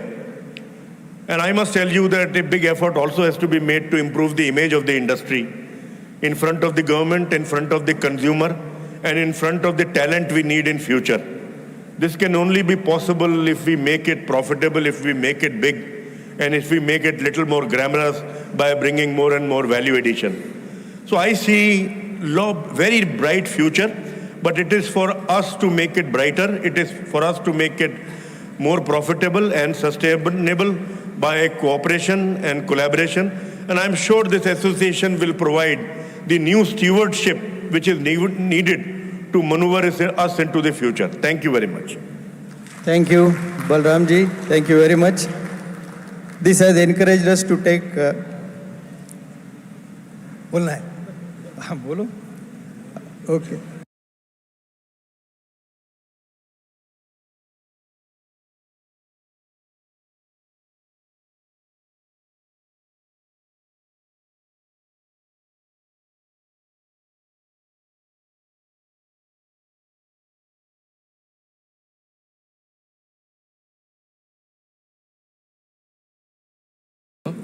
लेकिन सवाल है कि इस problem का solution किसने क्या किया, इस मंजिल को हम कैसे तैर के जाएंगे और कैसे हम सक्सेस बनेंगे. तो अपनी इंडस्ट्री में एक ऐसा हीरो है जो ये प्रॉब्लम को दूर कर सकता है और उसको सब एक्सेप्ट करते हैं और उसकी बात को वजन मिलता है हमारी इंडस्ट्री में एक हीरो ऐसा जिसने इतना बड़ा इंडियन पोल्ट्री शो को पूरा इंडिया में एक चैलेंज ला के यहाँ पे इसको सक्सेसफुली आज 16 साल हो गए. तो मैं सोचता हूँ ये जिम्मेदारी अनिल धुमाल को देना चाहिए कि ये पूरे इस एसोसिएशन को प्रॉब्लम को एक प्लेटफॉर्म पे लाएगा, एक एसोसिएशन बनाएगा, एक ऐप के थ्रू हमारी जो कंपनी के अंदर बैड मैसेज देने वाले आदमी हैं वो ऐप को ड्राइव यही करें और जितने भी एसोसिएशन हैं सबका मर्ज करके एक सेंटर में पहुँचा, रीजनल में पहुँचा. इस तरीके की जॉब प्रोफाइल हम अनिल धुमाल को देना चाहते हैं. मेरे ख्याल से अनिल जी इस काम के लिए आप सबसे बलराम भाई क्या बोलते हैं आप, राइट? बिल्कुल सही ना आनंद जी, बिल्कुल सही. ताली बजा के इसका स्वागत किया जाए कि आज से इस जितने भी आज यहाँ बात किए हैं सबको एक साथ लाने का, आगे बढ़ाने का, इंडस्ट्री के प्रॉब्लम को ख़त्म करने का. और मैं पूरा यकीन करता हूँ कि धुमाल इसमें दिल से, जैसा बोलते हैं ना कि दिल से और अपना समझता है, वो फीलिंग इसके साथ अपनी इंडस्ट्री के लिए जो कि आज हम शो देख रहे हैं. इस शो में मैंने जितनी मेहनत और जितनी लगन मैंने अनिल धुमाल को, हरीश को, चक्रधर को और उदय जी को देखता हूँ, मैं सोचता हूँ और आप और हम कोई प्रोफेशनल को भी रखेंगे तो इतनी हम सक्सेस स्टोरी नहीं बना सकते. तो इन चारों के लिए और खास करके उसमें अनिल के लिए ताली बजा के इसके लिए धन्यवाद देते हैं और उम्मीद करते हैं कि इंडस्ट्री के प्रॉब्लम फिर से एक नए तरीके से दूर करेंगे. अनिल भाई इसके लिए बहुत बहुत आपको जिम्मेदारी दी जाती है, राइट? Thank you. बहादुर भाई आपने ये जिम्मेदारी दी क्या हमारे गले में घंटा बांध दी है. Anyway I would request Anand ji now to please. नहीं आप बोलिए.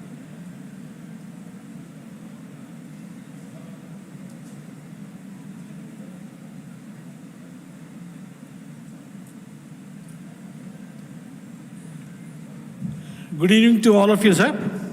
आई थिंक बहादुर भाई जो बोले हैं बिल्कुल सही है. द कॉन्सेप्ट जो सोचे हैं, जैसा इंडस्ट्री को सबको साथ लेके जा रहे हैं, इसमें धुमाल जी और बाकी प्रेसिडेंट्स का काफ़ी रोल है. We really appreciate the effort they have taken, the concept they have arrived at, and the way they motivated all of us to join. I definitely feel there is a strong need for one voice to be represented at the government level. And that, I think, can be well served with the new organization, which is Association of Associations, while the state associations are probably taking up the cause within the state, there is definitely a need at the central level, especially in terms of representative government, because many times we feel that the issues that we bring forth are probably not receiving the attention that they deserve. In that, I think probably we somewhere, the industry united effort is maybe lacking. This is a right step.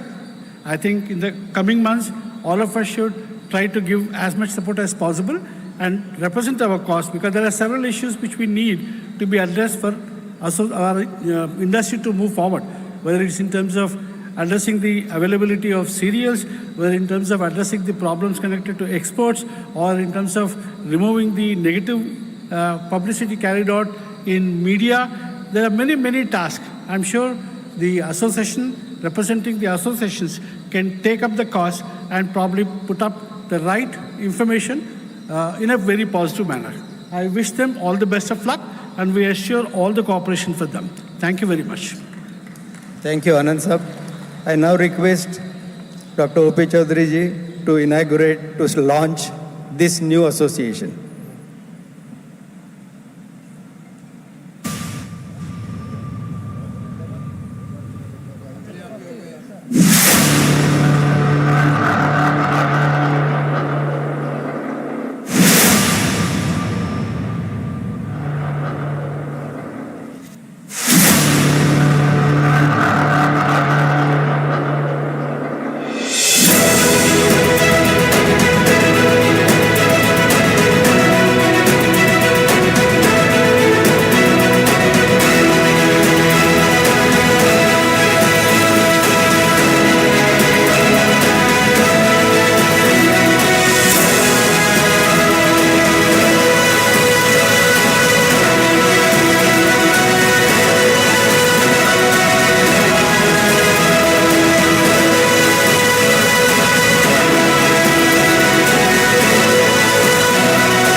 So, with this, we announce, all of us, we announce that the new association is formed. There will be a new platform now. All these people will sit down, discuss for the nation, for the Indian poultry, and they will take decisions and move forward in this direction. Thank you, sir. Thank you very much for this. And I would request now our president to give us a good grand party tonight to celebrate this.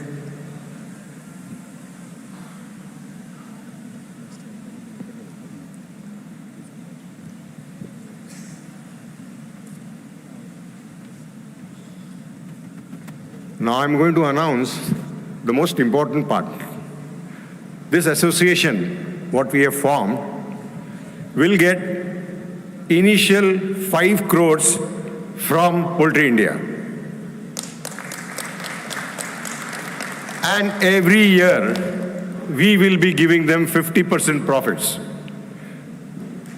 So this association will have enough money, and I think we will do a lot for the entire industry every year. Thank you.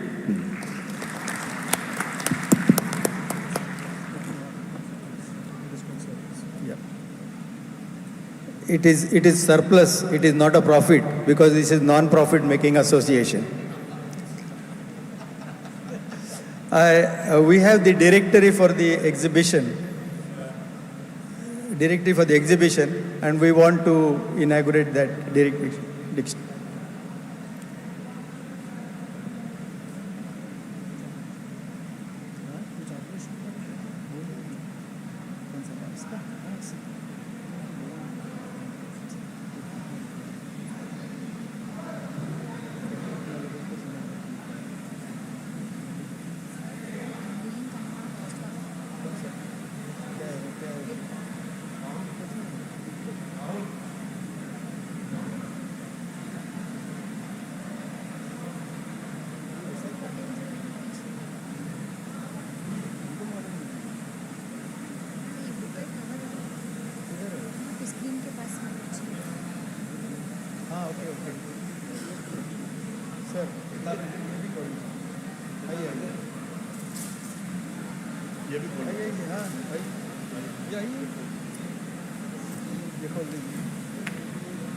I request the dignitaries to also please join me near the unveiling of the book cover. And here we are unveiling the book cover, ladies and gentlemen.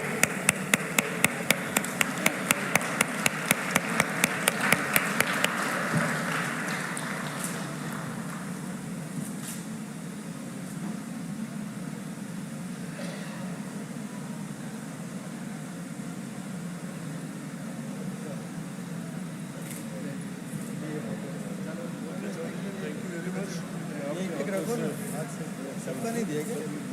मेरा हाथ photo निकालो, आपको photo निकालना है ऐसा करके।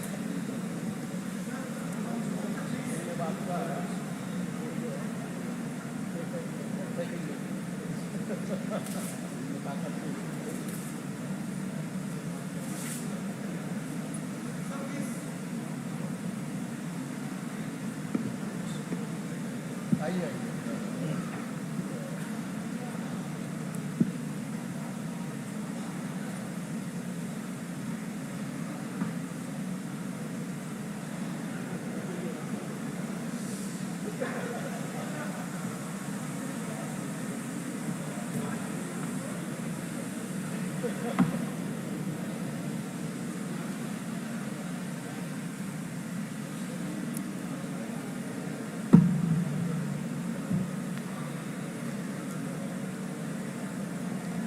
Thank you.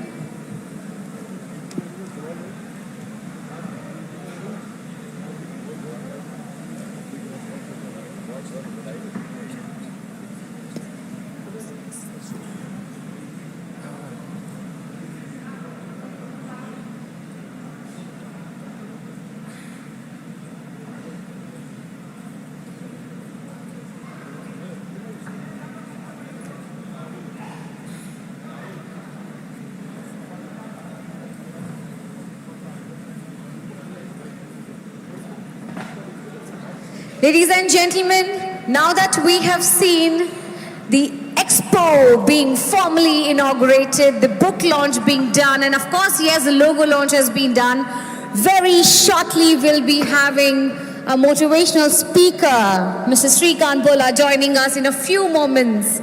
But before that, let me ask you all, how has been your day? कैसे था आपका दिन आज का? If the answer is yes, then just show me a thumbs up, everyone. Great. I can see some little hands at the back. My dear friends at the back, can you show me that thumbs up if your day was great? Thank you for the light coordination. Light nahi thi to sab log कंजूसी कर रहे थे. But now that our dear friends have the spike light on them, you're showing us your interest, and thank you so much. Let me ask you that did you all fill your registration details? Because very shortly we'll also be having the lucky draw.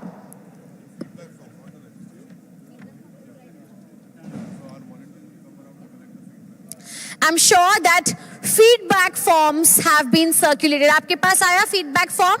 Everyone got the feedback form? I want you all to write the feedback form and give it back to the volunteers. That will be collected and we will be having a lucky draw. And special surprise and gift for the lucky draw winners will be announced. So that is not just a paper, but there's also good luck in that. So I request everyone, whoever has received the feedback form, please fill the feedback form. Our volunteers would be on their way to collect the feedback form from you, post which we shall be having the lucky draw being taken out. And of course, yes, the evening, the gala evening is what is most awaited or looking for. So soon after the second half of the proceeds are over, we'll be taking a break and coming back for the evening entertainment gala night, where it's all about enjoyment, staying together, having fun, music, dance, and drinks. Saying nonetheless, ladies and gentlemen, you all have been a great audience since morning. Looking forward for more such valuable feeds and the most exciting session very shortly coming up from Mr. Srikant Bola. We've known about him that he's been an inspirational story, inspirational human being on whose stories the movie also recently came in.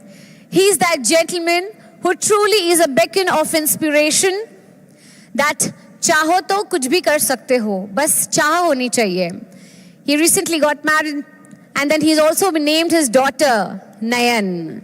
The beautiful child is named as Nayan, that definitely means eyes.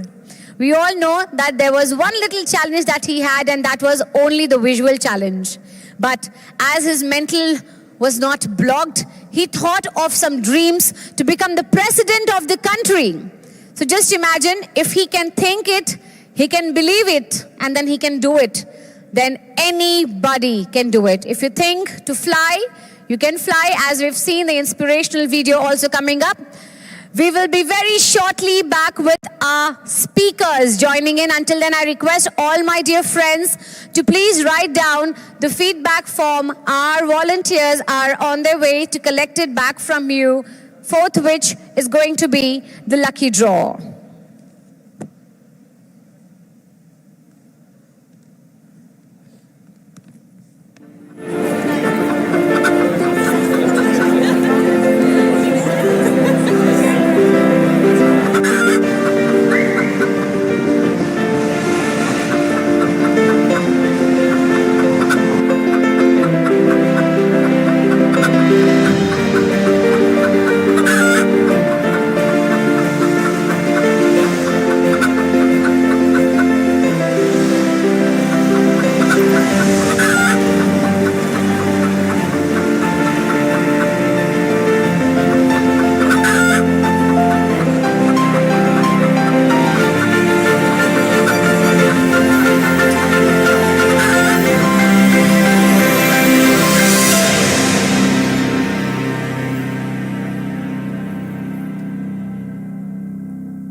All right. I think it's time for me to come to my friends, indulge in the audience, and then check how's the Josh.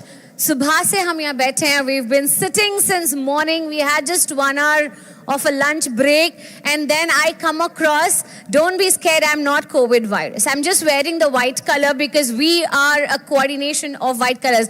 Hello sir, very good evening. How are you? Fine madam. What's your good name? Jagdish. Sonipat Haryana. Sonipat Haryana से. एक बार खड़े हो जाएंगे हम सबके लिए. Ladies and gentlemen, let's give it for the gentleman, Mr. Jagdish. Sir देखिए, जो ताली बजा रहे हैं वो आपके दोस्त है, जो ताली नहीं बजा रहे वो वंडर कर रहे कि हमें क्यों नहीं उठाया. Right? So I'll also be coming to them. So you're here for the very first time in Hyderabad? Third time. Third time. क्या खींच लाया आपको apart from the session? Expo Knowledge Day की वजह से आते हैं. Okay, अगर मैं आपसे पूछूं that tell me one thing what you really like about the Expo, क्या रहेगा वो? I'm sure many things, but one thing. Networking. Networking. Imagine, out of everything he's mentioned networking. So ऐसा कोई incidents रहा है इन 2 सालों में, this is your 3rd year, that one networking good contact got you somewhere? Yes. कोई एक अच्छा contact मिला, कोई एक अच्छा नेटवर्क मिला, या बहुत सारे नेटवर्क्स मिले जहां से आपकी कुछ ग्रोथ हुई, आपने कुछ सीखने को मिला? कई मिले, लेकिन अभी एकदम से थोड़ा. हाँ बिल्कुल, मैं आपको एकदम गन शॉट पे नहीं रख रही हूँ एकदम से, but thank you so much, you have been a sport. Thank you so much sir ji.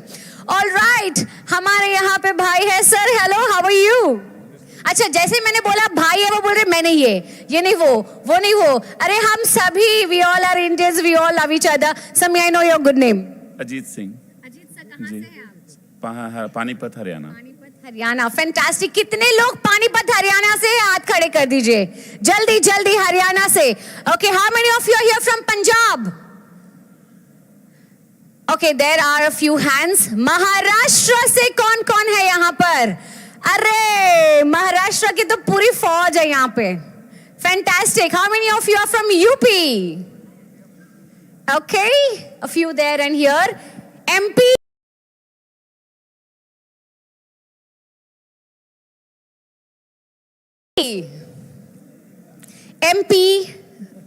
MP से यहाँ पे है एक सर हमारे साथ, तो I would definitely want to come. Can I have some space to walk in, please? Thank you, gentlemen. So what's a good name? आपका शुभ नाम? डॉक्टर महेंद्र सिंह। आप कृपया खड़े होने की गुजारिश है आपसे। अपने दोनों पैरों पे खड़े हो जाए। कितने सालों पहले हो गए सर? आप पहली बार आ रहे हैं हैदराबाद? 2006 से आ रहा हूँ मैं। 2006 से आ रहे, जोरदार ताले हो जाए, इतनी अच्छी कंसिस्टेंसी, फैंटास्टिक। सर आपने यहाँ का बिरयानी ट्राई किया है? बहुत, कई बार। कैसे? डिलिशियस? जबरदस्त। जबरदस्त। ओके, अगर आपको यहाँ पे एक टेक अवे देना है, कुछ भी एक मैसेज, बिकॉज हर कोई स्टेज पर नहीं आ सका, but I am sure everyone who is sitting here has got valuable insights. सभी अपने एक्सपीरियंस से कुछ ना कुछ कह सकते हैं। अगर आपको मौका दिया जाए कि आप अपने फ्रेटर्निटी को कुछ एक मैसेज दे पाए, तो what would that be? Sunday हो या मंडे, रोज खाओ अंडे। पहला मैसेज तो ये है। दूसरा मैसेज ये है कि मैं एक वेटनेरियन हूँ और जबलपुर का रहने वाला हूँ और भोपाल में रहता हूँ। मैं ये देख रहा हूँ कि अपनी इंडस्ट्री में अपने विरोध में बहुत सारे लोग खड़े हैं, जैसे कि पेटा है और पेटा है और बहुत सारी ऐसी ऑर्गेनाइजेशन है जो व्हाट्सएप पे गलत मैसेज डाल रहे हैं। उसके लिए हम सबको एकजुट होकर के उनसे फाइट करना है। Yes, fantastic. यही सर हमने आज यही टॉपिक पे बात की थी, प्लीज विराजमान हो जाइए, कि we all need to be united, क्योंकि जब तक हम सब एक प्लेटफॉर्म पर नहीं रहेंगे, एकजुट नहीं रहेंगे, there will be so many barriers coming up, right? Okay, so until and unless we move forward, I think I should go in the first row as well. Okay, before that, hi gentlemen, very good evening, how are you? Fine, thank you. What's your good name? Dr. Santiago from Spain. Thank you, and firstly, without me asking, you've stood up, so thank you so much for that. Where are you from? From Barcelona, Spain.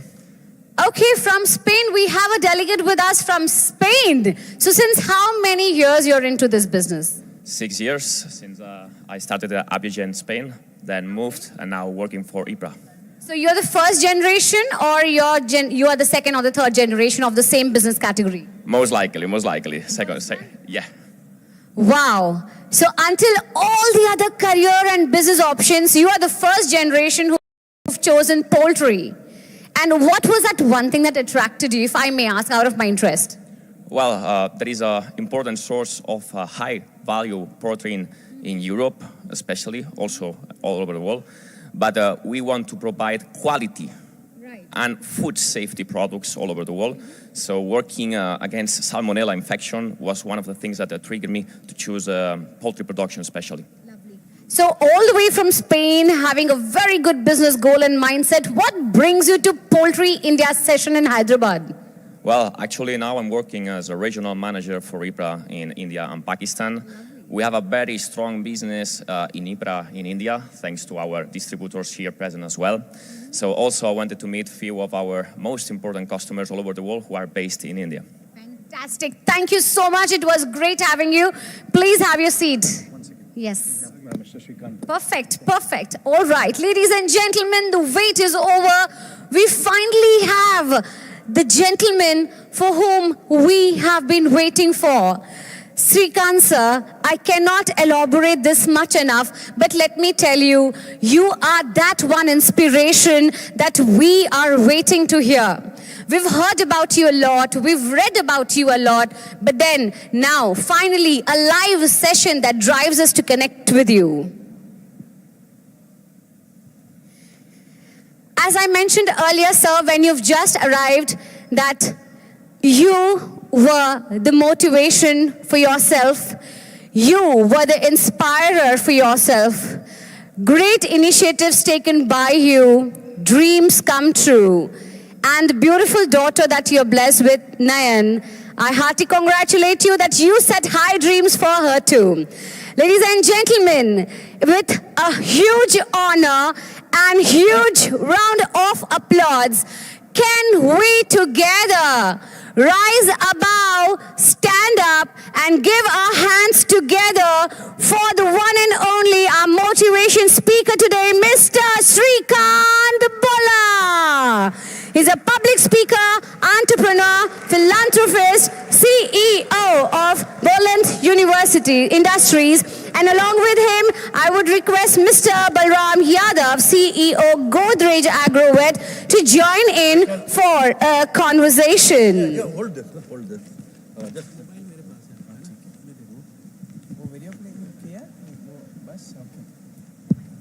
yeah, one mic.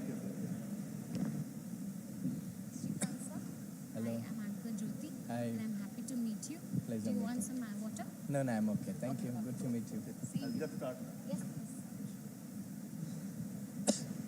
Welcome.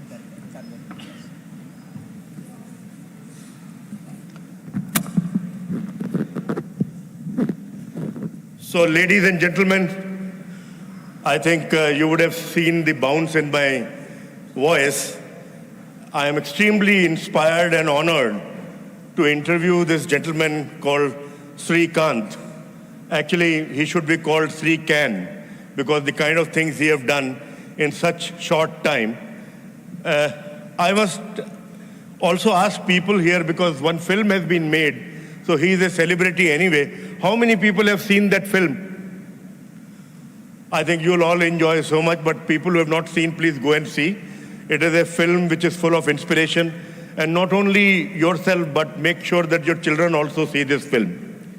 So I wish to introduce Srikanth, and what an honor it is, Srikanth, to introduce you. It is with immense honor and great delight that I stand before you today to introduce a man whose life narrative is nothing short of extraordinary. A beacon of resilience and testament of indomitable human spirit, Mr. Srikanth Bolla, born into a world that was dark to his eyes, Mr. Srikanth's vision has always been very clear in his mind.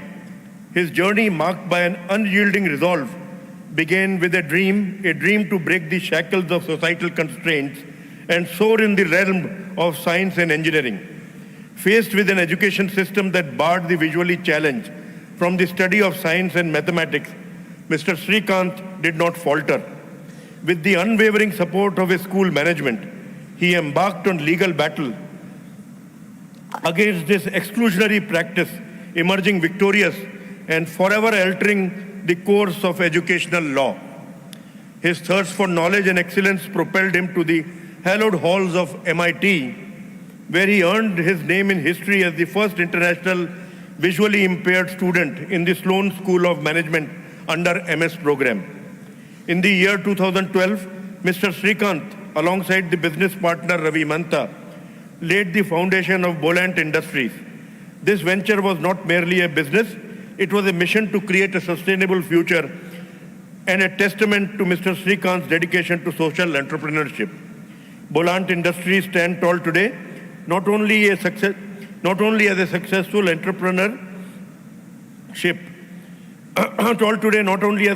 enterprise with a valuation of more than 100 crores, but as harbinger of hope, providing dignified employment to hundreds of individuals with disabilities. The company's commitment to environment through the recycling of waste plastic and production of eco-friendly papers and packaging mirrors Mr. Srikanth's commitment to societal change. His vision transcends the pursuit of profit.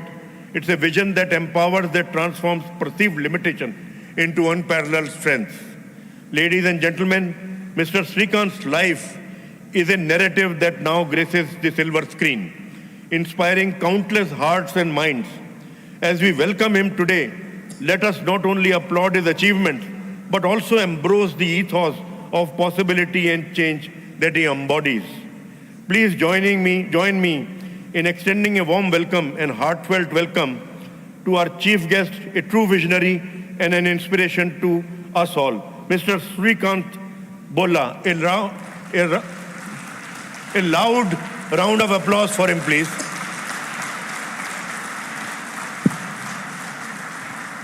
Thank you so much. Indeed, happy good evening to you all. I guess I should say gentlemen, because mostly I see men over here. And I think most of the forums have a lot of women out there, but this forum is dominated by men, I guess. But indeed, it's my honor to be here with Balramji and all of you, and to address Poultry India group, and because you are the people who are the generators of protein for all of us. And I'm very glad to even see that India is almost 4th or 5th in terms of poultry production and protein giving to the entire world. So thank you for keeping up the good work. Thank you for giving us healthy protein. Thank you for minimizing the usage of steroids. Thank you for minimizing the usage of harmful medicines. And with all the help of technology and good feeds, and you are giving us the juicy and nice chicken for people like me to eat every day. Indeed, it's a great honor to be here today. Look, guys, you have to be louder than that, huh? It's okay. Let us start. You were born in a village. Your mic is not working. You were born in a village in AP to parents whom livelihood was farming. It was a shock for them to have given birth to a visually impaired son. But today you are a hero in your village and country. How does that feel? You know, this question, nowadays I see this question very often. I don't know, people just ask this over and over, but I keep telling people, I didn't become a hero because the movie Shrikant has come in. It's the Rajkumar Rao who had become a hero by enacting my role. But the irony is, I was anyway born hero. So I don't have to become a hero now after 33 years. I was born to be a hero. When I was born 33 years ago, the whole community thought I was a zero. But it was my parents who had realized that I was born to give the heroism in the form of bright light, knowledge and vision to people. So I was able to realize at a very young age that I was born to be blind because I was born to have 100% vision. You know, most of the people come and ask me, how much vision do I have? I always tell them I have 100% vision. That's when people get confused and say, then what's wrong with your eyes? What they mean is sight and not the vision, my dear friends. Because, you know, it's very important for us to understand that sight is purely for the mind, eye and the body, and vision is purely for the mind. You know, a person without sight or any physical issues can conquer the Mount Everest or can do anything, just as I have done it in many things. But a person without vision can do nothing. Because it is the vision that we cannot see, but we all have to feel it and we embrace it. You know, on this note, I always believed in knowing that God can only give you starting circumstances, but we make our own destiny. The future is in our hands with just enough randomness to make things interesting and less predictable. I mean, this is not to say that the problems that we face are easy. Of course, we have issues, but the stakes are higher. You know, think about it. A person working in a quarry from morning to evening is definitely working harder than any of us in this room, but her productivity is not enough to build something meaningful or let alone feed 3 meals a day. This is why I tell you, we all get starting circumstances. The exposure that we face is what really matters. But without right exposure at right age to right things, all your hard work and talent won't take you beyond breaking stones by hand all day. I think today, these kind of days is what creates that right exposure among people like us in a cohesive group. And it is the platforms like this can actually inspire us to go beyond what we think every day. Because when we actually work among our own teams or in our own purview, we don't know what the whole world is doing. Just as when I was in a special school, I couldn't even know how the world dreams and lives. But it was the day when I got kicked out of school, that's when I realized the bigger world is beyond 4 walls that I lived in. I think every day, as a leader, we learn so much. When I was born, everybody told my parents, you give him up. He's not useful to anybody. He will be a bread taker, not a breadwinner for you. And that point of time, in spite of this heavy devastation that my parents were undergoing, they were happy enough or confident enough to say, he will not be a bread taker for our family alone, but he will be a bread giver to millions of people and the whole country in future. I think that vision is what stood very tall in my mind and heart. Because today, after 30 years, I was able to prove my parents right. Ki yes, I can not only take on the lineage of my old parents, but can take on the whole country. You know, on that note, before I conclude, let me tell you, previously I was just Shrikant Bola, but now after the movie came in, I not only belong to my own family, but I'm proud to be a part of our entire big family, which is this Vasudhaiva Kutumbam, our whole nation. Because my story is somewhere, somehow owned by people from every corner of this world. People think if Shrikant can do it against all odds, why can't we do it? That's the inspiration we always wanted to drive, because movies and stories are the best way for people to get inspiration. And this movie is not about any Bollywood masala. It's about an ordinary human being who happened to be a blind. It's not about someone who is blind that you want to show and make yourself good by just simply saying love is blind. No, it cannot. A person with full of vision was grown up by saying that he has no limitation. You know, my parents, my teachers and my principals and my well-wishers, when I was growing up, told me one thing, that Shrikant, you have no limitation. I think that became a part of my DNA. You know, all of you may have two choices as leaders in day-to-day life. When you encounter a challenge, you show two responses. Either you show a flight response or a fight response. What is easy for you? Flight response, right? You can simply walk away from the problem or push it on to someone or lobby to get the problem done. But for me, because I don't have the eyesight, the only thing I can do is खड़ा होके लड़ना. Because if I run, I will fall down. But if I stand up there and fight, I will win. I think this has become my mantra for success so far. Excellent answer, Shrikant. So everybody wanted to know one thing. Actually, I just wanted to ask, how much justice the film has done to your story? I think 98%. Excellent.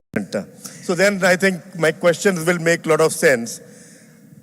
I think one of the key persons in that film and in your life is your teacher, Devika. Yeah, so, and tell us something about her, your relationship, and also why science was so important to you. You know, in life, we all have, as I said, I was lucky enough. The setbacks I had in life enabled me to gain more exposure and meet right people in my life. You know, the ground level is always filled with no-sayers because people believe anything cannot be done. But as you go higher, you will meet people who think anything is possible. I, from day one, have never taken answer for a no. I built my life at my own terms that no one can negotiate. You know, we all believe in Vastu and nothing wrong with it. I'm not trying to say you don't want to. But we all believe Vastu, we all believe astrology. But I, on the other side, write my own astrology rather than believing it. Because I think, as I said, God has given me enough talent, enough opportunities, and it is my destiny that I have to create. Because, you know, we are all born with this problem of fear. By choice, we were all disabled or especially abled, because when we look at fear, we all take a step back and say, no, this cannot be done by me. That is because I don't see fear, I became fearless when I was young. I have grown up by seeing hardships as an opportunity. Because when I had to walk to study, I had to walk almost 5 kilometers a day. And even after struggling so much, and let me assure you, all my senses were keenly developed, simply surviving walking on the village roads without the privilege of eyesight. But even after doing so much hard work, nobody would acknowledge my presence, nobody would talk to me. So I sat in the last bench wallowing in my loneliness as a young kid. Now that I think Lord Gautam Buddha would have had similar experience when he sat in Lumbini before he got enlightened. But as a 6-year-old, I wouldn't knew about that, right? But I just simply wanted to play with everybody and want to enjoy. But that was not happening. That was the first time I felt I am the loneliest child in this world, because not that I don't have lunch box to eat, but I was made lonely by the perceptions of the people. This is where I have realized that loneliness is actually the poverty and not all the money in this world. In fact, all the money in this world makes you vulnerable and not happy. But if you are compassionate, I think that is what makes you rich as a person. These two values is what made me what I am today. It is from my own parents that I've learned to give compassion to people just as they have done it for a young kid without any opportunities as a young kid. But yet, my parents were able to give me everything that they could against all odds. So I was determined not to be a financial burden on them from a young age. It was in special school that I saw my liberation. I was access to top class library, peer group and whatnot. The stakes were much higher. That's when I realized if I'm going to work hard, I might as well aim as high as possible. This is where I have learned to face hardships. I have learned to face the world because of my own teachers who had hand-holded me and said, Shrikant, you had no limitations. I think that mantra stood very, very firm, and I was able to do everything. Whenever someone said no, I proved them wrong in everything. When a young age, when I was studying, somebody came and hit me with a ball and said, Arey bhai, aap to just big man mangne ka kabil hai. You cannot play cricket with us. That's when I told him, one day I will play for this country. And after 10 years, I have proven that game, that goal. When someone said I cannot play chess while not seeing the board, I have proven that I can in fact become the international grandmaster. When someone said I cannot play baseball, I have not only become proficient in that, but hit the best runs in the game. I think all that I needed for me to be successful is a no from people like you. Whenever somebody turns away from me, I will ensure to make that happen and ensure to win the game. The reason I'm telling you this is you are all leaders in your own chosen path. Challenges haunt you every day. In fact, they are good for you. If you don't learn to accept challenges and overcome them, then you cannot be called a leader. A leader is someone who does not simply dream, but makes dreams a reality. Dreams are never practical. They are just like what you see in the sleep. But for us as leaders, dreams are not what you see in the sleep. They doesn't let you sleep until the work at hand is completed. Well said, Shrikant. Well said. Yeah. Shrikant, ladies and gentlemen, Shrikant is a lover of chicken. And in the differently abled school he was asked to thank the management. And what he does is he says, when the trustee was there, he says that every day chicken is cooked, but it is not served to us, it is eaten by the teachers and other people. So this is his chicken experience. I just wanted to know whether you started getting chicken after the complaint or not. Of course. Interesting thing is, people say if you don't have eyesight, all the other senses will work in a much better way. I don't know about that, but I can definitely smell things very right. When I was studying, we were just used to wonder while playing and all, "Arey yaar, aaj to chicken ban raha hai. Aaj to humko chicken milega." And then all what we used to get for 10 years was only the bengan and sambar. So if somebody says, "Today we'll give you bengan," I'll say, "Thank you so much, I don't need it." So people ask me, "Are you a vegetarian?" I simply respond them, yeah, I'm a vegetarian, but I only eat anything that moves. I don't eat anything that doesn't move. And today, even on the plane, I was flying Virgin Atlantic this morning from London, and the crew says, "Sir, anything for breakfast?" So I said, "What do you have?" And she started saying idli, though, whatever, Indian breakfast. "Ma'am, what do you have in English breakfast? Don't you have eggs?" So I think my day starts with eggs and ends with chicken. So I'm very happy to say that. And on the chicken episode, it's an interesting thing. I was a school leader So when you are a leader, you are not leader because for a heck of it, right? If you are a leader, you are bound to do something for your own people around you. If you don't spread that compassion and do something for someone, I don't think you will be the first beneficiary. But in turn, if you try to do something for someone, you will be the first one to benefit. And when I was young, I always had a lot of empathy because, it is the empathy that you can show on people to create livelihood, to show concern and what is called compassion. Compassion does not mean giving a 10 rupee coin to a beggar on the street. It's come from your empathy and in the emotion that you show on people to create meaningful opportunities for everyone around you. So when I was a leader, I always wanted to do something best for my own hostel mates. And we were not given chicken, we were not given good food. Even though a lot of donations were flowing in, people used to do anything they want. And all that they used to give is, as I said, only that watery sambar and hard bengan curry. So one day when I got a chance, I pulled up the gun and said, "Sir, these people are not giving us chicken." All that, so I don't want to thank you. I only want to half thank you because half the money is spent on us.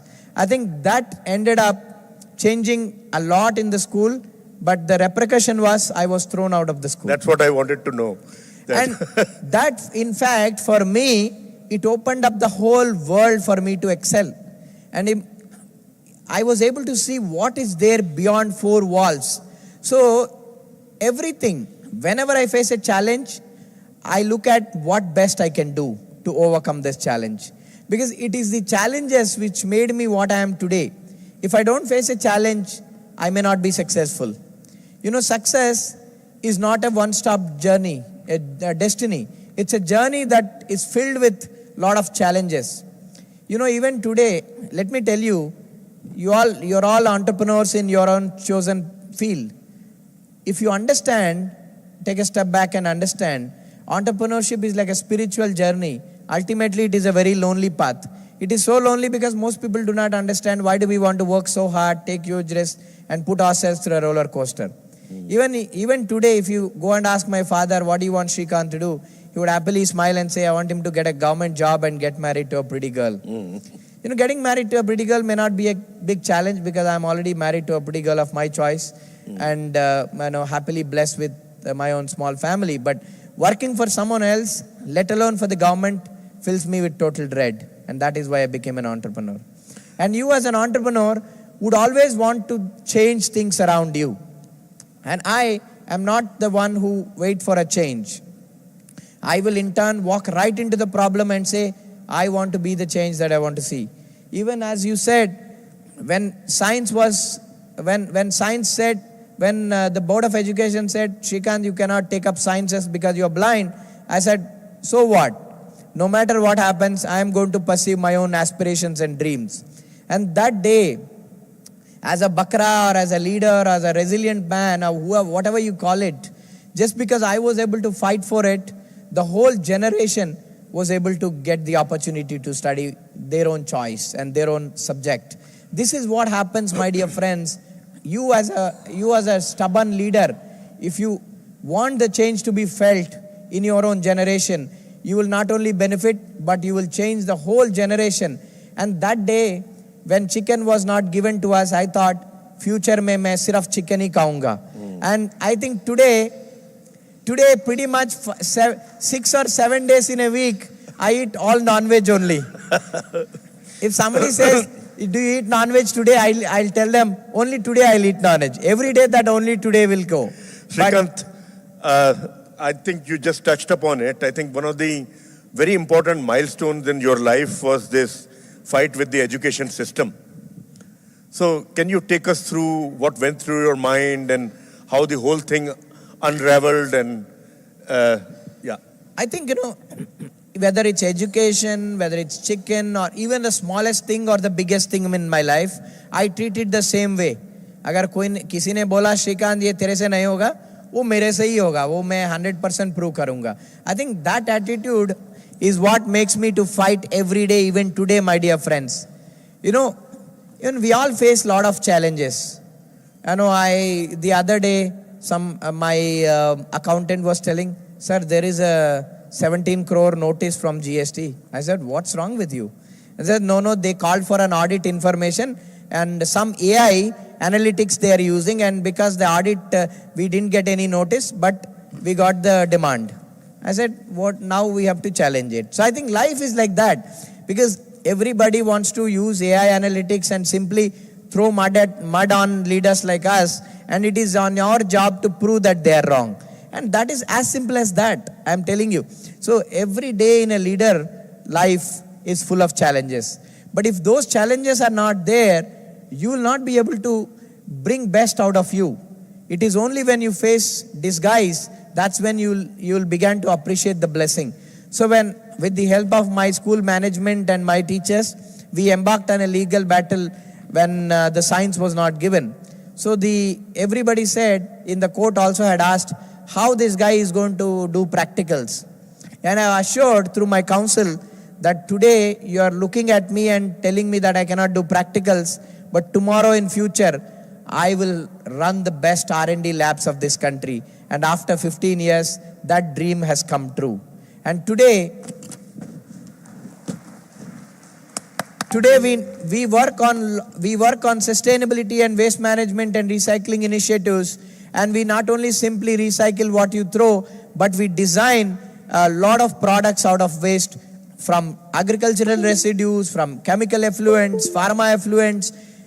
For example, we are designing all your laundry care, beauty care, cosmetic products from agricultural waste like cashew nut residue and a lot of other agricultural waste.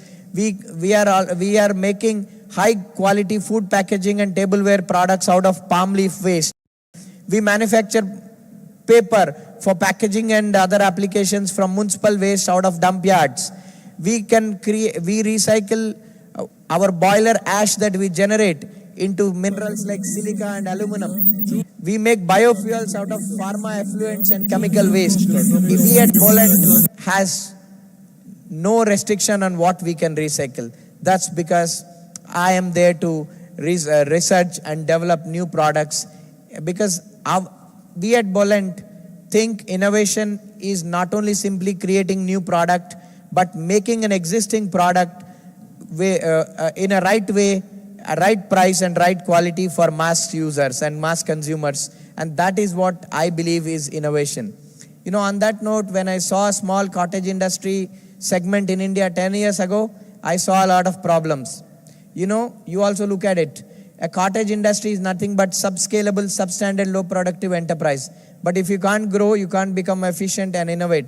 Without efficiency and innovation, you'll fall further behind.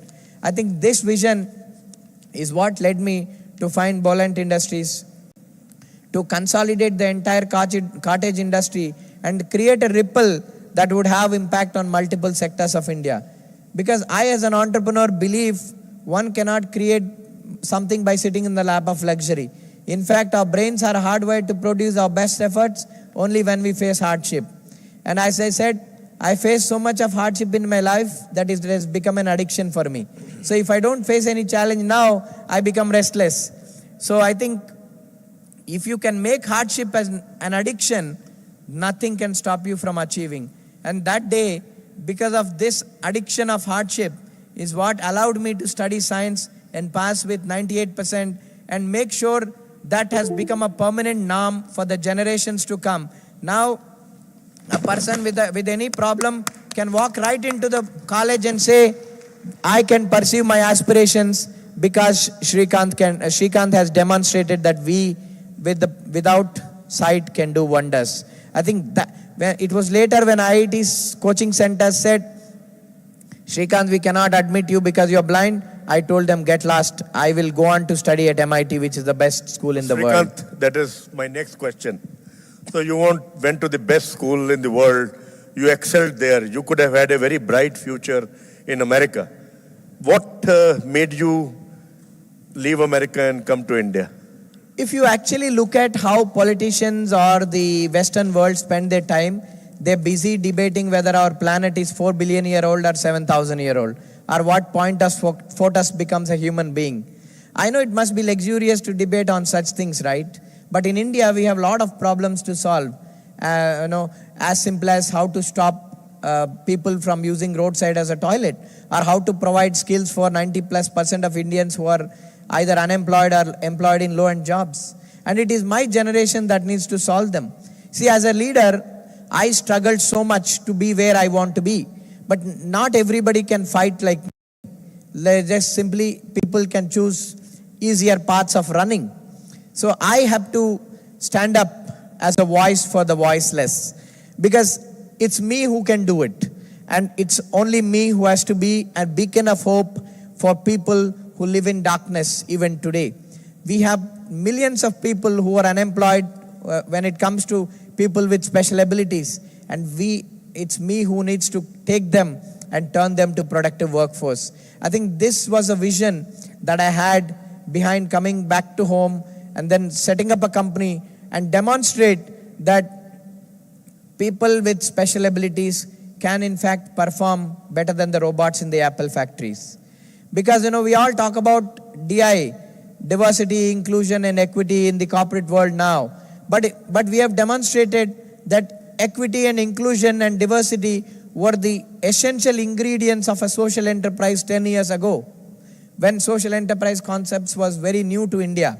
We said making money in a socially responsible manner is the only way to create scalable businesses, and treating industrial waste and consumer waste that we generate is the only way to make scalable businesses. And today, whole world is going after sustainability, but we have demonstrated that 10 years ago. And we want to be pioneers and drive the way that we be the change in the sustainability space that we want to be, while creating meaningful opportunities for people who are at the margins of the society.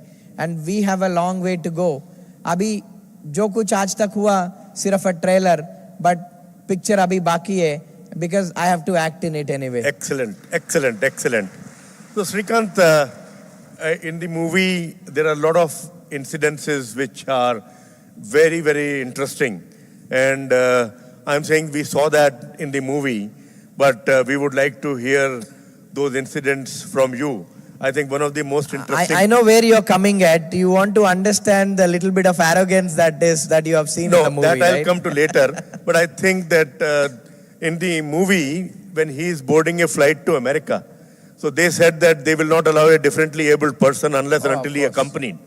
And I think that at the airport, how he convinced the airline to take him, even though he has nobody to accompany him, is something, Srikanth, we would like to know. 2007 is when this incident happened. And I think we are just 2024, close to 2024. Today, I spend most of the time in the airports and the aircrafts. I think that's how the world changes.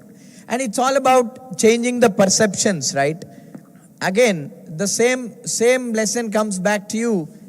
Agar koi ne bola, Shrikant, tere ko flight board karne nahi dunga, I will ensure that I'm on the aircraft. I think that is my dream, and that is how I work. And I definitely have to see, we as leaders follow meticulous approach. Veda Sama Dandopayam in Telugu, people say, you want to tell nicely, raise your voice, then lat marna. I think that's what we all do. I think that's how I take things also in my life. I convince, I win people with love, and if that doesn't happen, then I use force. That doesn't happen, then you have to go the next step, I think. And I was smart enough to demonstrate how I would actually board the flight, use toilets on board, and manage myself on board comfortably. So the manager ultimately was able to understand and relent his negative notion. So the end goal is you as a leader have to inspire people, motivate people, and empathize people in whatever you do. It's not only one incident, my dear friends. Sometimes people even come to me and ask, can I help you carry your bag? And I tell them, thank you so much, I can do so. And people ask you as small questions as, can I open your food pack? I tell them I can do it. And we'll go by lift. I can tell them I can go by escalator. So you need to teach them what you are capable of. I think if we can do that, I think no challenge is bigger in terms of the bigger dream that we have. See, on that dream, right, people ask me, what do you want to do when you become the President of India? As my ultimate goal is to be the President of this country. Just wait, Srikanth. Okay, That is my question. Oh, he has a plan for it. Yeah, so it so happened that Srikanth met Dr. Abdul Kalam, and he asked him what he wants to be. And Srikanth will tell in his own words what he wants to be, what was the interaction with the Honorable President, and his association with him. Srikanth, please talk about that. I think we have so much of respect for that person. One of the important value that I really want to talk about today is the power of manifestation. When I was young, I always wanted to become a doctor. Then when I realized I can't do proper justice being a doctor without having eyesight, that's when I decided, अगर मैं doctor बन नहीं पाऊंगा तो ठीक है, doctor से शादी तो जरूर करूंगा, but engineer I can become. I think that manifestation, I was so powerful that there is this girl came chasing in spite of me not responding for 2 years, and finally we were married. We got to meet, and the first box I was able to tick was that she's a doctor. I think then the same thing happened with Dr. Abdul Kalam ji. When I was selected to meet him as a youth leader, we were sitting in Rashtrapati Bhavan waiting for him to come.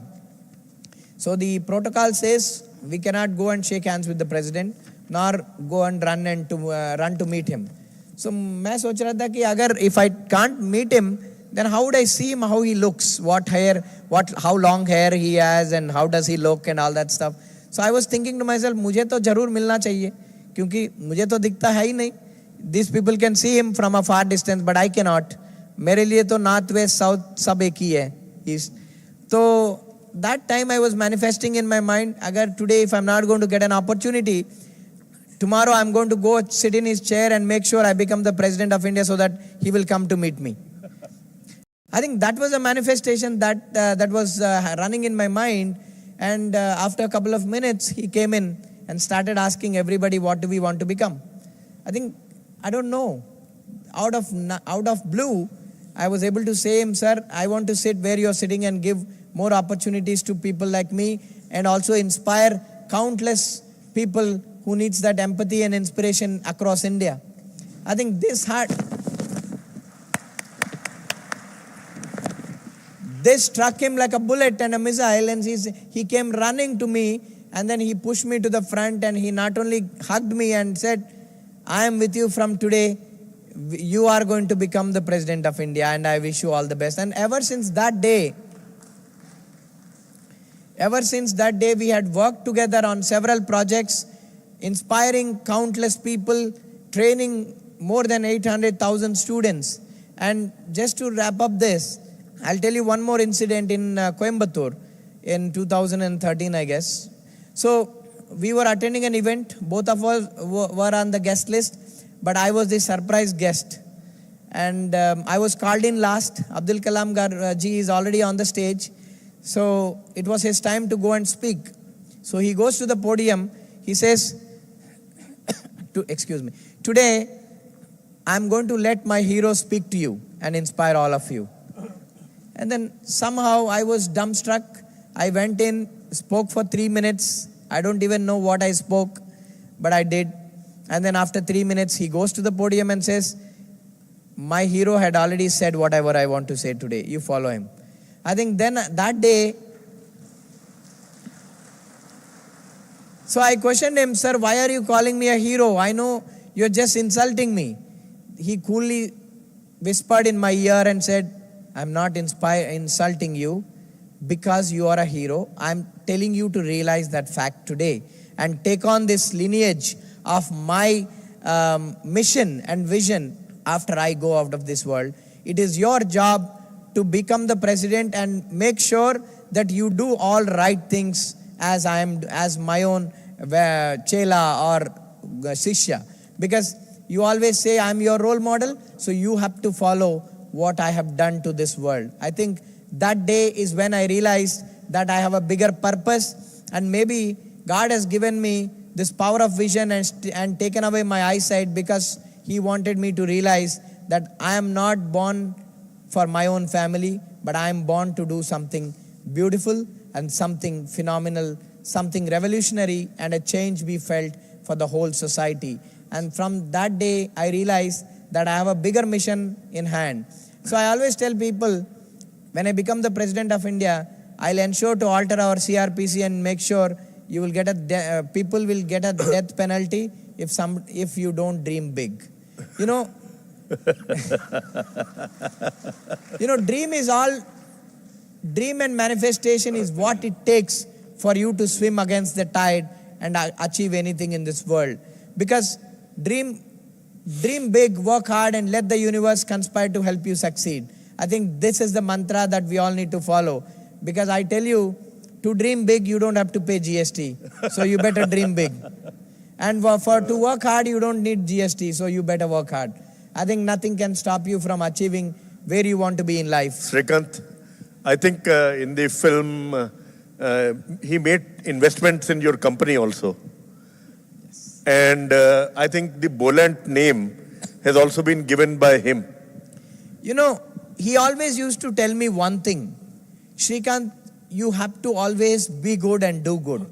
And you know, that's what can get you anything. I think that's how we came up with the name Boland, because in Italian, Boland means be good, do good. And we have a tagline where everyone counts. Because if you say the same tagline, it doesn't help you. Because for me, with us, everyone is a fact. Everyone is counted. Our stakeholders, our employees, because we work with people who are at the margins of the society to create world-class products out of waste that people should be proud of using. And I'm telling you, I can even create beautiful products out of your own waste, generating out of poultry farms and and equipment farms and much more. Srikanth, one question from Srikanth, the person with a golden heart. I think I will not be doing my duty if I don't ask you about the best episode of the film, which was your courtship and marriage. And I think, can you talk about it in case it is not very personal? Yeah. I think every episode in my life or every minute is very valuable to me.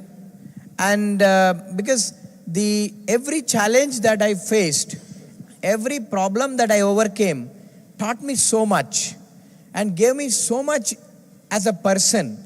You know, I was so stubborn that mujhe sorry bolna kabhi aata bhi nahi until recently. You know, even in one of our board meetings, kuch ladai chal raha tha, and one of my director wanted me to apologize to other director. I said, no, nothing doing. I don't want to do it. And somehow the guy was able to explain me in a spiritual way. Ravi Manta was able to explain me in a spiritual way what you can achieve by simply saying sorry to a other person who is hurt. I think, you know, even on the arrogance note, right? That is something I really want to talk about. Everybody in biopics would only want to bring out their positivity, but that becomes documentary. Life may, I think we are not gods. We have our attitudes change every now and then. And let me tell you, for rebellious leaders like you and me, little bit of arrogance is always a beauty rather than having underconfidence. Because people may perceive it as arrogance, but we perceive it as self-confidence. You know, people like me who had been put through a lot of stigma, put through a lot of insults, criticism, how would you become? You become stronger and you become resilient and you become little, tough. That toughness, prima facie, looks like arrogance, but it is not arrogance. It is willpower and self-confidence. So what you see in the movie is actually not actually arrogance, but it is the thirst to overcome the challenge. You know, even somebody as close as my wife says, you can't do this, I will ensure I will do it. And I don't like to be with people who say no. And in life, I'll tell you, I have lost a lot of friends, lot of well-wishers just because they they couldn't agree with me that I can do this. And I think I don't feel regret in some way, but because they are not the right people to be with, because they are the no-sayers. They see negativity, but I see positivity. So we as leaders must choose right partners, right team, and right ecosystem who always says anything can be possible. And as you all know, I think we all dedicate our success to the women behind us. The same way, women in my life had been a phenomenal contributor in my success. Starting from my mother, my teachers, then my wife. I think at every step, a woman stood by me as a pillar to make me achieve anything that I really want to. And today and tomorrow, my daughter, Naina, should be that pillar of my hope and my aspirations, because see, my parents could not realize the apple of the eye became true for them. But for me, my daughter is my apple of the eye, because she has to take on the values and lineage and the legacy of what Srikanth has done for the world. Fantastic, Srikanth, fantastic. So, Srikanth, now the norm in fireside chats is that we have a rapid fire round also. And very short answers I want. Sure. Can I start? Sure. What is the first thing you do when you wake up? Oh, I want to eat eggs or chicken. Oh, fantastic. And I'm lucky to find a good wife as a good chef. My wife cooks a lot of variations in chicken, including see, previously I used to wait for Wednesday because, KFC में 50% offer आता था. अभी मैंने भूल ही गया था KFC को, क्योंकि घर में KFC बन रहा है. चलो. तो Second question. चिकन टेंडर्स बनेगा, चिकन लेग पीस बनेगा, विंग्स बनेगा, तो क्या देखेंगे? Everything is. So my day starts with my favorite dish, which is egg and cheese chicken sandwich made out of brioche bun. Very sumptuous. Second question. Who inspires you the most? I think I self-inspire myself, because I am such a rebel that no one can compensate me and my attitude. So I think मैं जैसा हूँ वैसा ठीक हूँ. This deserves an applause. What is your favorite way to unwind after a long day?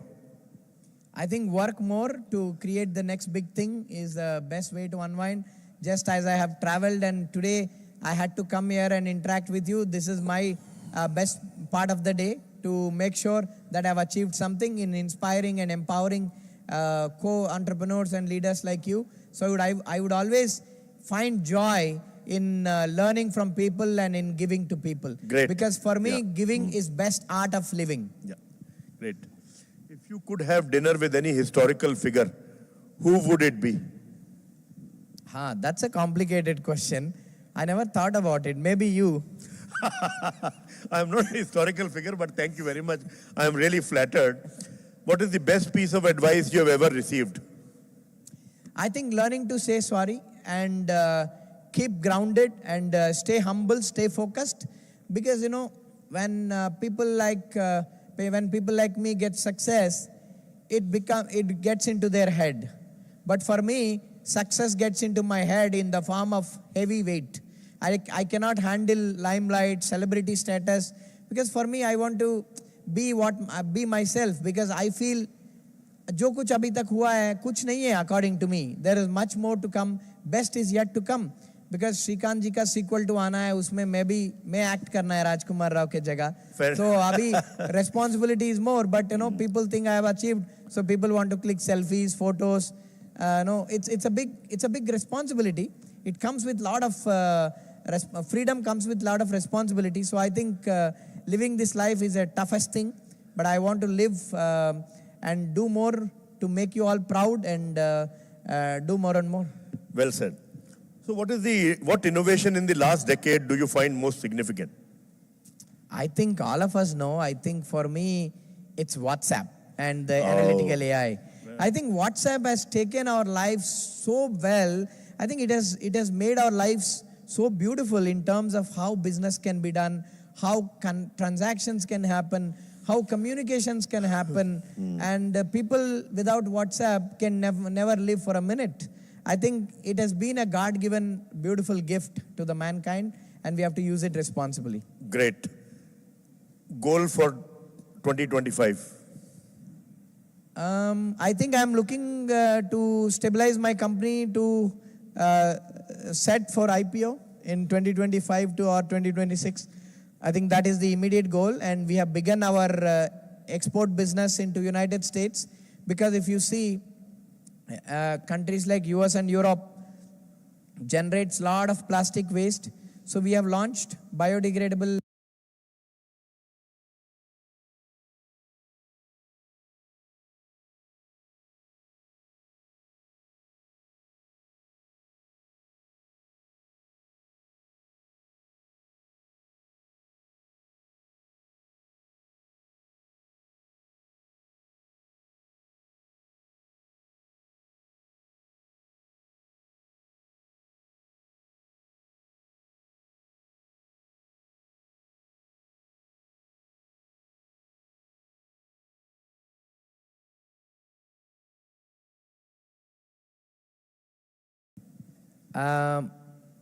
I'm not going to dance, by the way. I'm going to tell you just. Yeah. I think Tu Mil Gaya song from the movie Shrikant, because it nicely depicts the romantic love story between me and my wife.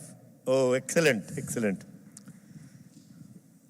One more question, which is very, very serious. Who is your favorite Bollywood heroine? That's a complicated question. No favorite heroine as of now. Okay. But I think I like my wife. She's my favorite heroine. Yeah. If you could invent or innovate something, what would that be?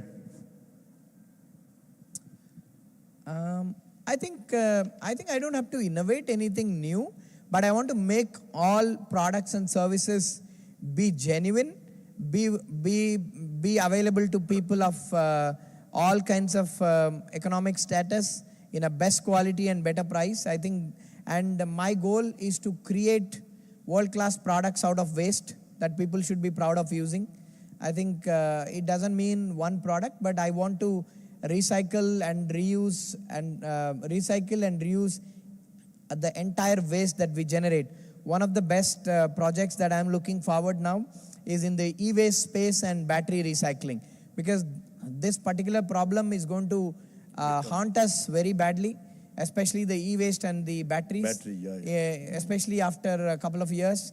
So I think I'm working on all of those things. But on an immediate basis, we are working on FMCG, beauty care, cosmetic products out of biodegradable surfactants and biodegradable alternatives. That's our immediate goal, to reduce the usage of sulfates, phenols, and bisphenols in your FMCG products. I think that's our current run, and we are happy to be engaged.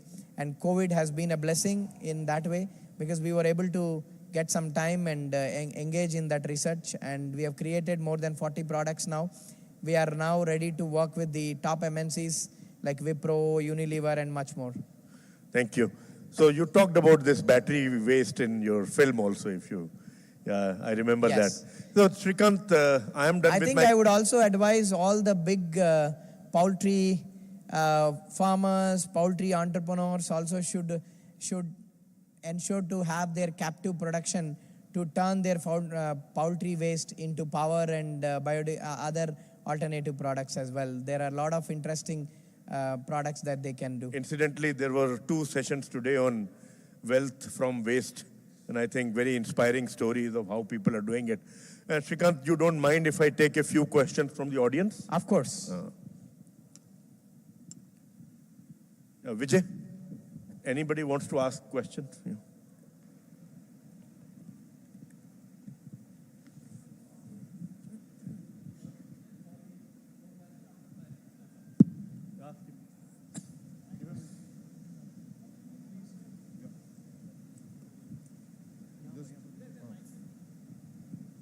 No, start with the lady. She raised the hand first.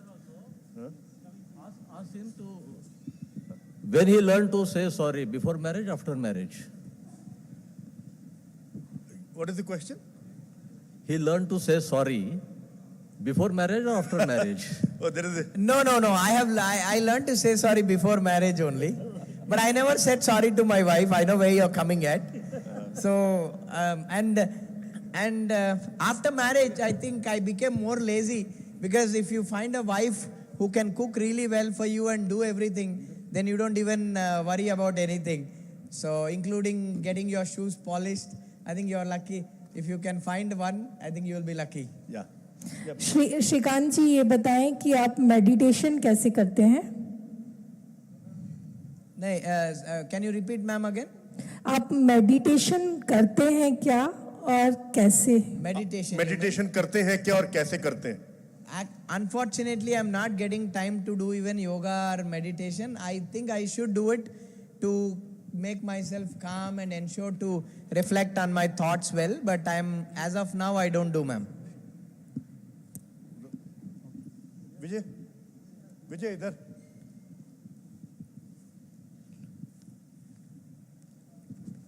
Shrikantji, this self-confidence is born quality or you achieve it, and how? I think my DNA was built that way from day one. Because when you're born, people said you're not fit to live. And when you're growing, you heard people every day saying, "Tu beggar hi banega, tu candle banne ke liye banega, ya nahi to you're not capable of doing anything." I think when you grow among criticism and negative thought process and lot of stigma, either you can lose your focus and become, as they were saying, maybe you can just give up this life and become a vegetable, or you can become rebellious and look at that negativity as a positivity and overcome all the challenges. I think I was fortunate enough to have right guidance from my parents, right mentors, teachers, and who was able to tell me how to take negatives into positives. I think if someone says no, I don't hear it as no. I hear it as yes. Because for me, all the people who insult me are my best friends, because they make me what I am today. So I think that's how my confidence builds up every day, and that's how the momentum is carried.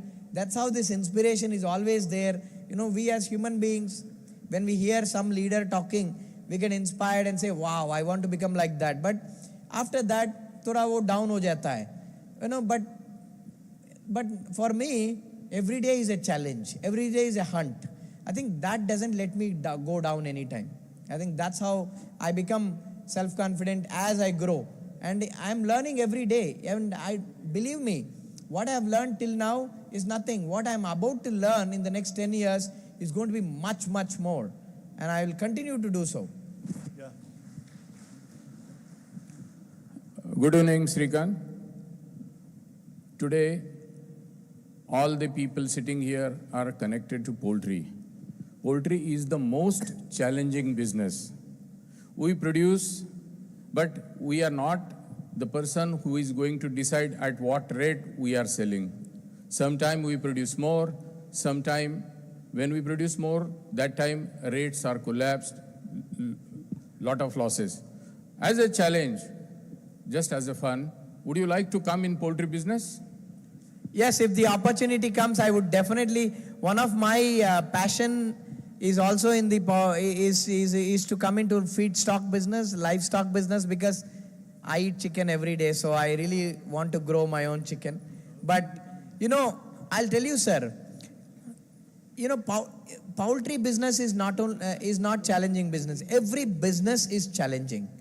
No matter what business you do, whether you create a Zomato or a Swiggy or a Byju's or whatever company, or even if you create a small Pani Puri Bandi or whatever, I think challenges are there for everyone, but it all depends on how we overcome them. When I started my company, I was not able to know the price of paper. And, because, mafia kind of says, "Aaj 2 rupaye bad gaya, 3 rupaye bad gaya." So that's when I decided, agar price of the egg is published in paper, if the price of the egg is being published, why can't paper price be published in paper?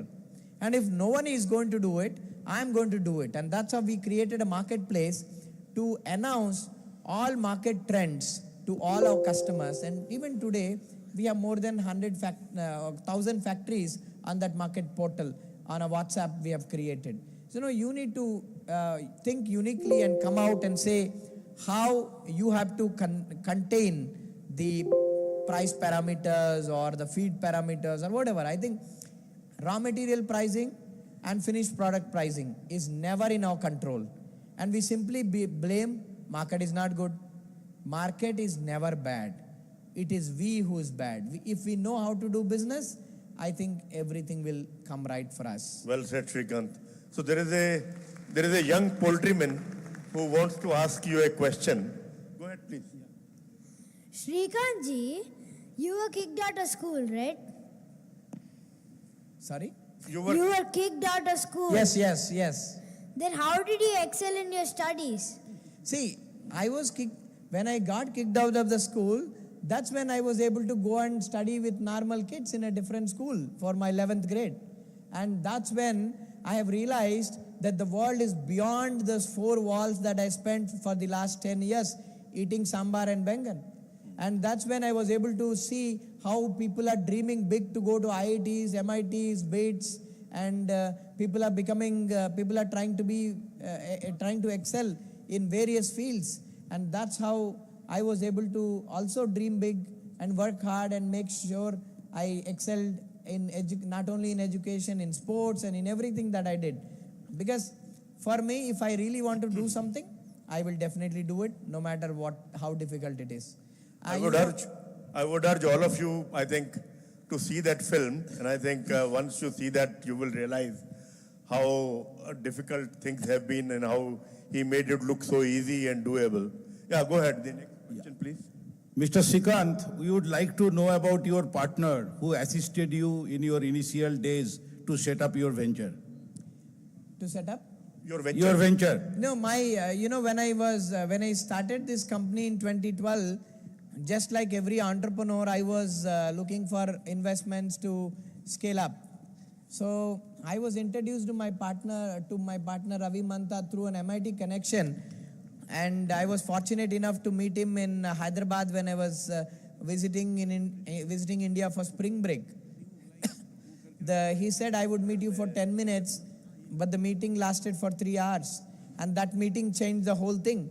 He only said one thing: you have a gemstone in you, and I am going to polish it. I think that he fulfilled it. Even today, he's by my side during ups and downs. I think you need a great mentor and a great partner who can believe in your vision, believe in your ideas, and allow you to excel in your ideas without putting knots to your vision and your goals. I think I'm very happy and proud to have right partners. It's not only one person, right? Today, Shrikant Bola is Shrikant Bola because of the unwavering sacrifices done by employees, stakeholders, customers, mentors, everybody who had stood behind me to make me where I am today. And I really owe my deepest debt of gratitude to them for contributing for my success and being the pillars of my own growth. And I assured them that I would have to do much more to make every one of you proud. Thank you, Shrikant. Thank you, gentlemen. I think Shrikant ji, last question only. Last question. As eyesight is so very important, nowadays what we see, these small kids, they are very much addicted to mobile. And what is your advice on that? I think it's a very complicated, important question, right? As a parent myself, we at home had pledged to both of us took a pledge saying, no more TV watching even by us till 3 years, because if we watch, our daughter will watch. And no more screens for her till 3 to 5 years. And no sweets, no artificial sugars for up until she is 3. I think these are some of the things you as parent must sacrifice and must make sure that you ensure that you don't give it to your kids. Because once they are addicted to the screen, then they will not come out of it. And today, let me tell you, no matter how big school you send your daughter or son to, they don't become superheroes until you become a superhero and be a superhero to them. Because you need to demonstrate that their father is a superhero or their mother is a superheroine. That's when they can emulate and take inspiration from parents. 50% of kids' growth depends on parents. Nowadays, parents are running their homes like hotels. Every daughter, every son has a different driver, different car, and different maid. I think you're not teaching the values of family. You're teaching the values of living in a hotel. If you are teaching the values of living in a hotel, then you will lose them in terms of emotion, love, and empathy. So after they grow to a certain age, then they can come up to you and say, Papa, you keep quiet, you don't know anything. You don't want to go there. It is you who is the culprit, right? I mean, we are losing, we are only spoiling them, and in future we are saying, my kid is not respecting me. If we don't respect them when they were young, they will not respect us when they are older. So I think we as parents must do 50% job in order for our kids to be on right track, and then remaining 50% can be achieved through a good school, through a good locality, through a good good friends and good family and good community all together. I think that's how we can ensure to keep our kids on track and make them thirst to learn and make them greedy for learning, not for material things. Two more questions we will take. Of course. Yeah. Hi, Shrikant sir. Sir, in front of a special child, what is your kind and what is the motivational words to him?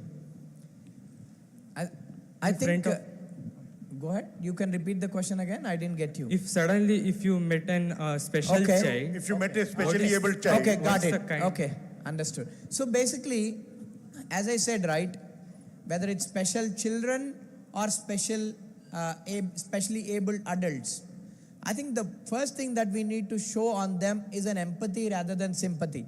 The minute we see someone who is blind or mentally challenged or hearing impaired, the first thing that comes to our mind is sympathy. We say, oh, what do we do now? Do we give some money or them? But we need to think about creating opportunities for them. If they are kids, we can help them get a good education or put them into right communities, right mentorship and right ecosystem. Or if they are adults, we can give them employment. See, on that employment note, right, you're all leaders. And let me tell you, if you hire people who are specially abled, you will increase your business outcomes. You know, if you have to see this, you believe people with disabilities cannot work well, that is not true.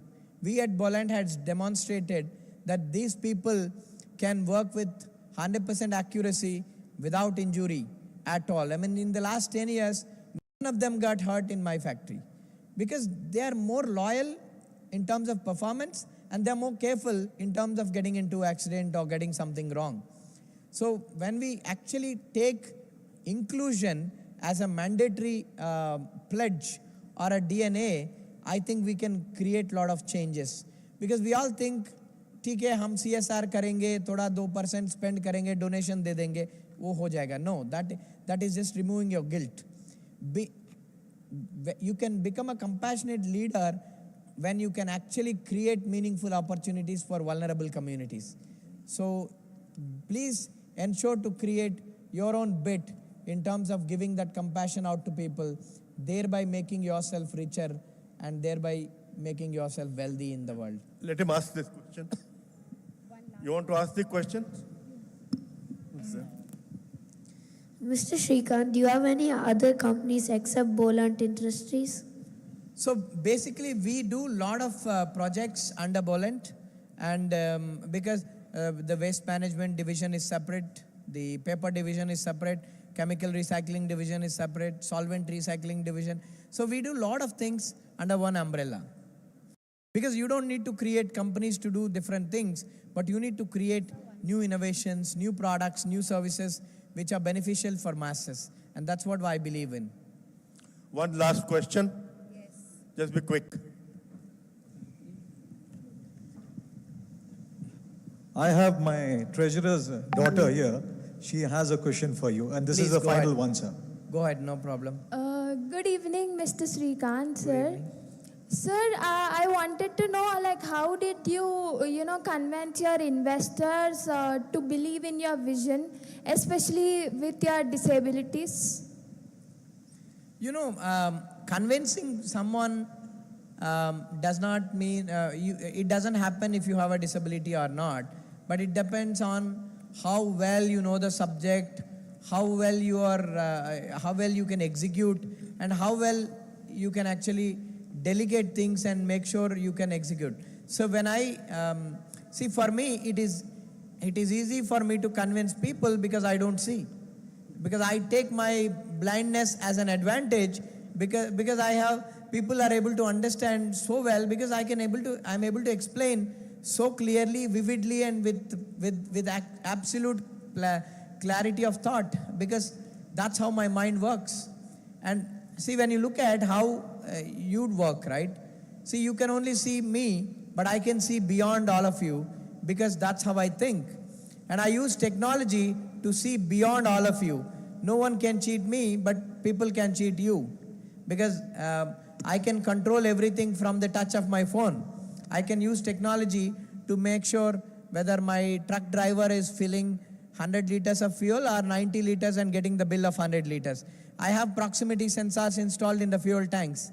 I have geofencing devices. I have PLC machines incorporated to my mobile app. And I can exactly tell you how much speed my machine is running. So if you can use technology, if you can use systems, then any disability is an advantage. Now on the convincing of investors, if you have right idea, if you have viable model, investors automatically will come to you. You don't have to go to them. All that you need to do is you have to have absolute clarity of thought and purity of mind in what you're doing in terms of your execution. Then if you believe in your own spark and if you believe in your own aspirations, I think you will believe people who believe in you. Thank you, Srikanth. Thank you. Very inspiring. A wonderful session. Friends, I think this deserves a standing applause. So I think, and please make sure that it is loud.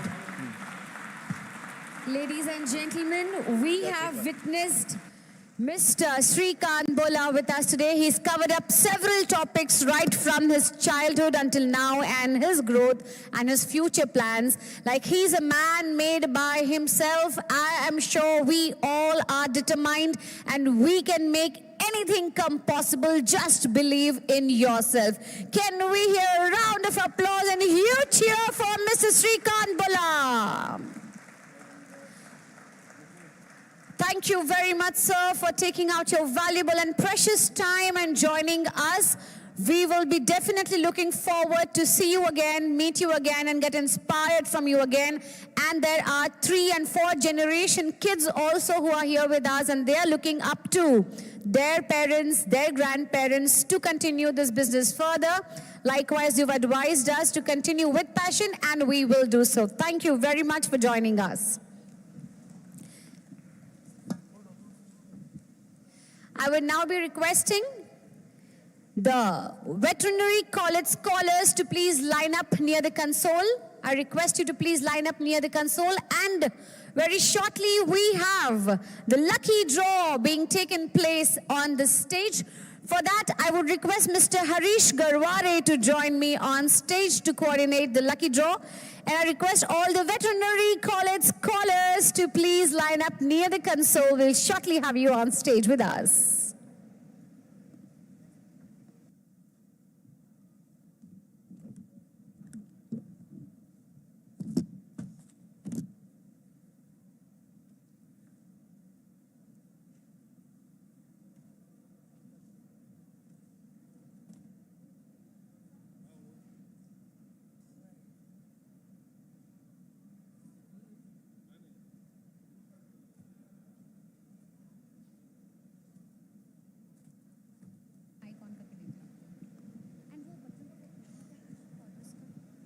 Scholars जो वहाँ पे खड़े हैं उनका क्या करना है?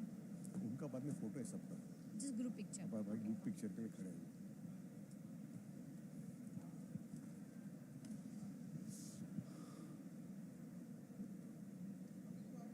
एक मिनट नीचे अभी अभी आफ्टरवर्ड्स आप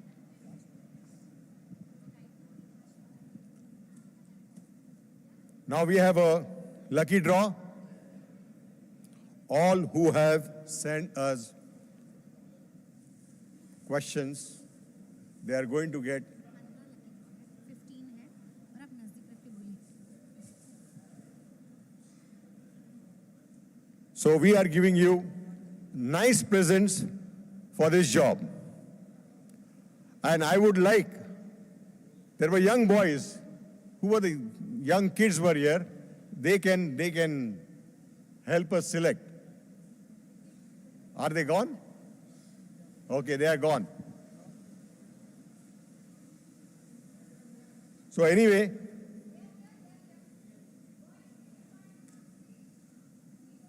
come here. We want you to do it. You are the future and now you are going to decide somebody's future. Come on. Select. Select. 1, 2, 3. 1. Give it to her. And the prize and the winner is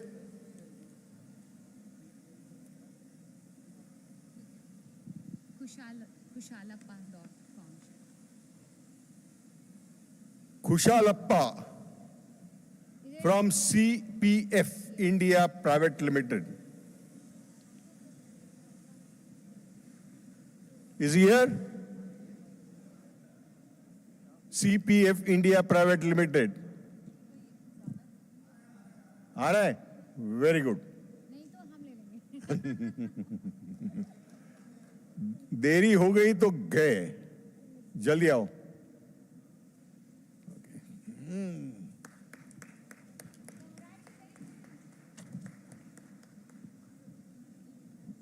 Yeah. You have to give him. You have to give him. Give him. Oh. Why don't you have your mic? Okay. Now you. Thank you.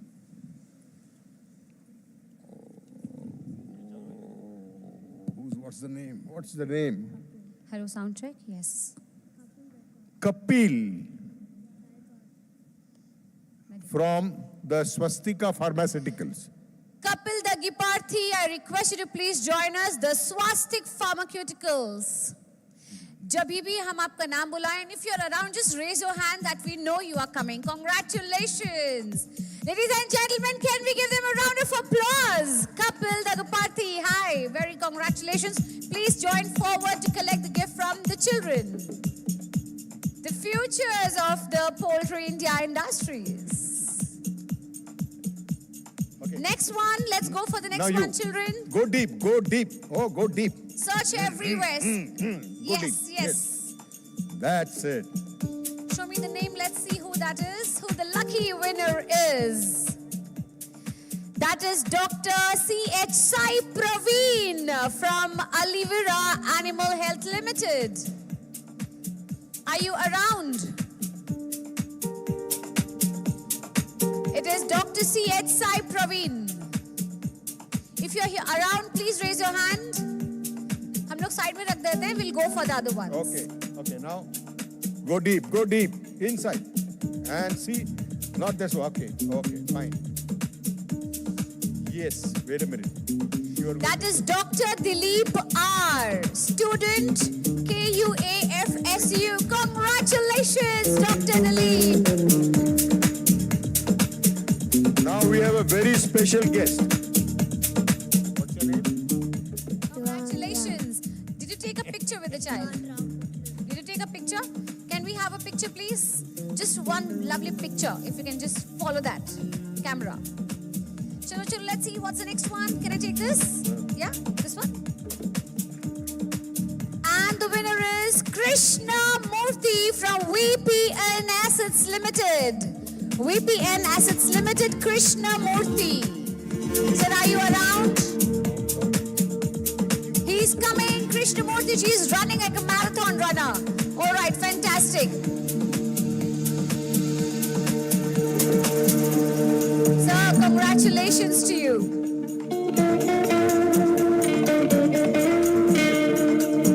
The next lucky draw winner is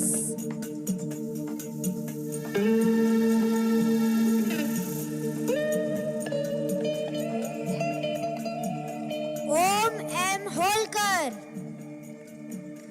all right. We have the gentleman here with us. Congratulations.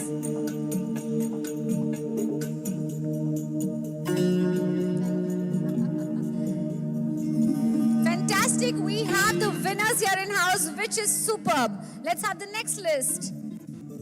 Who's the next winner?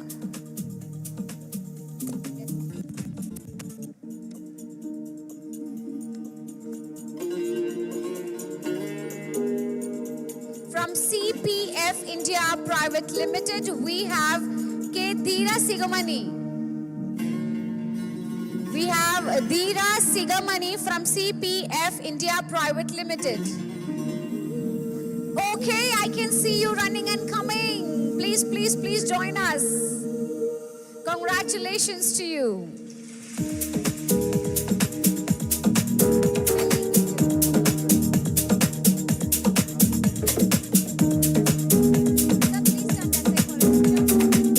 Congratulations to you, sir.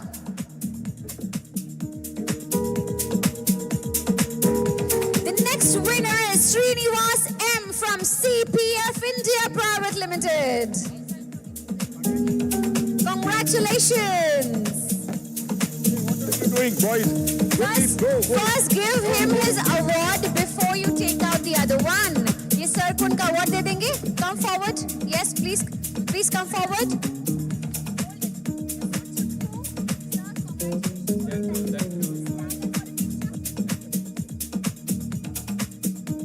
Take out the next one.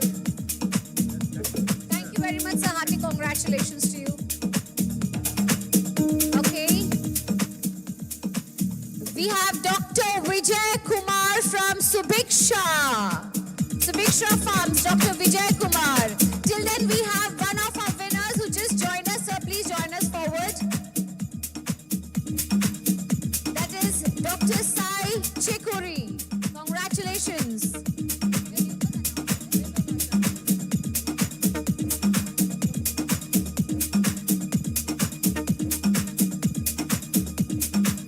I request all the winners whose names are announced to please join us on stage so that we know you are here. Otherwise, I will take the prize.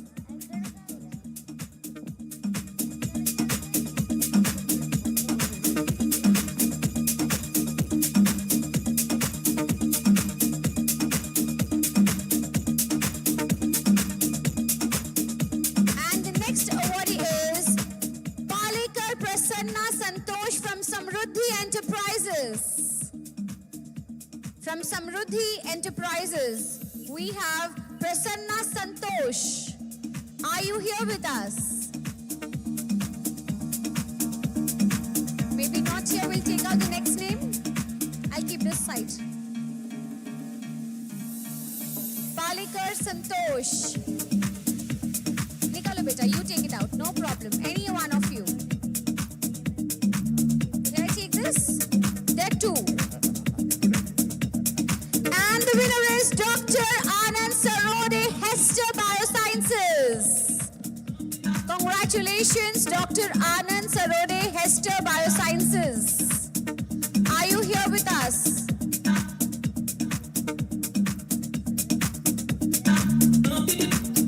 Next one, they're not here. You leave it. Take out the next one, beta. I think they're not here. We have just 6 more gifts to be given away. I'm really sorry to make you waiting in the queue. Just 6 more minutes, my friends. And that is Rupa Krishna Reddy from Natural Remedies Private Limited. Do we have the lady here? Rupa Krishna Reddy from Natural Remedies Private Limited.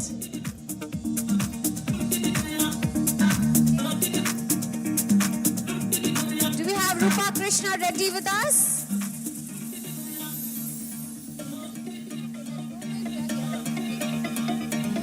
Okay, that is Kranti Kumar Adappa, Tirumala Hatcheries Private Limited.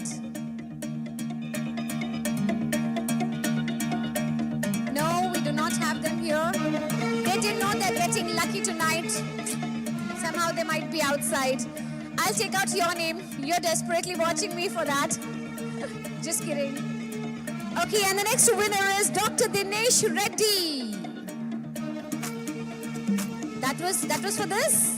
That excitement is for this one? All right. Let's give it up for Dr. Dinesh Reddy joining us shortly, hugging all the friends on the way.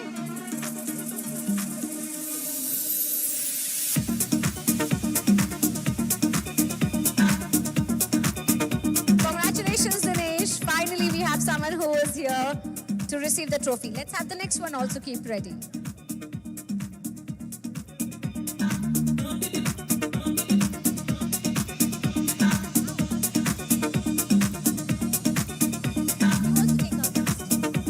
We have Mukesh Kumar, RSWK Hatcheries Private Limited. The one coming in the mustard color shirt, sir, congratulations. Let's have you on stage with us. That is Dr. Om Josh from Hester Biosciences Limited. Do we have Dr. Om Josh with us? Hester Biosciences Limited. Congratulations to you.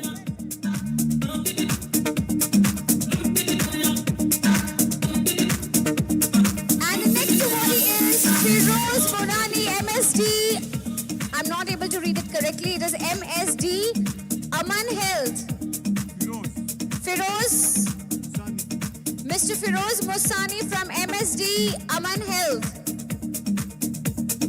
Are you here? Next one, let's take out the next one. Dr. Vaibhav Megharaj from PGJVAS. Congratulations! We have the winner with us. Can we have the gift? Yes. Take out the next one, baby. Take out the next one. Koi bhi ek nikalo. Take anyone out. We got to see who is here. Shall I read this? This is S.N. Rao, Narsipur Chemicals Private Limited. Mr. S.N. Rao from Narsipur Chemicals Private Limited. Are you here? No, let's take out the other one. We have 4 left. 3, only 3 left. 3 lucky winners. Okay. And this is Dr. Rohit Namdev from Premium Check Feeds Private Limited. Dr. Rohit Namdev. Next one, Dr. Rohit Namdev. Anyone here? All right, I think we would take out just last one. We will take out the last one. That is G. Sivaraman, CPF India Private Limited. G. Sivaraman from India Private Limited, CPF. All right, I think we'll move to the next segment. We have this with us. If anyone is... Okay, finally we have the last winner with us. Congratulations to all the winners. We have the last winner coming on stage. Thank you, sir. Hearty congratulations. And now I request my dear scholars, I now request you to please join me on stage. I'm really sorry for the long hold and delay. Now the stage is all yours, please. Thank you, sir. And what's your name? Chakravarti. Kritin. What's your name? Ivan Rao. Thank you so much, little kids, for joining me on stage.